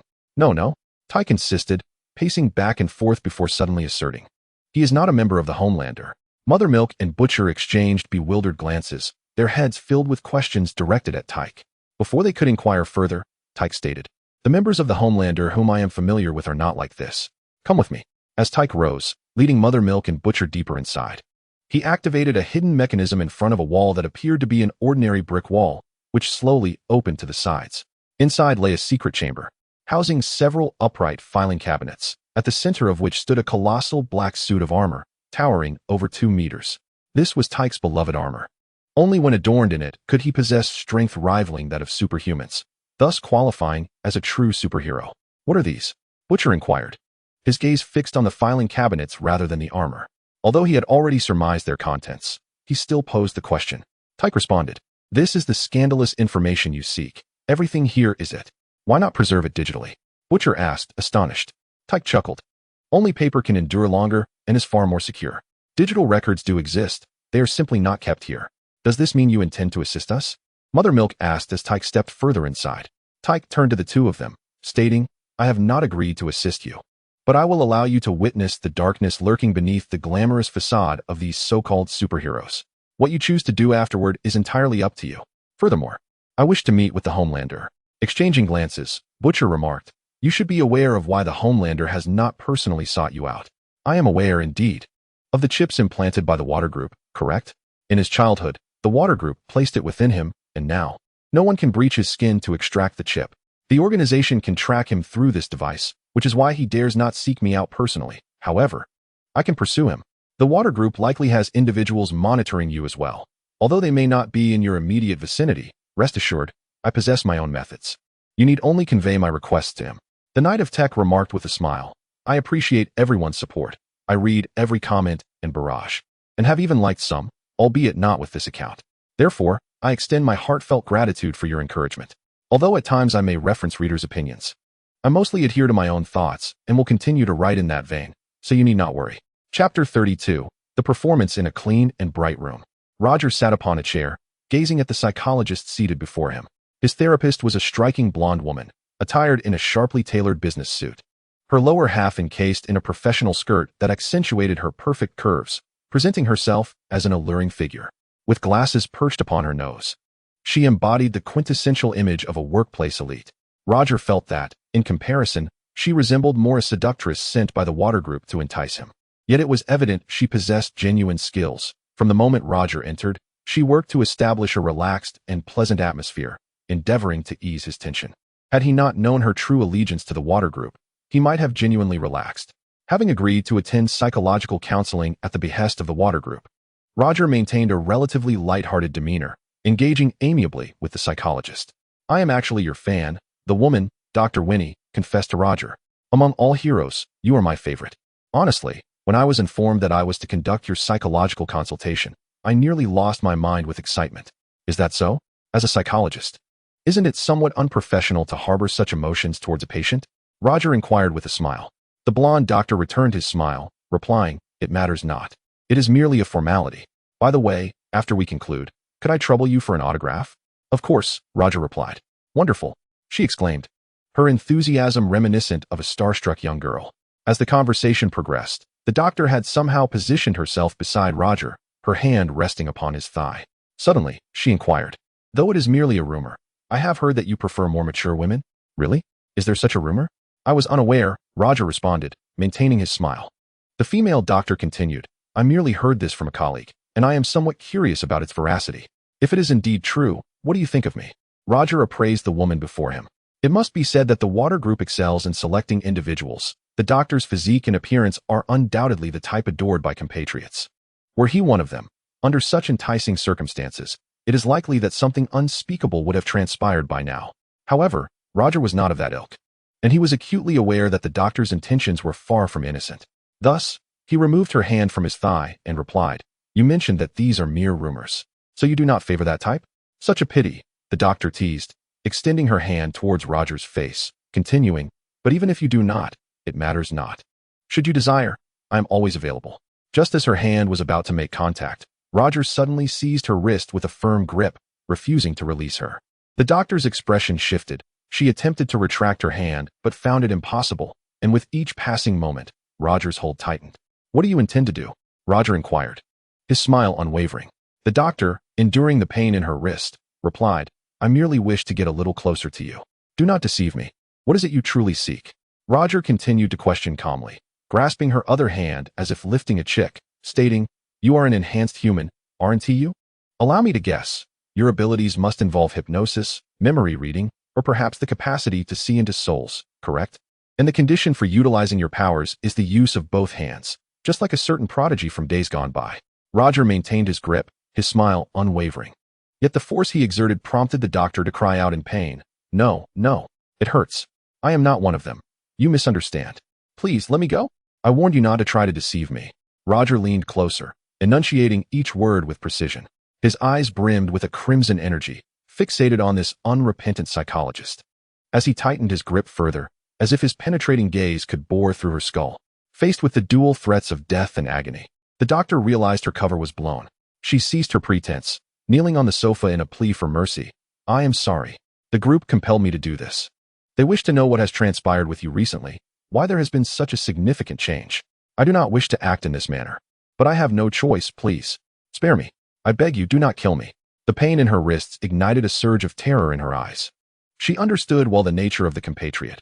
Every psychological profiler within the Sevens team was familiar with the members of that group. It is precisely due to her understanding that the female doctor feels such terror when Roger erupts in anger.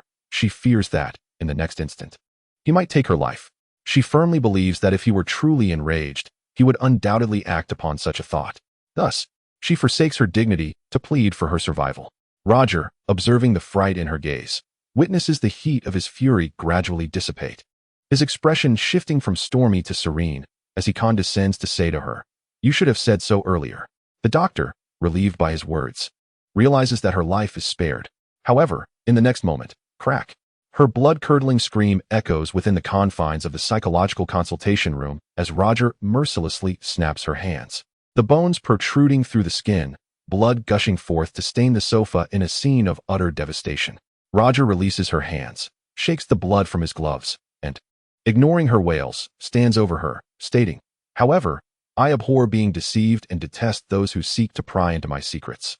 So a slight punishment should not be taken amiss." Enduring excruciating pain, the doctor forcibly suppresses her agony, beads of cold sweat forming upon her brow as she fervently nods in agreement with Roger's assertion. Although the situation appears dire, modern medical technology will facilitate her recovery. Albeit with the possibility of lingering repercussions, at least she retains her hands. After cleaning his gloves on the doctor's white coat, Roger turns and declares, "Well, doctor, this conversation has been quite pleasant. I do feel considerably more at ease. I look forward to our next meeting. Farewell." With a smile, he waves to the doctor, who is now collapsed on the sofa, and exits the consultation room. Upon stepping out, Roger proceeds without hesitation to the elevator, arriving at the floor where Madeline's office resides. And, without knocking, he directly opens the door. Inside, Madeline is cradling her son, lulling him to sleep, and is startled by Roger's sudden entrance. However, upon seeing his demeanor, she quickly comprehends the situation and softly inquires, "Did you finish your session with the psychologist?" "Indeed. You did not mention to me earlier that this psychologist is a superhuman capable of reading others' memories," Roger retorts, fixing his gaze upon Madeline. She responds, "Her ability is limited to soothing the mind.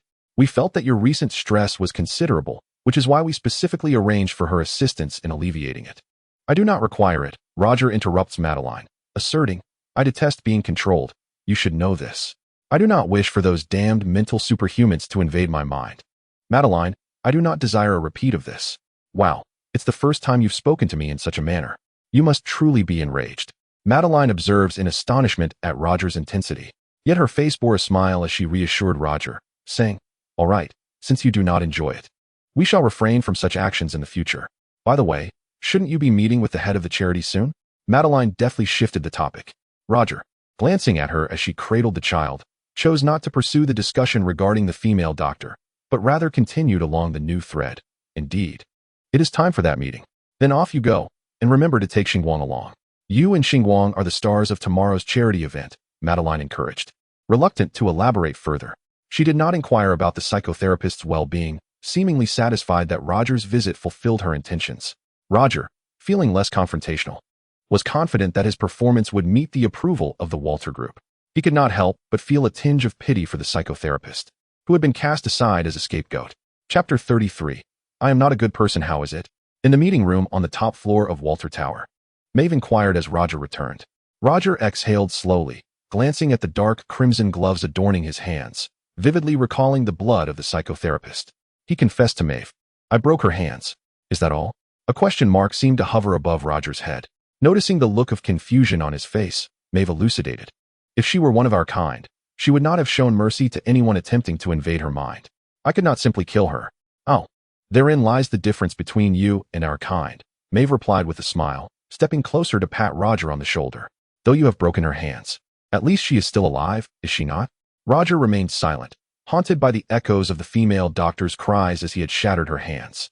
It was not that he felt pity for her. Rather, he was astonished to discover that, following these actions, he felt no trace of guilt or remorse within himself. It seemed as though this was precisely what he was meant to do. The female doctor had brought it upon herself. While it was true that she was indeed deserving of her fate, Roger's current mental state was far from normal. Before his transference, Roger had lived in a peaceful nation, arguably the most tranquil in the world. Throughout his life, he had rarely encountered blood, save for instances of personal injury. This, of course, excluding the realm of film and television. In reality, he had never harmed another, nor had he engaged in fights, having been raised in an atmosphere of peace and goodwill. In such an environment, even after inheriting the memories and powers of his people, he should not have felt devoid of guilt after causing harm to another. He had sensed this detachment when he killed the hijackers on the plane. He bore no aversion to taking a life, yet at that time, he could still comfort himself with the justification that they were criminals who deserved their fate. Now, however, he found himself at a loss for self-reassurance. It was possible that there was indeed something amiss with his psyche. Do not overthink it. The Water Group is unlikely to continue monitoring you. What are your plans moving forward? Maeve gently roused Roger from his contemplation. Roger gathered his thoughts, dismissing irrelevant distractions, and replied to Maeve, First, I shall attend the charity event, and then I will systematically eliminate those terrorists who have been injected with Compound 5 to prevent them from causing further chaos. The Department of Defense will soon agree to the presence of superheroes. Even without these terrorists, they will not refuse. Roger interrupted Maeve, asserting, I am certain they will not. Your confidence is reassuring. Do you require my assistance? Maeve inquired. Not at the moment. When the time comes, I will reach out to you, Roger stated earnestly.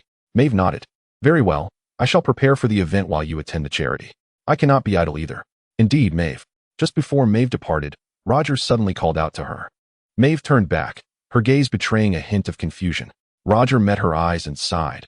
Reflecting on my impending actions, I find myself questioning my own morality. In comparison to others, you are more than adequate, Maeve reassured him before turning to leave. The actions Roger was about to undertake were far from virtuous, as he intended to expose the dark secrets of certain heroes, transforming these seemingly illustrious figures into pariahs. Some heroes deserved their fate, but others were merely victims of the intoxicating power bestowed upon them by the Water Group. Yet Roger felt compelled to proceed, for this was a crucial step in dismantling the Water Group. Thus, he grappled with the notion that he was not a good person. A truly good person would not resort to such unscrupulous means for their objectives. Perhaps it matters little, as I have never considered myself a good man, Roger sighed, a twinge of regret gnawing at him. Initially, he had aspired to be a figure akin to Superman. How had it come to this? On the day of the charity event, prior to its commencement, Roger found himself seated on a bench near the park where the event was to take place. There sat the disguised Tech Knight, feeding pigeons, a gathering of white birds clustering at his feet, pecking at the rice in his hand.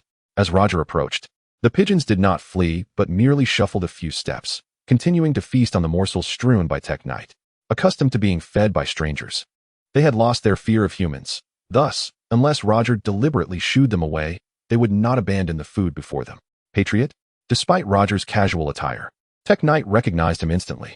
Examining Tech Knight before him, Roger remarked, You appear different from the photographs. Are you referring to those taken on the 82nd floor? Indeed. I have changed. I have aged and lost my vigor, Tech Knight replied. The Knight of Tech chuckled cheerfully. Roger had previously seen a photograph of the Knight, in which he appeared robust and more physically imposing than even the strongest member of the Black Robe team. Beside him stood the battle suit he had crafted, fashioned from the finest materials of that era, impenetrable to ordinary superhumans. Even merely viewing the photo alongside the suit instilled a sense of oppression.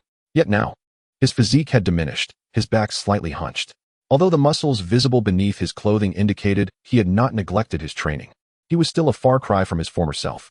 Observing the knight's elderly visage, Roger could not help but lament the relentless passage of time. "Have you now decided to assist me against Walter?" Roger inquired, steering the conversation back to the matter at hand. The knight appraised Roger and replied, "Indeed. If even you, the strongest asset of the Walter group, are prepared to confront them, what reason have I to hesitate?" Previously, the knight had merely gathered incriminating evidence without exposing it, primarily due to the presence of the Patriot. As long as the Patriot remained aligned with the Walter group, he would never take action against them, fully aware that any sign of defiance would bring the Patriot down upon him, penetrating both him and his armor with thermal vision. However, with the Patriot now intending to oppose the Walter group, the knight found no further reason for hesitation. Concerning others, even facing the Walter group's liberty, now known as Storm, the knight felt no fear. Yet before proceeding, he needed to clarify one matter. "Tell me, are you truly a Patriot?" The knight's gaze turned inquisitive toward Roger. Initially, he had assumed Roger to be merely a proxy for the Patriot, possessing similar abilities, emerging only when the Patriot faced difficulties. Yet now, upon direct interaction, the knight found himself perplexed, as it was evident that Roger was indeed a Patriot. However, his actions did not align with what one would expect from a Patriot, leaving the knight in a quandary. Having anticipated this question from the knight, Roger swiftly responded, "I am a Patriot, yet not entirely. You may consider me his second persona." "Ah, I see," the knight murmured, realizing why he had accepted this notion so readily, even more swiftly than Maeve. "While this explanation is rather absurd, I struggle to conceive of any other rationale for such a drastic change in the Patriot's demeanor. By the way, if you claim to be the Patriot's second persona, will his original persona ever resurface?" "Rest assured, he will never return," Roger affirmed. After all, the Patriot had integrated completely with him. Chapter 34. Disgraced and infamous, then I can rest easy. Tyke, while handing over several files to Roger, remarked, "Here is the scandalous information you requested about the superheroes. Though it is just a portion, I assure you, each piece is explosive and will undoubtedly send all the newspapers into a frenzy akin to a festive celebration." Observing the documents in Tyke's hand, Roger refrained from taking them and instead inquired, "What about Butcher and Milk? Have you not shared the information with them?" "I did provide them with some, but it is evident that those fellows are not under your command, and they seem to harbor some past grievances with you," Tyke responded. He went on to mention the two members cloaked in black, noting that Milk was relatively manageable, whereas Butcher's intentions were almost transparently malicious. He incessantly claims that the Homelanders sent him. Were it not for Butcher's unwavering loyalty to the Homelanders, one might suspect he intends to orchestrate something for which they would bear the blame. For instance, should the Vought group uncover their presence, they could easily trace back to the Homelanders, inciting a conflict between the two parties, considering it was the Homelanders who dispatched them. Tyke discerned Butcher's ulterior motives, but chose not to expose them. Regardless of Butcher's intentions, as long as they were directed at the Vought group, he could be considered an ally, albeit a problematic one. Nevertheless, Tyke felt compelled to caution Roger to prevent him from being ensnared by the machinations of the dark-cloaked individuals. Roger nodded, acknowledging, "Indeed, they are hardly my friends. In fact, they are more akin to foes. However, we currently share a common goal, so it is manageable for the time being. And what about the future? We shall address future matters when the time comes." Roger was acutely aware of Butcher's animosity towards the Homelanders. After his previous discussions with the dark-cloaked group, he had abandoned any notion of forming a friendship with them, as it was utterly implausible. Regardless of whose soul resided within the Homelanders, as long as Roger remained one of them, Butcher would never extend a hand in reconciliation. The others from the Dark Cloaks were somewhat tolerable, but Butcher would never forgive the Homelanders.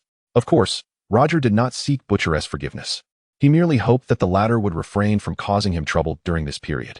Other issues could be dealt with later, for by the time the Vought group fell, Roger might not even exist in this world, leaving Butcher with no one to confront. It seems you are well aware of the situation, so I shall refrain from further commentary. The information here should suffice for some time.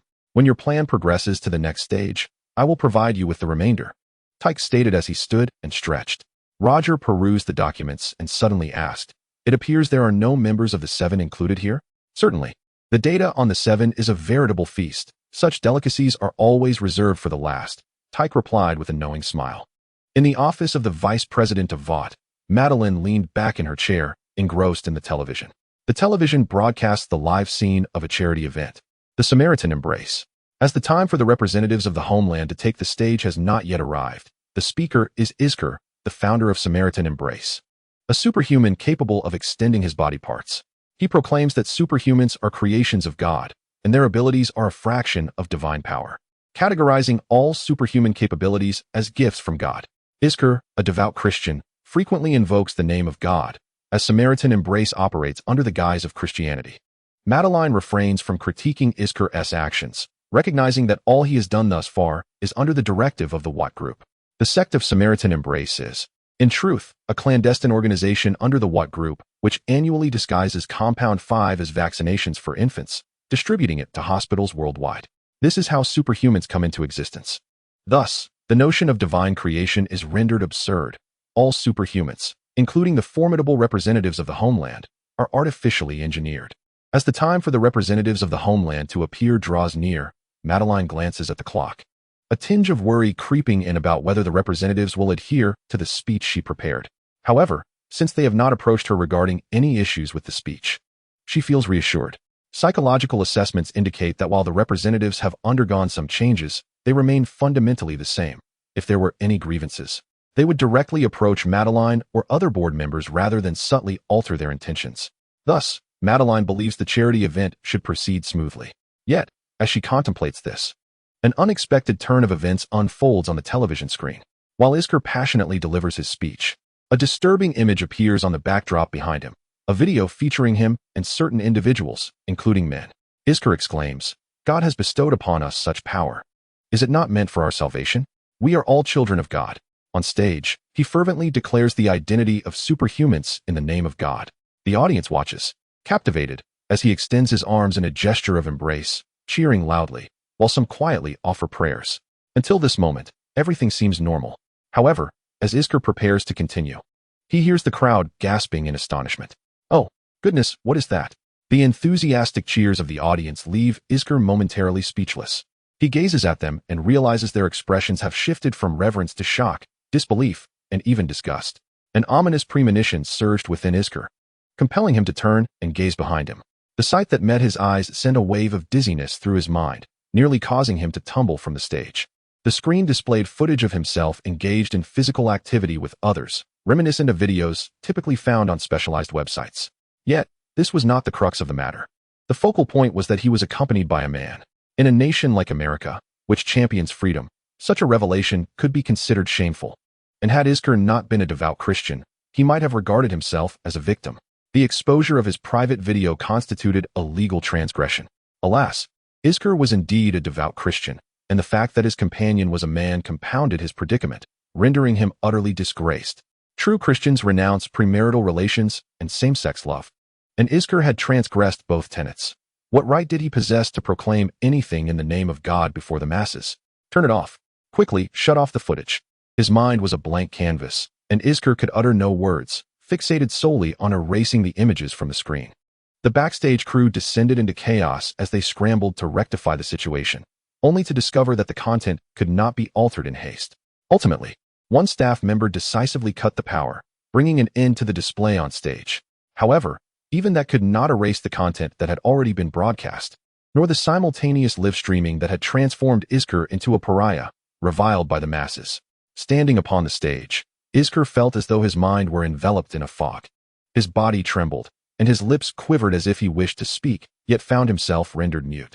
Below, the Christians, incited by an unknown leader, began to chant, get down, you sinner, get down."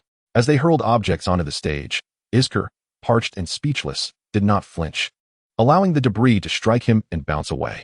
The fervent crowd, unsatisfied by mere verbal condemnation, sought to rush the stage and confront the man who professed the name of God while violating his decrees. Just as the situation threatened to spiral out of control, a figure clad in blue, adorned with a red and white cloak, descended from above, addressing the throngs. "Calm down. Everyone, please remain calm. Let a few of you escort Isker off the stage." The backstage crew, having found their leader in this moment of crisis, swiftly moved to escort Isker away before the fervent Christians could reach him. Upon witnessing Isker's disheveled and dazed state, Roger exhaled deeply and continued to implore the crowd, "Everyone, please, remain calm." The authority of the figure in blue clearly surpassed that of Isker. To the Christians, this individual was akin to a divine emissary, for he was the world's most formidable superhuman, the one closest to God. As Roger arrived to calm the crowd, a gradual hush fell over the assembly, and all eyes turned towards him on the stage. He surveyed the audience, fixing his gaze on the black-robed enforcers, Francie and others, as they departed. Then, addressing the gathering, he proclaimed, "I understand your anger at being deceived by Issachar. However, we must not hastily judge Issachar based solely on a single video. The footage may have been altered, or it could be an attempt by someone to sow discord during this assembly. Before the truth emerges, I implore you to approach this matter with reason. So, let us pause for a moment. Before the evening's assembly concludes, we shall provide you with clarity." Roger, embodying the righteous defender of truth, succeeded in temporarily pacifying the fervent believers. Though their ire burned to confront Issachar directly, to question him about his actions and the authenticity of the events, they, under the soothing influence of Roger, refrained from causing a disturbance and dispersed throughout the venue. They may have lost faith in Issachar, yet they placed their trust in Roger. The belief that they would ultimately uncover the truth, as promised by Roger, resonated among them all. In the presidential office, Madeline was furiously shouting into the phone. "What on earth is happening? Can someone explain the situation?" On the other end, Ashley, nearly in tears, responded, I don't know. The backstage was secured with only our people present. Everyone has been investigated, and no strangers have been found. Continue the investigation, Madeline commanded. Yes, we are already looking into it. All nearby surveillance is being reviewed, but it will take some time to gather leads, Ashley replied, her voice trembling. The assembly, which featured the participation of Roger and Starlight, had been her initiative, while her primary focus was on Starlight's promotion. Ensuring their name was established in America on par with the other 7-member groups. The severity of the incident meant Ashley would also share the blame. It was unreasonable to place the fault solely on Roger, who was not the architect of this gathering. The truth must be uncovered before the baptism commenced that afternoon. She instructed the Public Relations Department to issue a statement, declaring that the footage played during the event was a slanderous attack on Issachar. Will they believe it? Ashley hesitated. If they don't, then renounce Issachar. Do I need to teach you this? Madeline suppressed her fury and remarked before inquiring, by the way, where is Roger? He is currently calming the public. Have him expedite the baptism and deliver a speech. Also, advance Starlight's performance. The capabilities of Starlight can only be fully realized at night, and there is no time to dwell on such matters. First, the scandal must be suppressed. Madeline issued a series of commands, and the Public Relations Department of the Water Group swiftly executed her directives.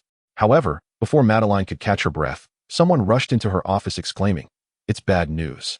The private life of the superhero, Count Crimson, has been exposed, and furthermore, the demise of the Invisible Man has come to light. Now everyone knows." The sudden influx of distressing news left Madeline momentarily stunned. She could scarcely fathom why such calamities converged all at once. Moreover, upon receiving this information, the phone in her office rang.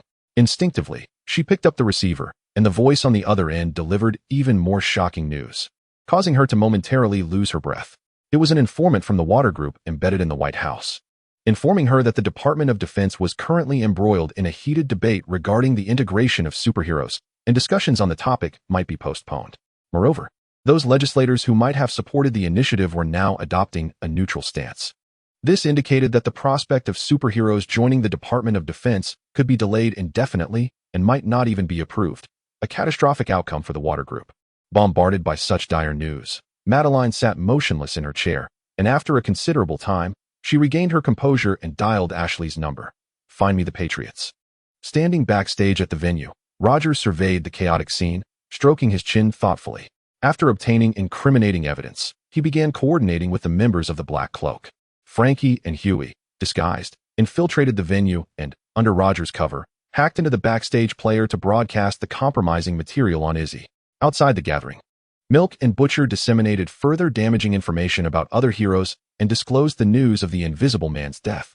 A series of calculated strikes ensued, and within a mere half-day, the Water Group's stock plummeted, while external parties commenced digging deeper into more scandals related to superheroes. Regardless of their veracity, it was the peak of public interest. Even if fabricated, they could always apologize later. The important thing was that they had seized the attention. Under such circumstances, the Department of Defense began to reconsider the integration of superhumans. Previously, there had been indications of agreement due to the noble personas of the superheroes they embodied. They represented light, justice, and strength, and coupled with Roger and Maeve's rescue of Flight 37, they believed it might be worth a try. However, now they perceived that the champions of justice were, in secret, engaged in sordid activities, leading the Department of Defense to hesitate, if not outright refuse. To date, aside from the Invisible Man, no other scandals involving the Seven had surfaced, yet who could assert that the members of the Seven were truly innocent? Setting aside distant matters, let us reflect upon the recent incident involving the train's locomotive that tragically claimed lives. Were it not for the formidable public relations team of the Watt Group, which skillfully inverted black and white, this singular event would have been sufficient to embroil the locomotive in a tempest of public scrutiny. Others, including the compatriots, have previously engaged in inappropriate relations with women and, in their attempts to rescue others, have inadvertently harmed innocent civilians. Although Maeve has not been embroiled in any major scandals, if her apparent indifference to life were to be exposed, her reputation would surely shatter. As for Deep Sea, the situation is even more dire. He has coerced other women into biting him and has insulted those superhumans who aspired to join the Seven. Regardless of whether his actions stem from insecurity, the deeds he has committed remain irrevocable. Shinsei, at first glance, presents as the most enigmatic and discreet of superheroes, seldom attending galas or mingling with women. Seemingly pure and unblemished. Yet when the group requires the elimination of adversaries, Shinsei is dispatched. In secret, he is a killer, not a superhero. The Invisible Man is notorious for frequenting women's restrooms and changing areas to indulge in voyeurism, and the Watt Group often employs him to pilfer state secrets. The reason the Watt Group enjoys such widespread support is due to the Invisible Man and another shapeshifter who can assume the identities of others, gathering compromising information about legislators to wield as leverage against them. Even former members of the Seven, such as the Lantern Man, have tragically caused the deaths of numerous innocents, including a child. While the Department of Defense may be unaware of certain matters, it does not imply they are oblivious.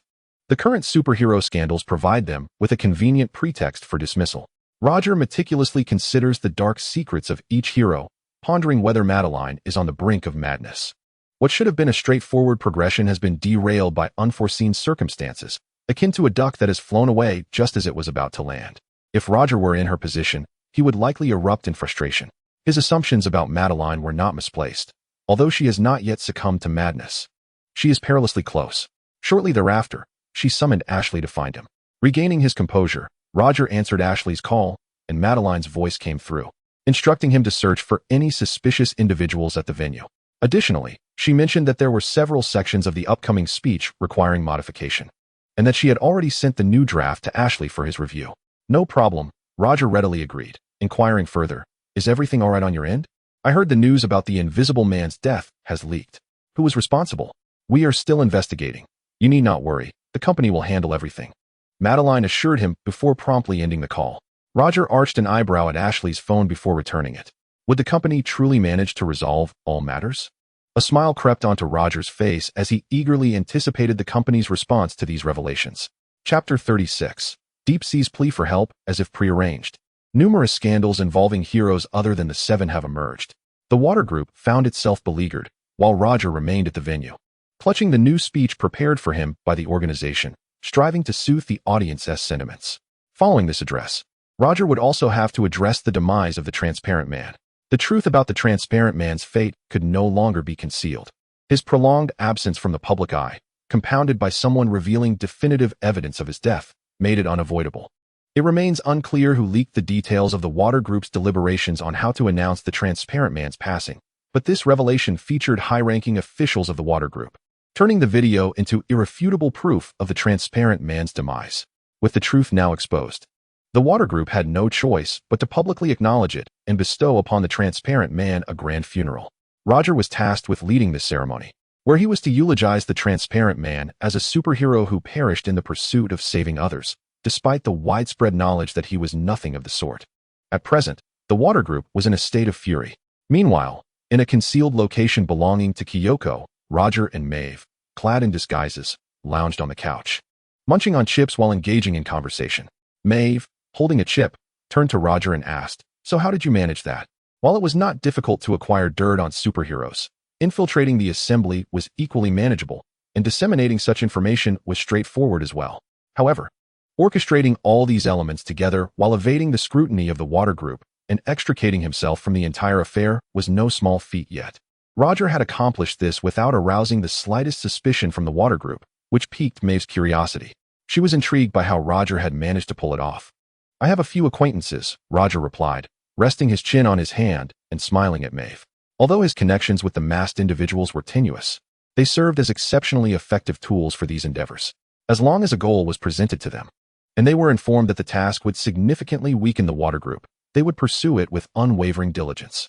It could be said that the water group's current predicament was largely due to the assistance of the masked individuals. Without their support, Roger would be incapable of achieving anything beyond mere violence.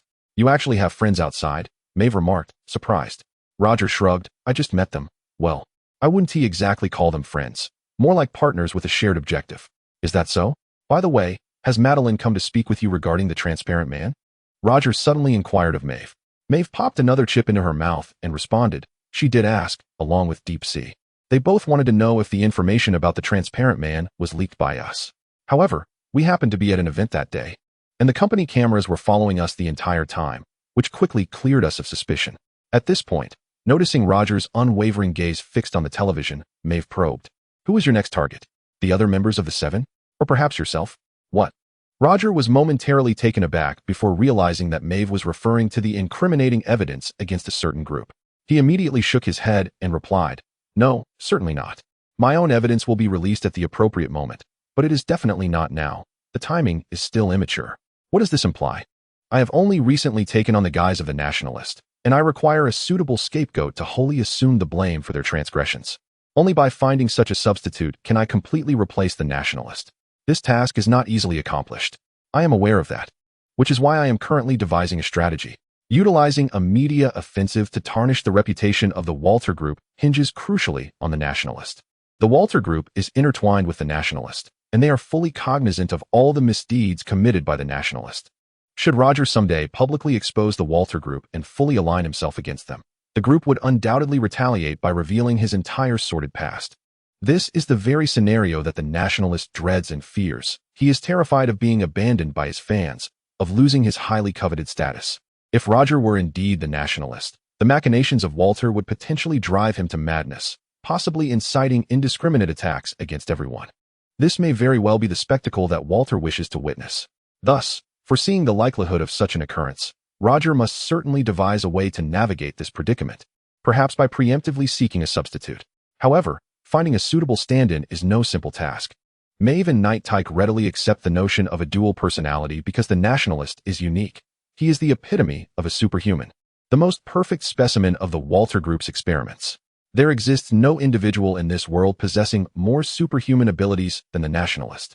Strength, speed, flight, heat vision, X-ray vision, and impenetrable skin. All these attributes amalgamate to form the nationalist. There is no other like him, hence the impossibility of finding a replacement. As for employing the dual personality concept as an explanation or claiming that he transformed into the nationalist through consciousness transfer, neither approach would be viable. Although the notion of a dual personality seems plausible, it cannot be substantiated with evidence. Those familiar with the nationalist would believe this narrative.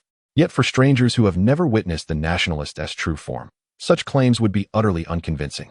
Similarly, using consciousness transfer as an excuse is inappropriate. Setting aside the fact that Roger is incapable of such a feat, even if he could transfer consciousness, he would only be met with suspicion and alienation.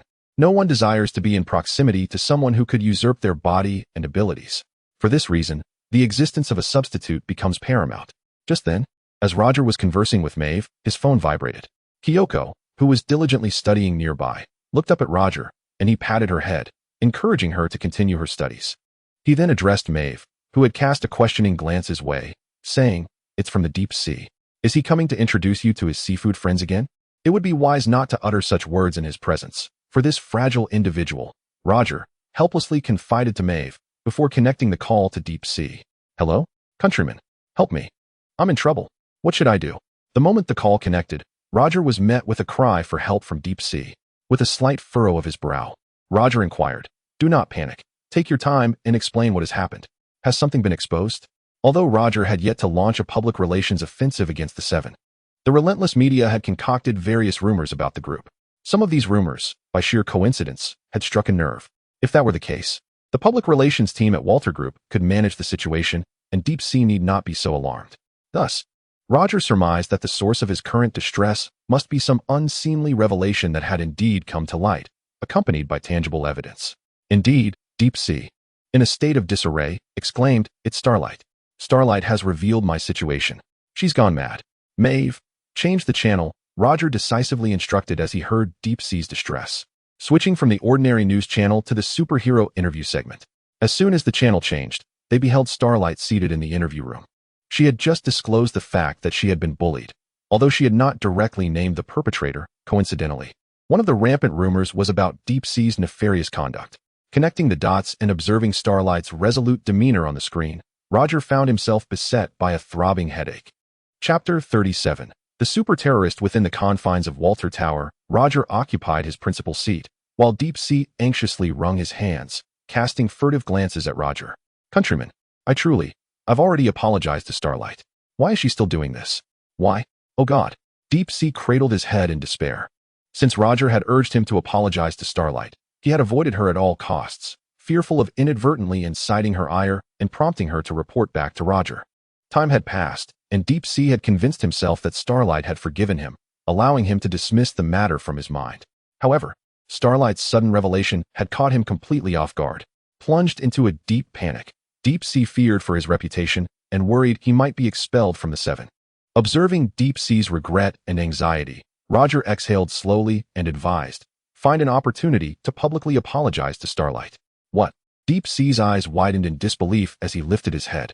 "No, I cannot do that. She hasn't named me yet. I still have a chance. I can go to Madeline, to the public relations department. Aren't they the best at handling such troubles? Times have changed significantly. The depths of the ocean now find the majority of our heroes engulfed in a maelstrom of public opinion.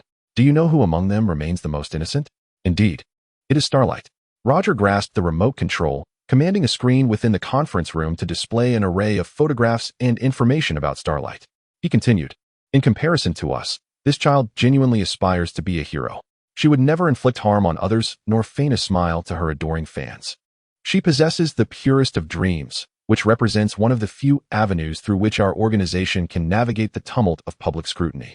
However, this pristine hero has recently been tarnished by someone." As Roger mentioned this individual, his gaze turned towards Deep Sea.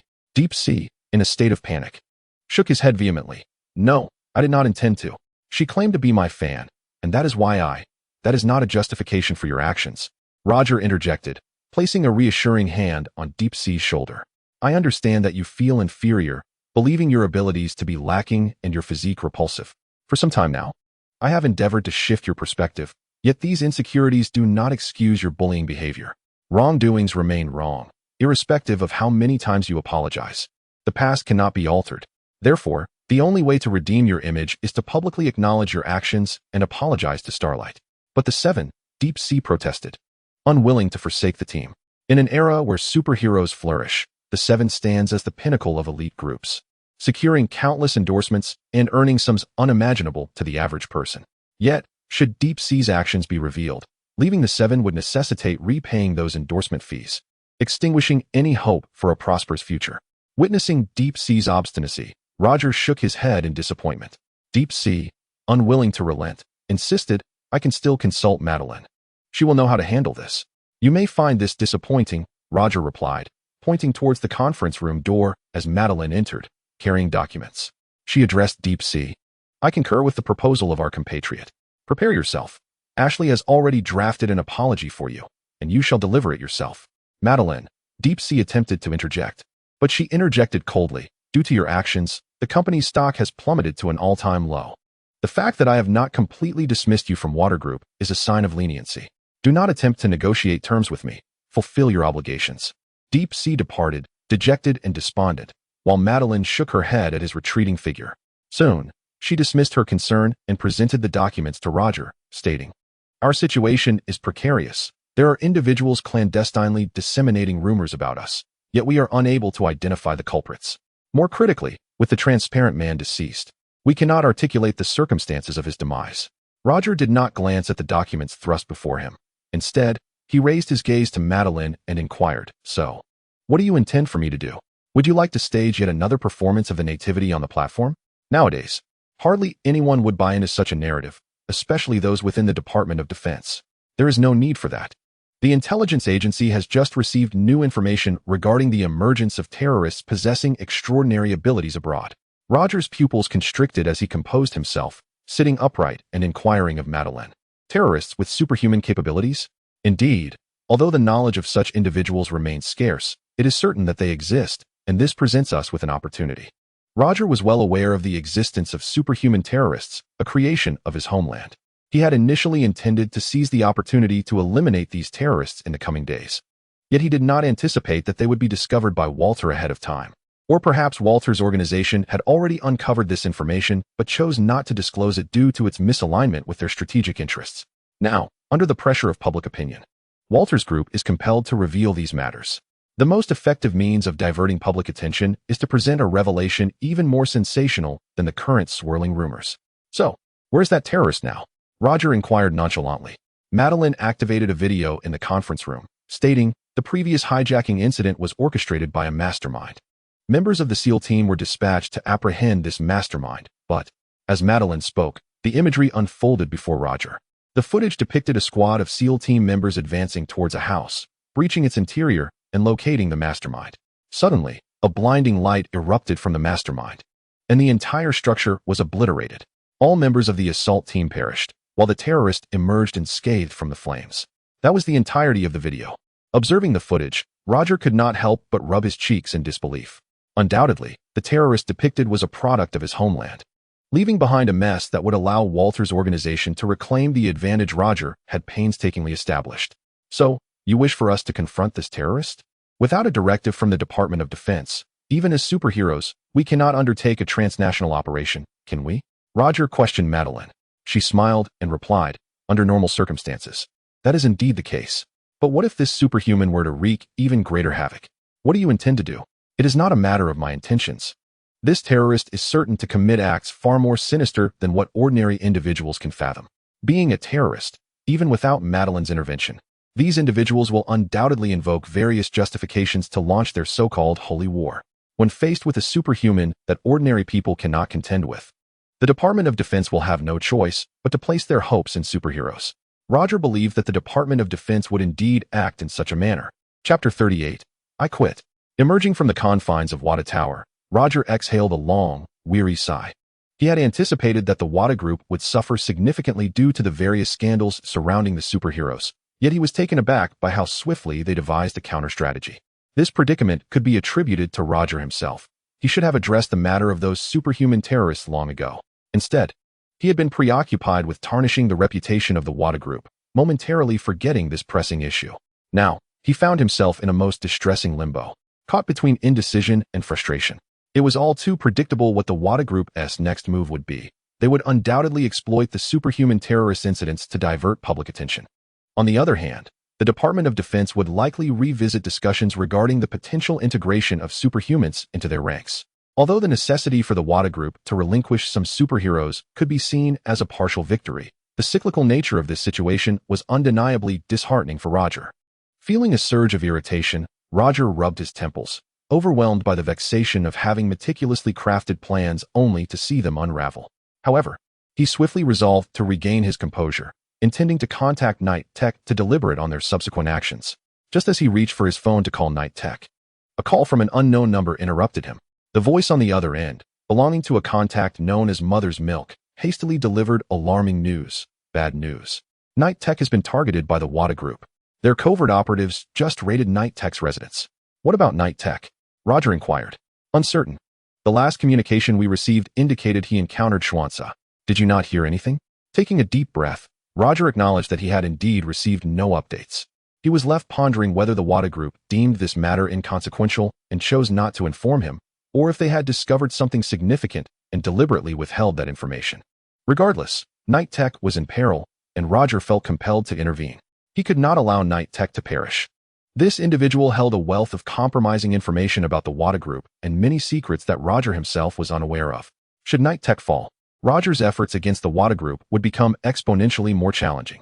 Concluding his conversation with Mother's Milk, Roger took to the skies, soaring high above in search of Night Tech's whereabouts. Despite possessing extraordinary vision and hearing, the extent of Roger's abilities was not boundless. While a superhero might discern sounds from any city on Earth, Roger's auditory range encompassed merely a fraction of a city, perhaps only a single block in New York, and even that was not particularly precise. After all, if the original narrative were to be believed, the patriotic figures would not have failed to locate the Invisible Man. The same limitations applied to his vision. Thus, to locate Night Tech, Roger needed to traverse the skies, a task that would require time. He fervently hoped that Night Tech would remain unharmed during this critical interval. In a filthy, chaotic alley permeated with an unpleasant odor, the armored knight, Tyke, lay upon the ground, while beside him, the battered figure of Xian-Se gasped for breath. It was evident that the two had just endured a life-and-death struggle. Tyke, devoid of any superhuman abilities, had managed to engage Xian-Se to this extent solely due to his formidable armor. And it was all the more remarkable considering he was unwell. Cough, cough, still not well, Tyke chuckled wryly as he lay on the ground. I once believed that apart from my compatriots, I would fear no one. Yet here I am, unable to contend even with you. Xian-Se remained silent. Never one for words, akin to a mute. He simply approached Tyke and handed him the communication device he used for contact.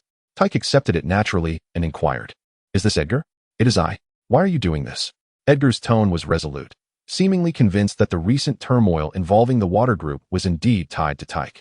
With a smile that stretched beneath his armor, Tyke replied, "I could no longer endure your antics. I thought perhaps I might play the hero one last time before I perish. Is the game of heroics not yet exhausted?" Edgar retorted, "Play? Do you think I am merely playing?" Tyke scoffed.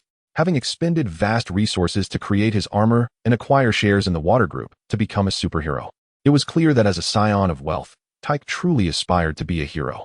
Yet, his unwavering integrity, much like that of Starlight, rendered him a target for the water group, which fabricated baseless scandals that thwarted his efforts to continue as a superhero. Despite his disillusionment, Tyke had harbored a deep-seated animosity towards the water group.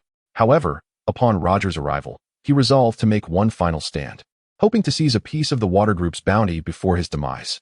Yet, it appeared he had faltered. "Enough, Tyke, the game is over. Your heroics are finished." Edgar commanded through the device, instructing Xian-Se to eliminate him. Xian-Se remained silent, reaffixing his earpiece before stepping before Tyke to deliver a decisive blow to his head. Yet, unexpectedly, his fist was intercepted by a sudden hand, and as he looked up, his pupils widened in shock. It was the Patriot. Xian-Se gazed at the Patriot in confusion, uncertain why he had appeared in this moment or why he sought to save Tyke. Just as he contemplated this, the Patriot swiftly seized his head, tightening his grip around his neck. The sudden assault caught Xian-Se off guard, for he had never anticipated such an action. Nor had Edgar, who had been monitoring the situation through Xian-Se's concealed camera. The Homeland's man clutched tightly onto Xian-Se's neck, his immense strength rendering Xian-Se utterly incapable of resistance. With a crack, accompanied by the sound of shattering bones, Xian-Se ceased to struggle, collapsing to the ground like a marionette deprived of its strings. Roger, utilizing his X-ray vision, scrutinized Xian-Se to ascertain that life had indeed fled from him before retrieving the intercom from Xian-Se's person and placing it to his ear. Edgar, on the other end, appeared to be grappling with the reality of the situation until he heard the commotion from Roger's side, at which point he inquired, "Why have you done this? Are you out of your mind?" Taking a deep breath, Roger gazed at Xian-Se's lifeless form and replied to Edgar, "Because I am a man of the homeland, and I shall do as I please." With that declaration, he crushed the intercom with force and, employing his thermal vision, obliterated both the camera embedded in Xian-Se and his head. After executing these deeds, Roger stared at Xian-Se's corpse, lost in thought for a considerable time. He had not wished for this outcome. In seeking to find Tyke, he had contemplated how to rationally justify his presence here to rescue him. Yet, no suitable rationale emerged, and the actions of the water group only exacerbated Roger's mounting frustration. When Xian-Se was poised to end Tyke's life, the suppressed fury within Roger surged forth, overpowering his reason, compelling him to sever Xian-Se's head without a second thought. He recognized that such an act was ill-advised, yet he found himself unable to restrain his impulses. Upon taking Xian-Se's life, perhaps due to a trick of the mind, he suddenly felt a lightness, as though this was indeed the course of action he was meant to take, rather than stifling his true self in a pretense of compliance. "You were rather impulsive," Tyke remarked as he rose from the ground, casting a glance at Xian-Se's body before addressing Roger. Roger urged himself to regain composure and said to Tyke, "What is done is done, it matters little now. Let us release all the incriminating evidence against the superheroes. Since we have laid our cards on the table with water, we shall engage them in a proper game." Having vented his pent-up rage, Roger felt an unparalleled sense of relief. He suddenly realized he should have acted long ago, disregarding the myriad of chaotic repercussions. With no fear of consequences and possessing a wealth of damning secrets against the water group, he could indeed turn the tables and dismantle the entire game. In comparison to the subtle and protracted skirmishes conducted behind the scenes, it was evident that overturning the table was far simpler and swifter. Thus, the titles of superheroes and captains of the Seven were no longer of concern to him. Roger had made his decision. Chapter 39. White worry thus. You remain impulsive, Take remarked as he brandished a small, chainsaw-like knife near Roger's neck within another of his clandestine bases. Roger rolled his eyes in response, declaring, "What does it matter? I have already taken a life. I cannot possibly return and meekly apologize. If it were you, an apology might prove effective. The water group, despite any dissatisfaction with you, would not wish to lose such a lucrative asset." Tech shook his head. Although Roger had seemingly severed ties with the water group by eliminating Shinsei, he could easily return to the water group and resume his role as a compatriot whenever he chose. The water group would not relinquish their most exquisite specimen developed over the years. In fact, Roger's phone had rung numerous times since, with calls from Madeline and Maeve. While Maeve's intentions remain uncertain, Madeline's call undoubtedly sought to inquire about the situation and explore ways to persuade Roger to remain. Compared to the loss of Shinsei, Roger's departure would be the most intolerable outcome for the water group. However, Roger had no intention of continuing the charade. After spending such a lengthy period within the water group, his thoughts were consumed with the desire to undermine them without jeopardizing his own safety, ensuring that they would never suspect him of betrayal. He could continue to embody his identity as a compatriot. Yet, upon the collapse of his plan to undermine the water group, coupled with the realization that the mess left by the compatriots had been discovered by the water group, Roger felt an overwhelming surge of agitation.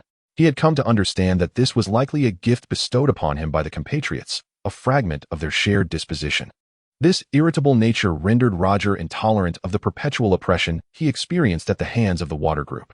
Moreover, the original compatriots harbored aspirations of establishing their own dominion beyond the water group's reach.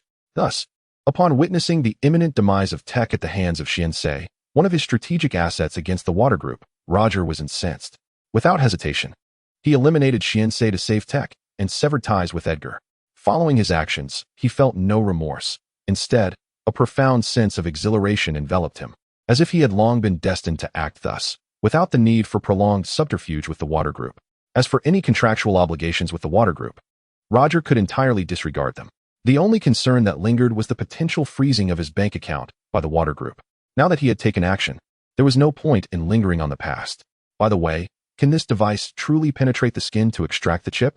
Roger inquired, glancing at the instrument in Tech's possession. He had come here with Tech to retrieve the tracking chip concealed within his neck. It was a minuscule device, roughly the size of a fingertip, specifically designed for tracking the locations of superheroes, all of whom were subjected to surgery to implant this device within their bodies, including Starlight, who had recently joined the Seven. The compatriots also bore such devices, though Roger's had been implanted during his childhood when his skin was not as resilient as it was now. A special apparatus crafted from diamond could slice through his flesh to insert the chip. However, the hardness of Roger's skin now far surpasses that of most materials in this world, leading him to harbor doubts about whether the Tech Knight could extract the chip. The Tech Knight shrugged and activated the device in his hand, producing a sound reminiscent of the instruments used in dental clinics for tooth polishing. He then remarked, "I'm not sure. Let us give it a try. If this fails, we might have to resort to using your teeth." "Do you believe I would break my own teeth for a mere chip?" Roger replied, "That's not an option.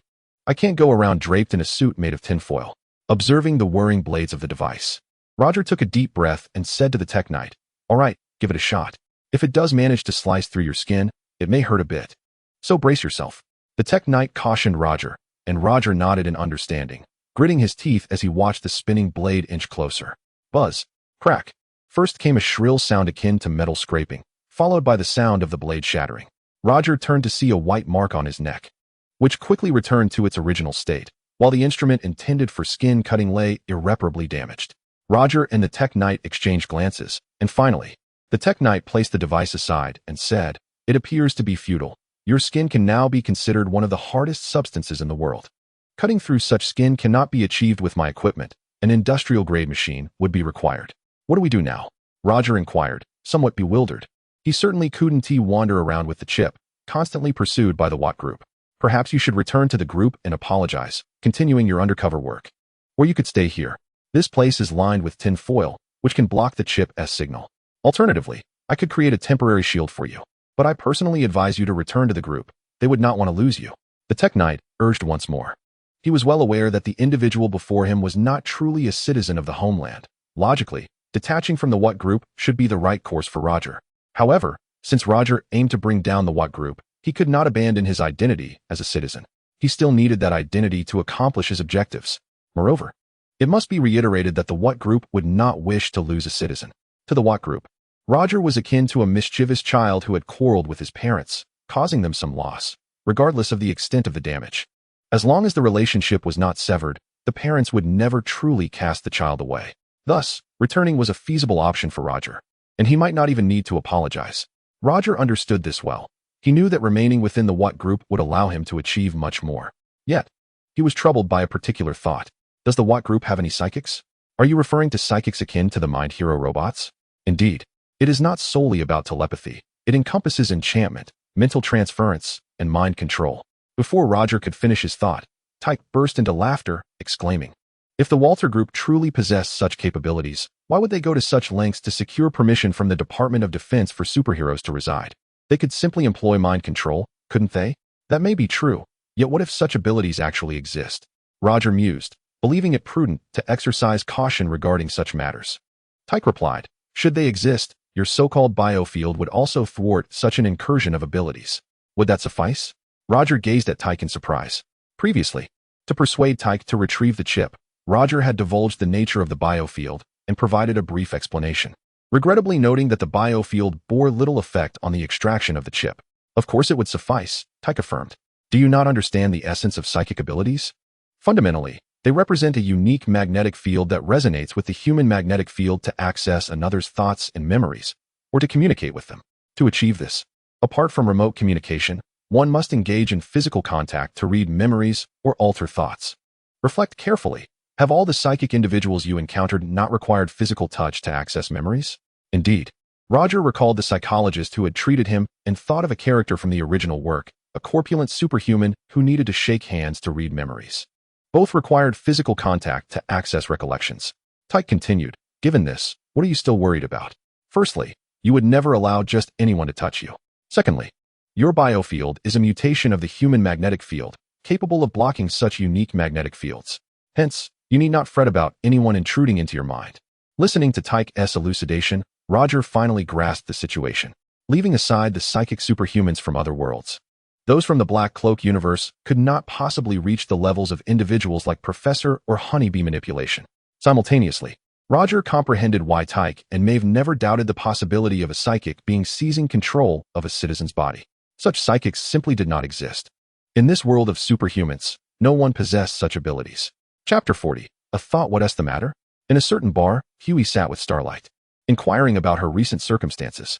Dressed in civilian attire, Starlight turned to Huey and said, "The company claims they will handle the deep-sea situation. But do you think I have gone a bit too far?" Starlight raised her gaze to Huey, who, following a gathering, had entered a phase of ambiguity with her. He had confided the truth about his girlfriend's demise, while Starlight shared the fears she had previously kept hidden. Ultimately, it was Huey's encouragement that led her to bravely disclose the incident of Deep Sea's past insult during the program. Only after the impulsiveness of that moment did Xinguang feel a sense of relief, yet she could not shake the feeling of guilt towards the deep sea. Indeed, she had been wronged, an unforgivable act for any woman. However, after Deep Sea had apologized and her compatriots had interceded on his behalf, Xinguang resolved to move past the incident. Yet now, amid the turmoil surrounding the water group, she succumbed to the persuasion of Huey and divulged the matter. Deep Sea faced accountability from the company, a consequence of his own actions. However, despite having resolved to turn the page, she found herself revisiting the narrative, revealing a lack of the righteousness she had envisioned. Xinguang was uncertain how to confront her compatriots in the aftermath. Huey, seated beside her, contemplated before stating, "Regardless of the circumstances, Deep Sea indeed committed wrongdoings, and beyond you, many innocent girls have also suffered at his hands, have they not? Even if not for your sake. For the sake of those girls, you ought to expose this scoundrel." Deep Sea's sordid past was extensive, and following Xinguang's revelation of her experiences, numerous other girls found the courage to share their own tales of mistreatment during their tenure at Water. Xinguang was not the sole victim, yet she hoped that, following this incident, she would be the last. Although Huey was uncertain of the veracity of the other rumors circulating online, he leaned towards believing them. For the Tech Knights had stated that, compared to other heroes, the 7 scandals were more numerous. The locomotive had claimed lives before, and Deep Sea had bullied girls on previous occasions. Both Maeve and the compatriot had instances of collateral damage in their endeavors to save the populace. Moreover, having experienced the orchestrations of the water group, Xinguang understood that many incidents were mere performances arranged by the company, with the individuals involved being more akin to actors than robbers. Rarely did these actors survive encounters with the compatriot and Maeve. Thus, Huey believed that Deep Sea may indeed have committed those acts. While some of the circulated scandals were undoubtedly rumors, a significant portion likely reflected true events. Therefore, Huey felt Xinguang bore no reason for self-reproach. She had done nothing wrong. "Xinguang, there you are?" As Huey conversed with Xinguang, a voice suddenly interjected. Both Xinguang and Huey were startled, turning to see who had spoken, exclaiming in unison, "Compatriot? Shoo!" Their voices had risen too high, prompting Roger to hastily cover their mouths. Fortunately, the bar's cacophony muffled their exclamations, allowing Roger to breathe a sigh of relief as he released them, saying, "Keep it down. I am no longer a compatriot." Both Huey and Xinguang exchanged puzzled glances. Roger explained, "I killed Xuanza. Don't look at me like that. He was pursuing Night Take, and I couldn't help but take his life. The organization must have already learned of this, so whether I can still be considered a patriot is uncertain." Just as Starlight was about to inquire about Night Take, Huey interjected, "Xuanza was hunting Night Take? Have we been exposed?" "Not yet, but it should be soon," Roger shrugged. Given the What group's capacity for gathering information, Roger was confident that they would soon uncover the identity of the person behind this. Starlight listened, momentarily stunned by Roger and Huey's conversation. She glanced from Huey to Roger, her expression a mix of bewilderment as she asked, "Wait, do you two know each other?" Roger raised an eyebrow at Huey, questioning, "Haven't you told her?" "No, you didn't say I could," Huey replied. "But I thought since you like Starlight so much, you would have told her by now." "Hold on, gentlemen." Seeing Roger and Huey engaging in their cryptic exchange, Starlight quickly intervened. "Could you please explain what is going on?" Several minutes later, in a private booth at the bar, Starlight sat there, utterly stunned. Huey and Roger had divulged everything about the cloaked figure and the ongoing activities of the What group, including the matter of Compound 5. What left Starlight incredulous was this. Her superpowers were not innate. They were the result of Compound 5. She was not a chosen one, but merely a product of human experimentation. This revelation was hard for her to accept. Throughout her life, her mother and the church had told her she was an angel sent from the heavens to save the world, and thus Starlight had always dreamed of becoming a hero. She wanted to save lives, to rescue more people, believing that was the only way to justify the power she possessed.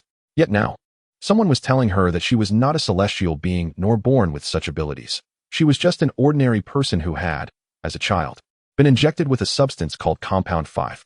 After reflecting quietly for a moment, Starlight suddenly took out her phone to make a call. Roger quickly stopped her, asking, "What are you doing?" "I need to ask my mother. She must know something." "And what then?" Roger pressed. Starlight froze. The anger that had consumed her now doused like a flame extinguished by cold water. Indeed, even if she found out, what could she do? Could she confront her mother in anger? She couldn't bring herself to do that. At most, they would have a heated argument. But what significance would that hold? "Listen, Starlight. We can't act hastily. The What group is powerful, and without concrete evidence, even if you shared this with others, they would not believe you." Roger continued to console Starlight. "We cannot remain idle. Who claims we have done nothing?" He glanced at Huey, saying, "Do you really believe that the chaos surrounding the Vought group during this period is due to no one but us?" Starlight's eyes widened as she pointed at the two, questioning, "Is it you?" "Not just us. There are others too. And now, Starlight, I require your assistance," Roger earnestly stated. "Do you wish to become a true superhero, unbound by any corporate interests?" Establishing an independent force apart from the Vought group was the very reason Roger sought Starlight. Since they had openly opposed Vought, Roger had no intention of feigning ignorance. He aspired to forge a genuine team of superheroes in this world, to create a Justice League of his own. Chapter 41. Negotiating terms. Has the Homelander still not made contact? On the 82nd floor of Vought, Edgar gazed at Madeline, who had come to report. Madeline bit her lip and shook her head in response. Edgar removed his glasses from his nose, stood up, and paced a few steps, asking Madeline, "Is this what you call control?" "My apologies for my arrogance." Madeline lowered her head in acknowledgement of her mistake. She understood that at this point, any words were futile. Roger had eliminated Translucent, masking his tracking signal and vanishing without a trace, causing events to spiral completely out of her control. She once believed she could manage the Homelander, but reality had proven otherwise. With the Homelander missing for so long, Not even a phone call had been made to her, leaving her in the dark about his motives. While conversing with Edgar, Madeline's phone suddenly rang. It was from the tech department, responsible for monitoring the tracking chip embedded in the Homelander. A mere 10 minutes prior, the chip had reappeared on the map, and its target seemed to be none other than Vought Tower. Upon receiving this information, Madeline and Edgar exchanged glances before simultaneously heading to the rooftop to await the Homelander's arrival. Approximately 3 minutes later, a figure descended from the sky like a deity. It was the Homelander, or rather, Roger in a transformed guise. Homelander, Madeline inquired, gazing at the figure before her. If it weren't for the unmistakable appearance of the Homelander, she might have doubted her recognition. For at that moment, Roger donned a hero's attire that was decidedly different from the previous blue and flag-themed cloak. It was a sleek black ensemble. The hero's suit was black. The cape trailing behind was also black, and aside from the absence of the prominent emblem on his chest, it bore a striking resemblance to Superman in his dark battle garb. This outfit had been crafted by Tech Knight at Roger's request, mirroring the appearance of Superman clad in black, though with distinct differences in detail. Draped in his new battle attire, Roger felt a surge of exhilaration. Upon realizing that the water group bore no telepaths, or that any such individuals posed no threat to him, he completely liberated himself. He ventured alone to the water group, confronting Edgar and Madeline, prepared to present his demands. Patriot, what do you truly seek? Why did you kill Shinsei? As soon as Roger landed, Madeline approached him with this inquiry. He cast a glance in her direction, devoid of the former affection and attachment he once harbored, replaced instead by an air of estrangement. Madeline sensed the shift. Should she take another step forward, Roger's piercing gaze might well penetrate her very being. Feeling the threat, she halted, prompting Roger to remark, "Because I am not a patriot, and I believe you have already surmised this. After all, the psychological consultants at the water group are not without insight." Edgar fixed his gaze upon Roger and asked, "Who are you?" The psychological consultants of the seven-man team had long alerted him to the peculiarities of the Patriots. It seemed that, at some point, their psychological profiles had transformed entirely. Originally characterized by arrogance, egotism, a warped desire for control, and a blatant disregard for life, the psychological profiles of the Patriots had now shifted towards more positive descriptors, exhibiting compassion, empathy, respect for life, and regard for colleagues. He and others like Deep Sea and Starlight had striven to maintain harmonious interpersonal relations, all of which had not gone unnoticed by the group. Were it not for the irreplicability of the Patriots' abilities, they might have believed that a different individual had emerged in their stead. Thus, the scene of Roger being sent to a psychologist had arisen. Yet the dire state of the psychologist led others to doubt. The Patriots remained the same, merely having learned to disguise their true selves. Edgar had initially shared this belief until Roger himself acknowledged the truth of not being a patriot. "Who I am is of little consequence. What matters is that I now possess abilities indistinguishable from those of a patriot, and the patriots shall never again appear before you. Thus, you may regard me as another patriot," Roger articulated, his words akin to a tongue twister. Edgar inhaled deeply and said, "Very well. I care not who you truly are. Since you have inherited the identity and abilities of a patriot, you ought to fulfill your role as the captain of the seven-man team diligently. Why then did you kill Shinsei? What prompts these actions?" When Roger had gone to rescue Night Tech, Edgar had discerned that the recent turmoil within the water group was instigated by this very individual. Herein lay Edgar's perplexity. Why would Roger choose to dismantle everything when he possessed unimaginable wealth and status without lifting a finger? "Because I cannot abide it. Cannot abide it. Indeed, I cannot tolerate your disregard for life, nor do I wish to become a tool for your dominion over the world. Hence, I acted as I did." "Is there an issue with that?" Roger asserted with unwavering conviction. Edgar's lips twitched as he inquired, "Do not tell me you aspire to be a genuine superhero, akin to Starlight or Tech." "Perhaps," Roger responded nonchalantly, igniting a spark of frustration in Edgar. Nevertheless, aware of Roger's significance to the Vought group, Edgar suppressed his discontent and probed into Roger's intentions. "So, what is it that you wish to pursue?" Roger's personal visit to the Vought group for this meeting indicated his intent to negotiate. Edgar felt a sense of relief at the mere prospect of dialogue. Roger smiled and stated, "It is quite simple. Starlight, Maeve, and I intend to withdraw from the Seven and establish a new superhero team independent of Vought." "Forming a new superhero team separate from the Seven?" Edgar turned to Madeline, who hesitantly replied, "This would necessitate a redesign of our public relations strategy." "You misunderstand. I am not proposing a new marketing scheme or a celebrity ensemble. We wish to operate independently of the Vought group. Do you comprehend?" Edgar was taken aback, staring intently at Roger. Are you suggesting that you desire to create your superhero team without relying on any capital, free from the constraints of any authority? Is that your implication? That is impossible, Edgar retorted emphatically. We cannot acquiesce to such an absurd proposition, and neither will the politicians. You are exceedingly naive. Allowing a group of superhumans to establish an organization free from any influence is tantamount to permitting armed factions to form their own militia. If Roger and his companions were still backed by Vought, it might be feasible. However, their intention to sever ties with Vought is unacceptable. The government would never consent. Yet, Roger remained undeterred, addressing Edgar. I am not negotiating conditions. I am merely stating a fact. Do not misconstrue my words. As for the politicians, you need not worry. I have my own methods. Roger spoke with a calm demeanor. His aspiration to be free from any authority was a notion he had devised to achieve true liberation. He possessed the confidence and capability to no longer remain within the confines of the Vought group as a mere puppet. Chapter 42. Independence You Will Not Succeed. Edgar said darkly to Roger. In this world, it is not merely strength that dictates what one can attain. It is the government, corporations, and families, forces that transcend the ordinary, that are the true rulers of this realm. Your desire to exist outside of any influence is utterly impractical. They will not permit such formidable power to remain unchecked, and we will not allow you to act with such impunity, Edgar declared resolutely. Ultimately, this world remains a realm governed by humanity. Even the most formidable superhumans cannot escape the grasp of organizations or governments. Humanity will not permit such occurrences. Will they? However, Roger holds a differing perspective. His body slowly ascends, arms outstretched as if to unveil something, and he addresses Edgar. Why don't we inquire about the public's preferences? What do you wish to do? Nothing much. I am merely curious about how the populace will react upon discovering that their beloved superheroes are mere creations of these organizations. As Roger speaks, hovering in the air, he continues, I believe it would be quite fascinating. Edgar's eyebrows raise in realization. He surmises Roger's intentions. Roger aims to expose the secrets surrounding Compound V, likely revealing the darker truths of the other members of the Seven, including that of the Homelander himself. The Vought Corporation has invested immense resources to craft these deities among men, and Roger aspires to dismantle this facade and erect a new divinity in its place. Edgar, while uncertain of how Roger plans to extricate himself from the ensuing chaos, understands that even if they know Roger cannot be the Homelander, the public's perception may differ.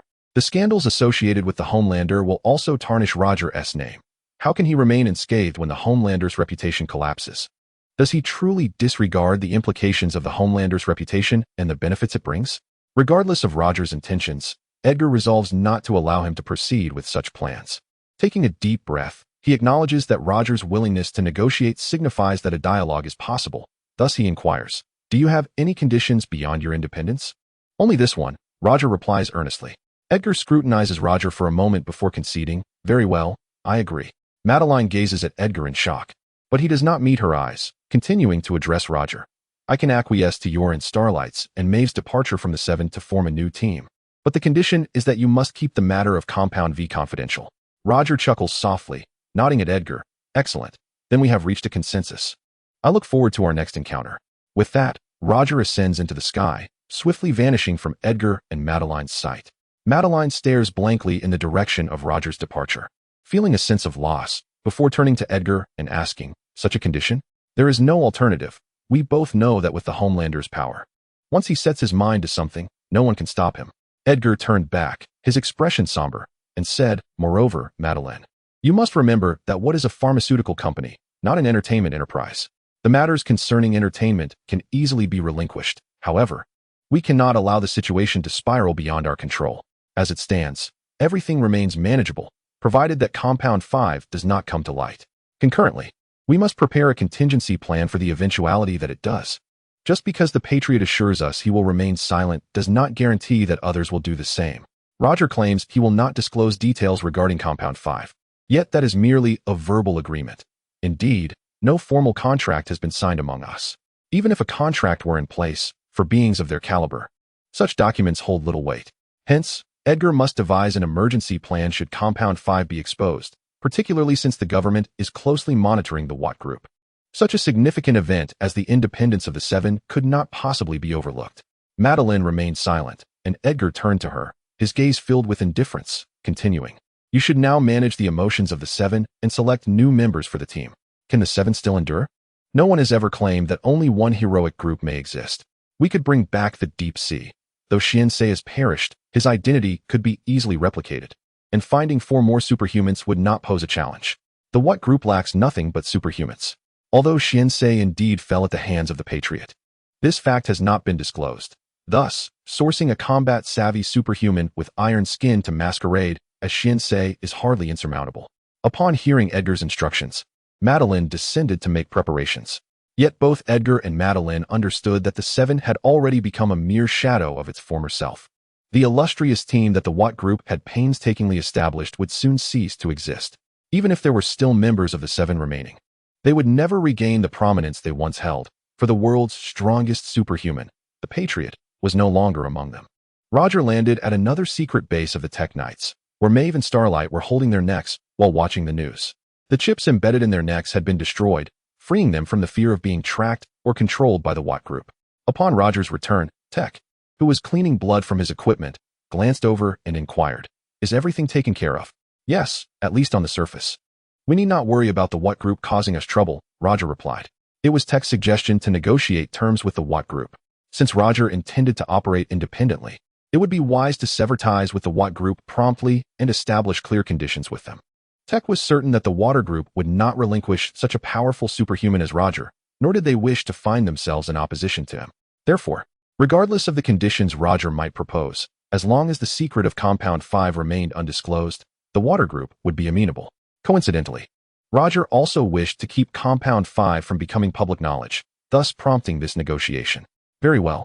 By the way, one of the deputy directors wished to meet with you previously, but you were unavailable. Do you intend to meet him?" Tech inquired once more. This deputy director had been summoned by the Black Robes, and upon learning that the patriotic faction had severed ties with the Water group and intended to establish their own independence, he had begun to contemplate measures against the Water group. The greatest concern regarding the Water group had always been the patriotic faction, but now that they had distanced themselves, what reason remained to refrain from targeting the Water group? Raising an eyebrow, Roger asked, "Are they aware of the situation concerning Compound 5? "Not yet. In that case, there's no need to meet. We shall postpone for now," Roger replied, shaking his head. His decision to avoid the meeting was indeed for their benefit. He recalled a particular incident from Season 2 involving a superhuman who executed others with headshots. This individual was likely affiliated with the Water group, but not under Edgar's command. Regardless of the individual's allegiance, anyone daring to undertake actions detrimental to the Water group risked facing the wrath of that superhuman. Thus, for the sake of their safety, Roger deemed it prudent to forego the encounter. This was certainly not out of inconvenience. Chapter 43, Passive Trigger. Hence, we announce that the patriotic faction, Maeve and Starlight, shall henceforth separate from the Seven and establish a new team. The Seven will welcome new members, so stay tuned for updates. On television, Ashley, the agent for the Seven, announced this significant development. After nearly a week of preparation, the Water group had also identified potential replacements for the Seven and had taken measures to minimize the impact of the departure of the patriotic faction and other superheroes. Roger, clad in his new hero costume, sat within the secret base of Tech Knight, observing the Water group's press conference. The stock price of the Water group plummeted dramatically. Tech held a tablet, the screen awash in a distressing green hue. Roger casually reached for some chips and remarked to Tech, "It's not as catastrophic as it seems." As Edgar said, the Water group is merely a pharmaceutical enterprise, and superheroes are but ancillary products. Speaking of which, where are Maeve and Starlight? They? Since the Water group announced your independence, they have been busy rescuing people everywhere, Tech replied, retrieving a remote control to activate another screen, which displayed 2 first-person perspectives. Tech explained, "In light of our concerns that the group might retaliate against us, and to prevent any backlash against them while on rescue missions, I instructed them to carry recording devices. Indeed, it is quite splendid. Now they have truly become superheroes." Roger nodded as he gazed at the screen. Tyke set aside his tablet, pulled up a chair, and inquired of Roger, "So, are you still intent on confronting the Water group?" "Of course. Hasn't it already been decided?" "What's the matter?" Roger replied, astonished by Tyke's question. Tyke responded, "Since you mentioned taking on the Water group, it is time to formulate the next steps, is it not? Simply breaking away will not significantly impact the Water group. Rest assured, Haven T, I entrusted you with all my earnings from the Water group to manage. We can utilize this capital to establish another company and wage an economic war against them, undermining them from a financial perspective. Is this not your next plan?" Tyke interrupted Roger's thoughts. Without allowing Roger to continue, he asserted, "Listen, regardless of how you envision the next steps, you should formulate a comprehensive strategy to confront the water group within 6 months, preferably one that you can oversee entirely. You know my time is limited." Tyke gazed earnestly at Roger. The tumor in Tyke's head was inoperable. Even medication could only prolong his life marginally. The 6-month time frame was calculated based on the current pace. In no more than half a year, he would succumb to the neurological pressure inflicted by the tumor. In fact, complications arising from the tumor could render Tyke unable to move or speak within 3 months. Roger was acutely aware of this, and he responded seriously, "Rest assured. I have it under control." "You have it under control? What are you doing sitting here idly? You claim you wish to engage in an economic battle with the water group, but how do we proceed? The water group almost monopolizes the entertainment and pharmaceutical industries. And apart from your few associates, we have nothing of substance to establish an advantage. In a direct confrontation, we are certainly outmatched. We can only target the nefarious deeds of the water group." Tyke's tone conveyed urgency. Although the water group appeared to have suffered significantly, losing several star superheroes and experiencing a sharp decline in stock prices, with estimated losses in the billions, this would not lead to their downfall. They had indeed sustained considerable damage, but these were not fatal wounds. The fifth compound and the superhumans they cultivated were their Achilles heel. Yet, Roger had promised that he would not disclose these secrets to the water group, thus granting him and his companions time to recuperate. The inability to reveal the fifth compound meant that the scandalous information alone could not dismantle the water group. As for a so-called direct defeat, that was a mere fantasy. Hence, Tyke's urgency was palpable, having already severed ties with the water group. Both parties now existed in a state of hostility, yet their side could do nothing. It was no wonder Tyke was anxious. It was evident that Tyke was anxious. Roger placed a reassuring hand on Tyke's shoulder and said, "Do not rush. Advantages will come, and your ailment will find a remedy. Trust me, will you?" Tyke regarded Roger with skepticism. He did not genuinely believe that Roger could cure his tumor. His allegiance to Roger stemmed not from faith in his healing abilities, but from Roger's opposition to the Waters group. However, now that Roger had broached the subject of Tyke's illness again, observing the unwavering conviction on his face, Tyke began to doubt whether Roger truly possessed the means to heal him. Roger replied earnestly, "Of course it is possible. It may require some time, but I am confident I can achieve it." His certainty was bolstered by the fact that the energy of the transdimensional portal was nearing completion. Once fully charged, Roger would swiftly enter the portal in search of a world capable of curing Tyke. Although he was uncertain about the nature of the new world, he was certain it would be a realm rich in technology. The portal was designed to connect to worlds with similar rules, much like the transition from Roger's world to that of the Black Cloak. The next world would either be one of advanced technology, endowed with superhuman abilities, or a fusion of both. Roger even speculated that he might find himself in a world where the majority of the Seven were mere reflections of the Justice League.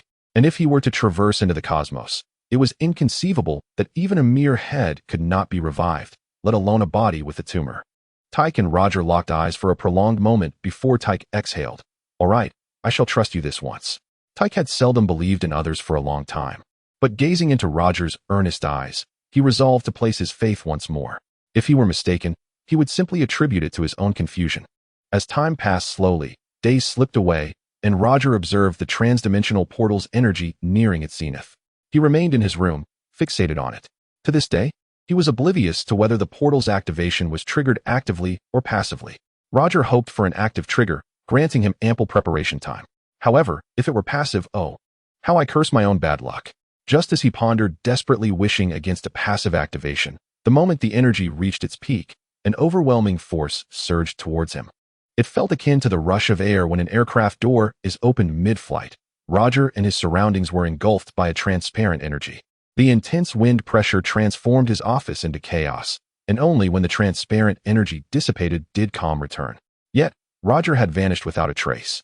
He had once again been thrust into an involuntary crossing.